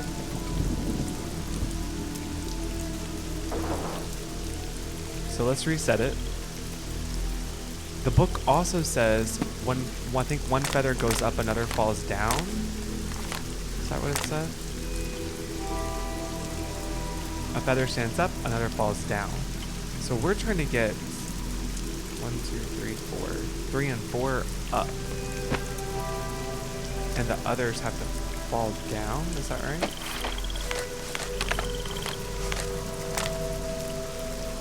Yeah. These need to stick out. So 1 and 6 need to fall down.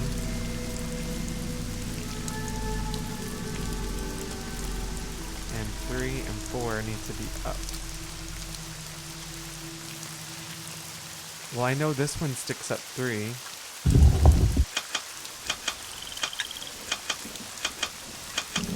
This one sticks up 4.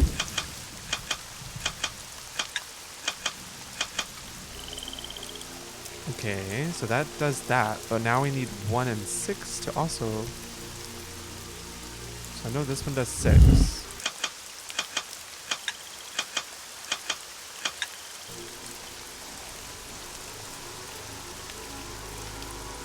And then this one does 1? No.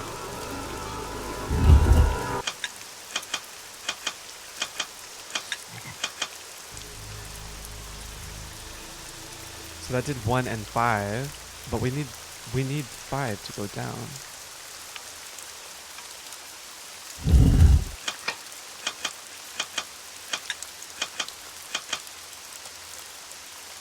Okay, there we go. Now this one's all the way up.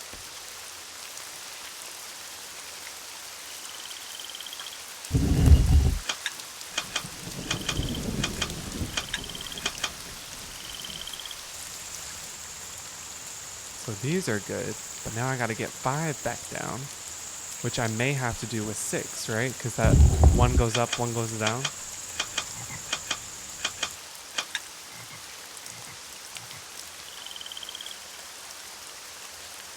Oh, it's like so close.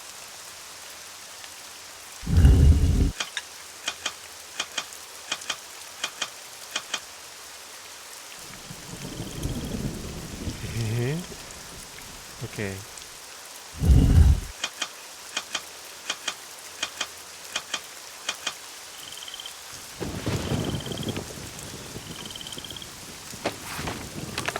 He has alfalfa feathers.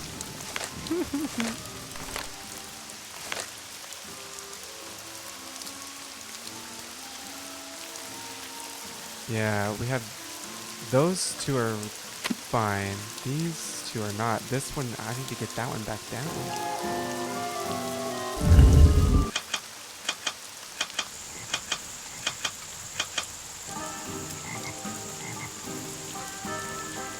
Yeah, because every time I do this one, nothing ever changes.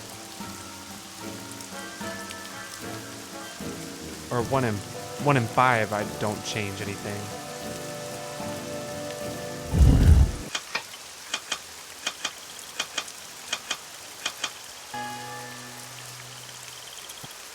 Now that one, put that one back down. Which that one's good. That's what we want.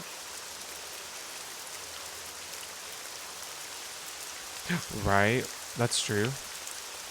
But I did 4, and that actually put this one down, which was good because we do want that. Now I haven't done this one again.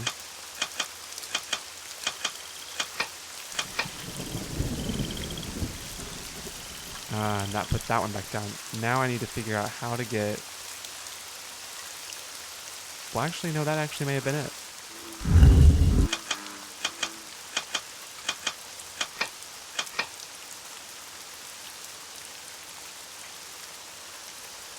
Okay. Now if I can just get 6 back out, which is should be this one.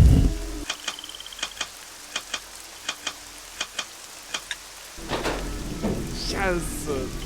Oh my gosh. So satisfying.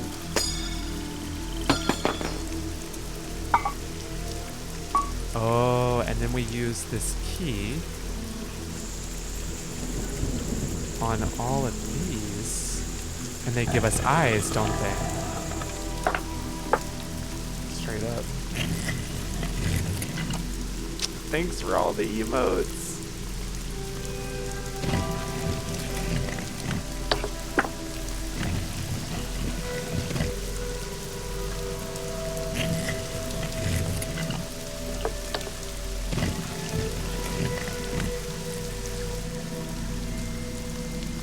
Yeah, exactly. Yeah, because that was one that you really had to like think on. We did it. Okay, so now Check. Check. All done. check. And the only thing I think left to do is check off. All done. Can't check that off yet. Just go put the eyes where they're supposed to go.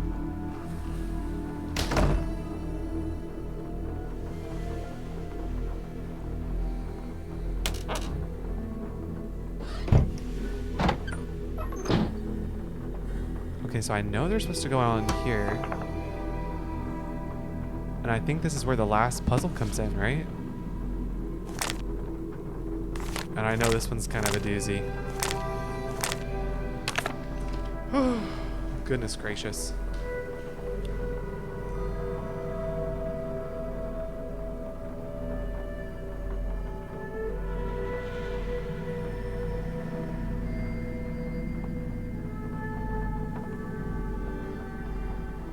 So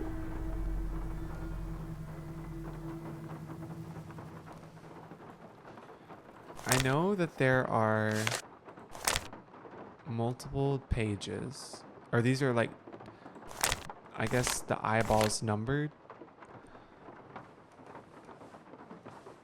So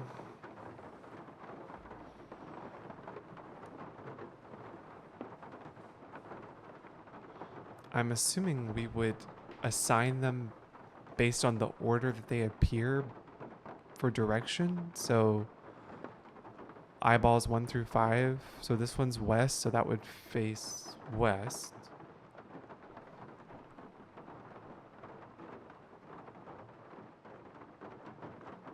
And then left. But there's only 2 directions here.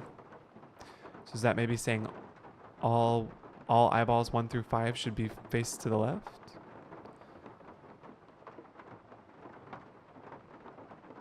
If this vessel was bogged down by booty, they would drop off the treasure and away they'd be scooting.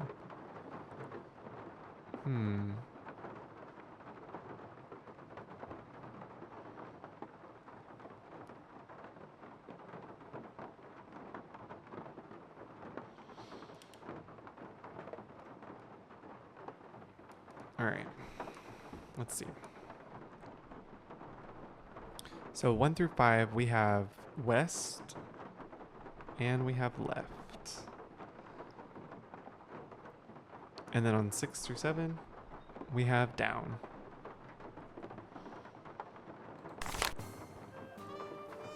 And then 8 through 12, we have down, down and left.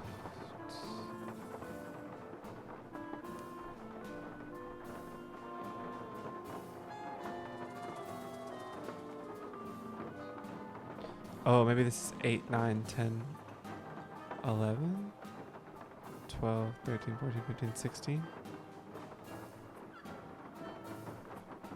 I'm not really sure how that's supposed to work. See, 1, 2, 3, 4. That doesn't make sense.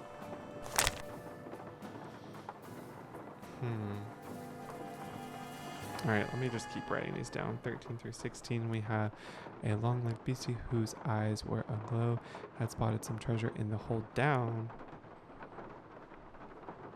below, and his curious nature could not let it go, so he tore down the hole, and alarmed were the pirates, he started to break down. And you have 17 through 20. His nautical naughtiness knocked down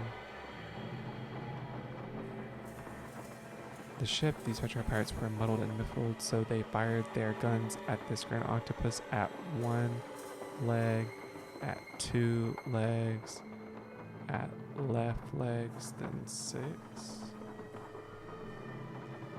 But the creature continued with 2 other arms. The northwestern? Well, that's confusing.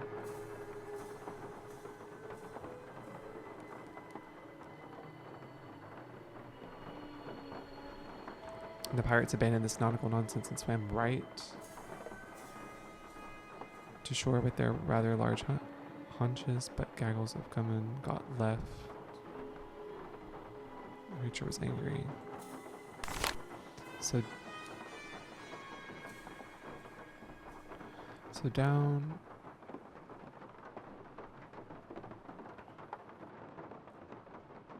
Right.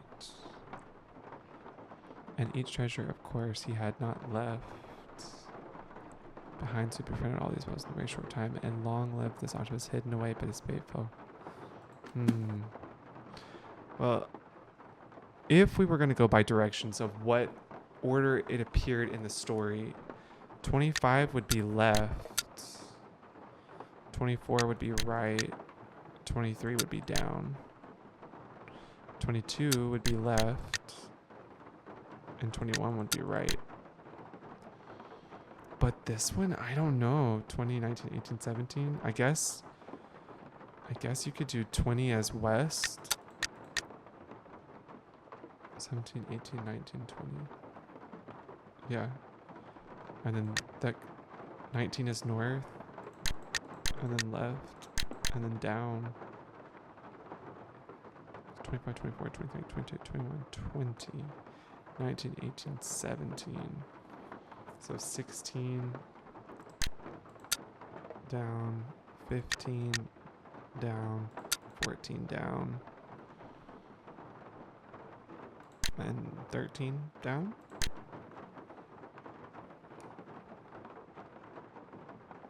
I don't know about this. Like, it's 1 through 5, west and left. But that would make them all do that, right?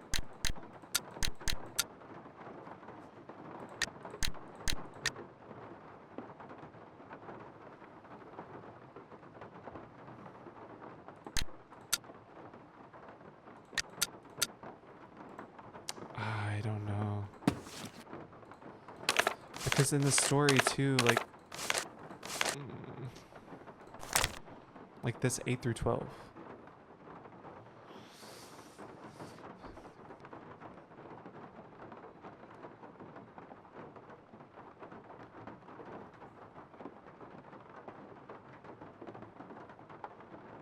Oh, bow up. Oh. So you have up and then down.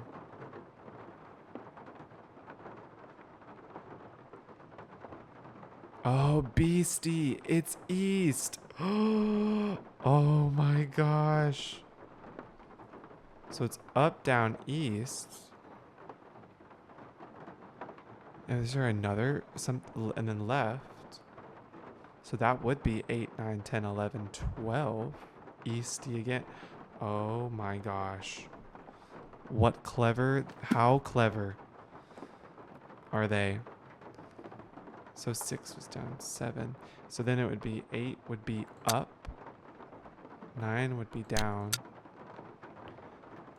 and then east, left, east.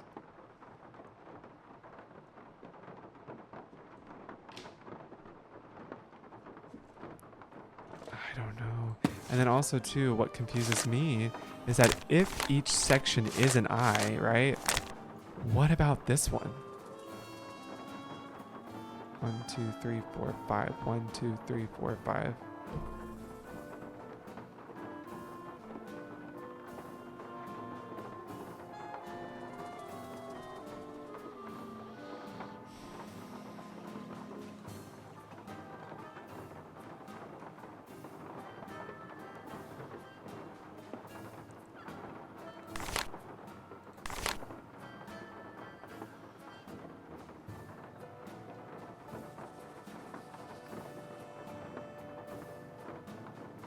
I just have down, down. But this one, yeah, I don't know. West? West and left. Which is both left. So I would have thought that would have been right. They're all to the left. Down, down. And then up, down, east, left, east. Okay.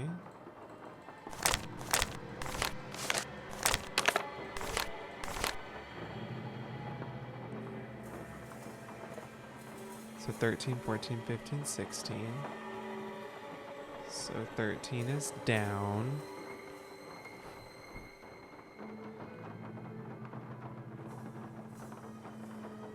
And this is down. So what's this one? 14. And his curious nature could not let it go.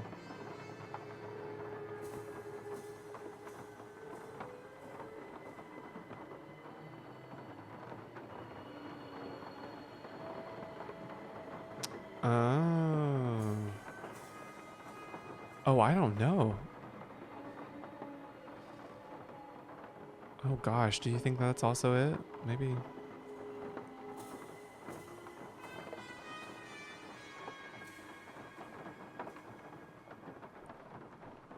Because, like, what's the direction? What's the direction in this? Could and his curious nature not let it go?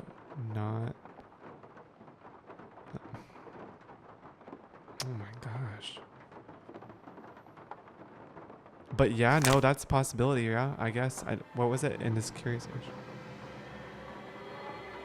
Oh, I see. Anxious out hunting south.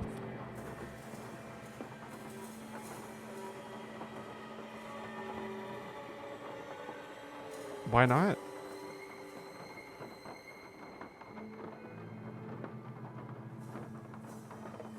Maybe it's saying that. Oh, yes, because look, sea stricken east.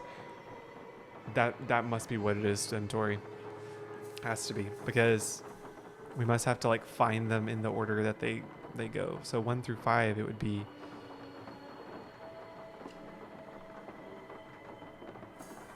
south, west,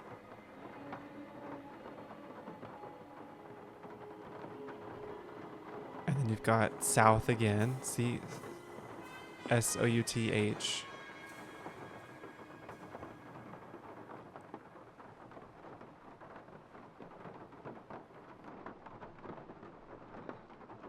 And then you have east, and then you have left. Maybe that's, yeah, that feels, that's probably what it is.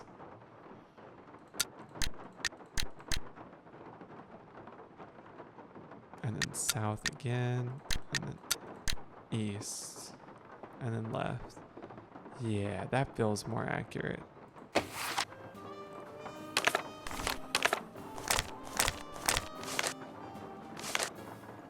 And then the 8, 9, 10, 11, 12. But this one, what is hidden here? Right. Yeah, no, I mean, can you imagine? Like, literally, I was 9, I think, when this game came out. So, 9. No, I was 8. 8. This is wild.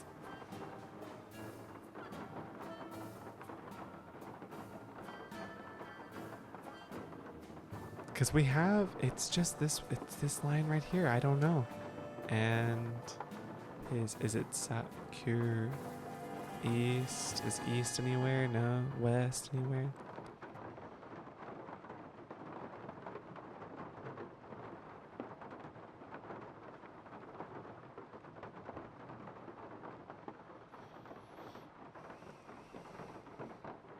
I see. Or north. Is north anywhere?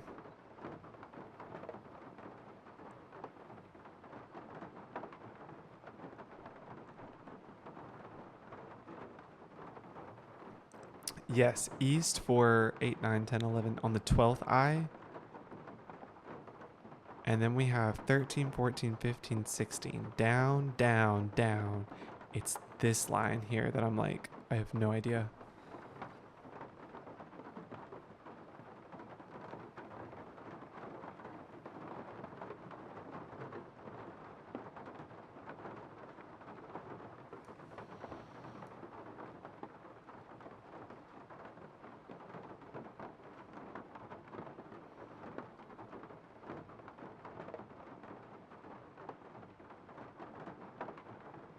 Oh, well, I took it as 8, 9, 10, 11, 12.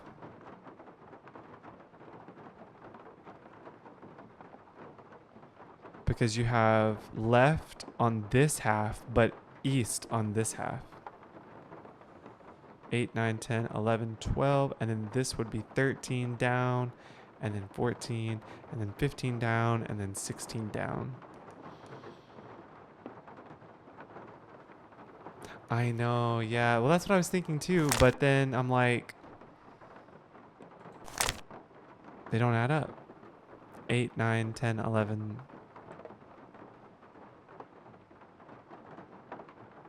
Yeah, I don't know. This one's tricky.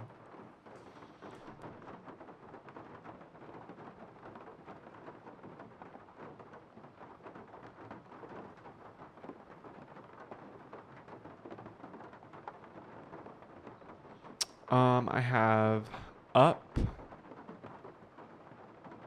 I have up, down, east, left, east.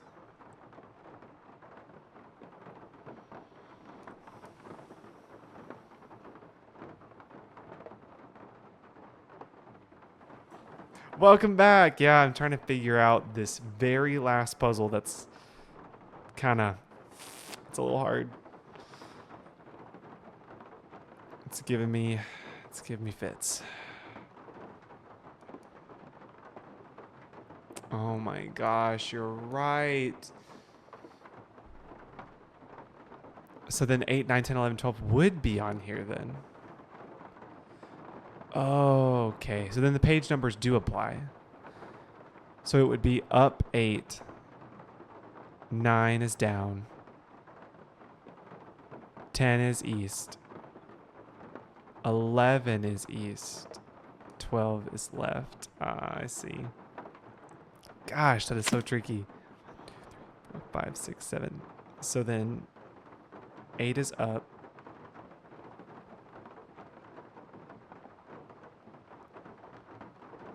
Nine is down. Wait, what was it again? Oh no, I should have wrote that down.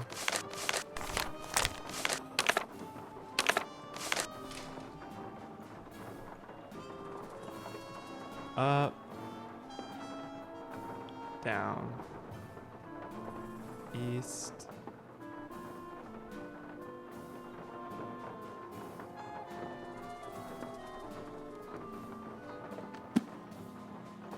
six, 7. Okay, 8 is up, 9 is down, 10 is east. Yes, 11 is east, and 12 is left. Oh. So then for that other part, for this one, 13, 14, 15, 16, no, no, it just, no, that doesn't matter. It's actually just by, so east is 13.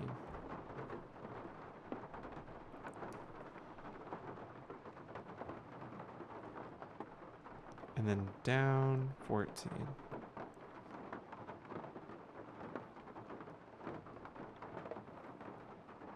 And then down, and then down. So let's see, 5, 10, 11, 12, 13 is east. That was it. It was just the first few.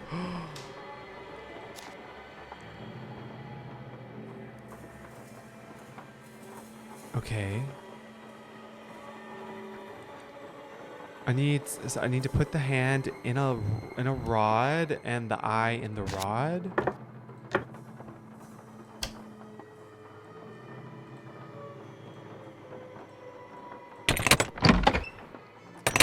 Bruh, I can't believe it. We finally made it.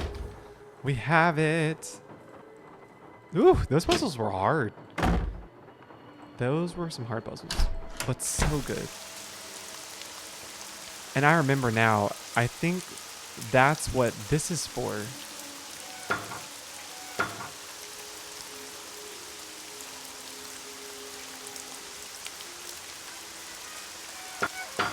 But you have to like push the rock out or something.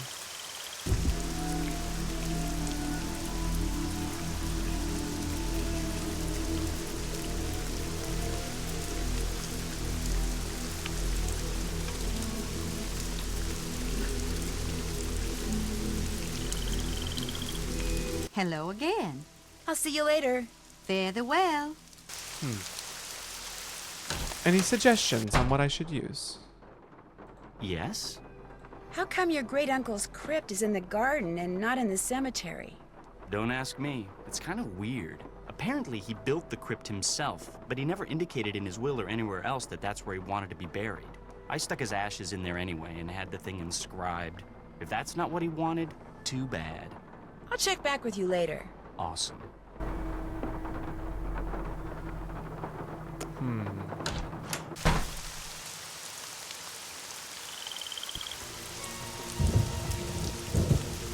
You know, we can look at these flowers, but we never use them. I always wondered about that. I wonder if they were going to use them for something.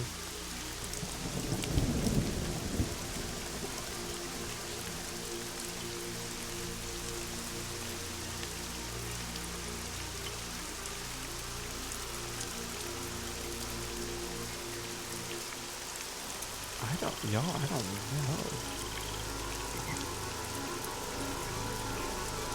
Yeah, because look, you can look at other ones.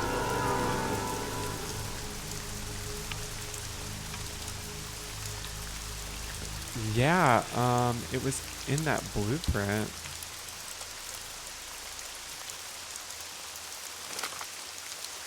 And Nancy knows about it.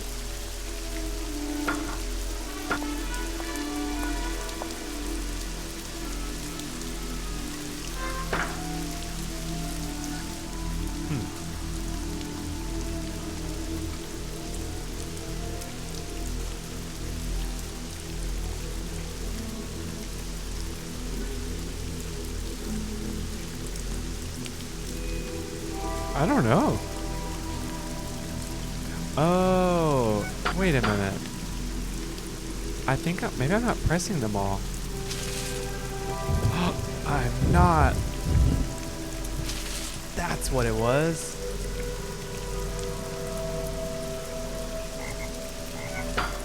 There was a whole other one. Sweet. Now it's time.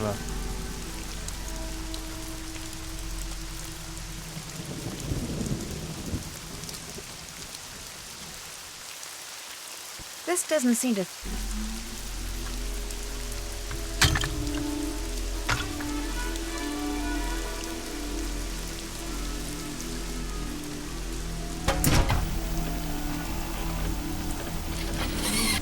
This is such a fun game to play the day before Halloween.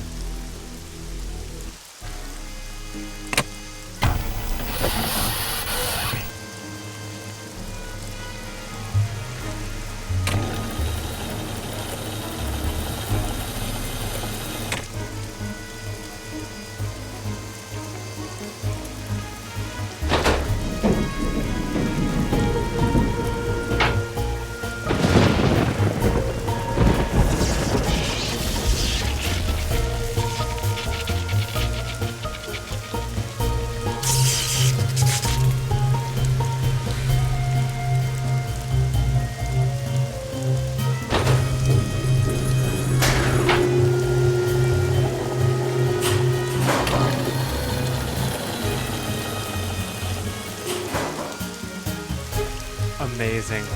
Top notch.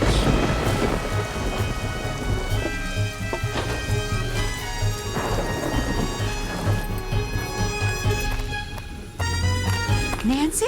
That you in there? Goodness sakes, gal, what on earth have you gone and done? The lid's closing and I don't know how to stop it. Here, I'll pull you up. Toss what you're holding up here, then give me your hands. Come on, you best hurry. Don't do it. Here it comes. Don't toss it. Oh, Nancy. Renee, a little help, please? The crystal skull. After all that scheming, how do I finally get it? Why, this nice little Yankee gal just hands it to me. Renee, help me. Hurry, please. Thank you, Nancy. Bye now.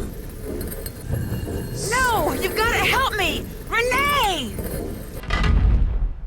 Renee! Oh my gosh, so good. Okay. Well, here we are. Those two over there.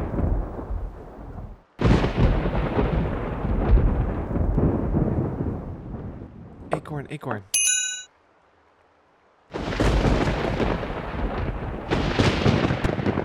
Now, I will lie.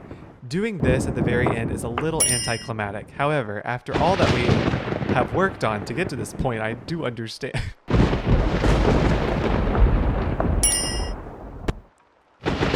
But it is not my favorite in-game puzzle.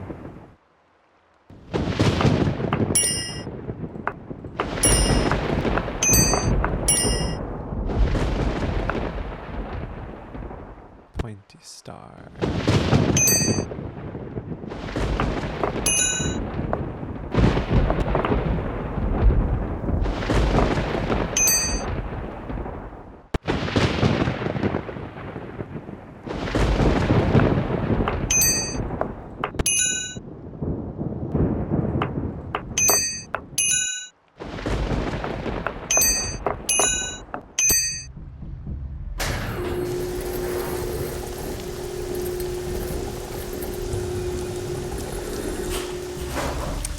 Maybe at this point, Bruno Bolet was like, oh gosh, I'm so tired of making puzzles. Let's make this last one easy.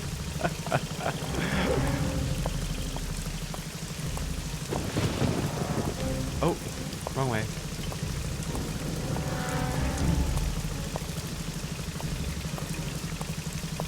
Renee, hold it right there. That skull isn't yours. To say nothing of the fact that you just tried to bury me alive. The skull is mine. It wants to be mine. Yes, I did my share of scheming to get it. I got Dr. Bolet to go to the authenticators, then switched the letter they wrote saying it was real with one I wrote saying it was fake, in hopes that Dr. Bolet would just hand it over to me. Yes, my plan failed, and yet, here we are. I have the skull. Why? Because it knows that I will fulfill its destiny. Bruno Bolet wanted Henry to have it. That's why he had Gilbert Buford steal that painting and hide it in Henry's parents' crypt. Because he hoped that way Henry would eventually find it. Henry's a fool. If he ever got his hands on this, he would just turn around and give it to that trashy girlfriend of his. Dr. Bolet, he just wanted it because he was terrified of dying. Gilbert Buford, too. And that Lamont fella, he just wants to sell it to the highest bidder. Me, my motives are pure. I am going to protect it so it can rendezvous with all those other skulls. I'm going to be right there when they start conversing, and all the mysteries of the universe are forever solved. No,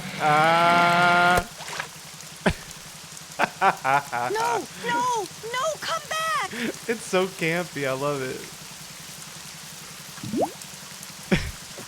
Renee burst into tears and sobbed as Bernie swam away with a crystal skull. It made me feel sorry for her for about 2 seconds. After all, while she may not have meant to cause Bruno's death, she certainly meant to cause mine when she left me sealed up in that crypt. It felt good to turn her over to the police. Later that night, Dr. Buford came over and apologized for knocking me out with that smoke bomb and for allowing himself to think, even for a moment, that Bruno's crystal skull was anything more than a pretty piece of quartz. To make up for his shameful behavior, he insisted on taking Bess and me on a grand tour of New Orleans. Seeing the city through the eyes of someone who loves it as much as Dr. Buford was truly special. He invited Henry too, but Henry declined. He was still trying to process the fact that his great-uncle wanted him to have the skull. Henry always thought that to Bruno he was nothing more than an annoying family obligation, someone Bruno couldn't care less about.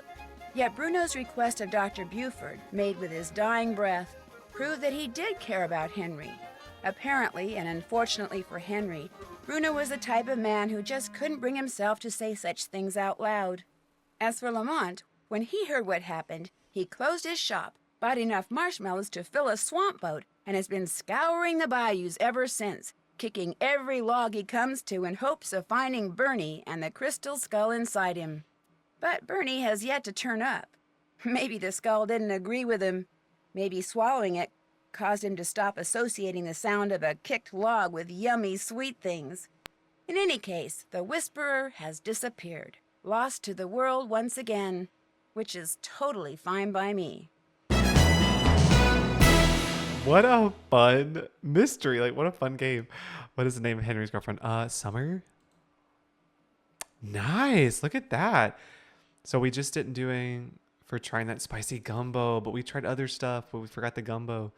Gumball Geek for never meeting a gumball you didn't like. Chit Chat Champ.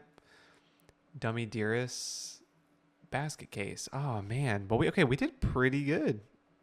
Talk about a detective's dream come true. The Italian police called me personally and requested that I travel to Italy and help them stake out a suspected thief in Venice. Oh, thanks for the bit story. What started out as a simple assignment in a city That one was filled with so canals, gondolas, and romance quickly morphed into a full-fledged undercover operation.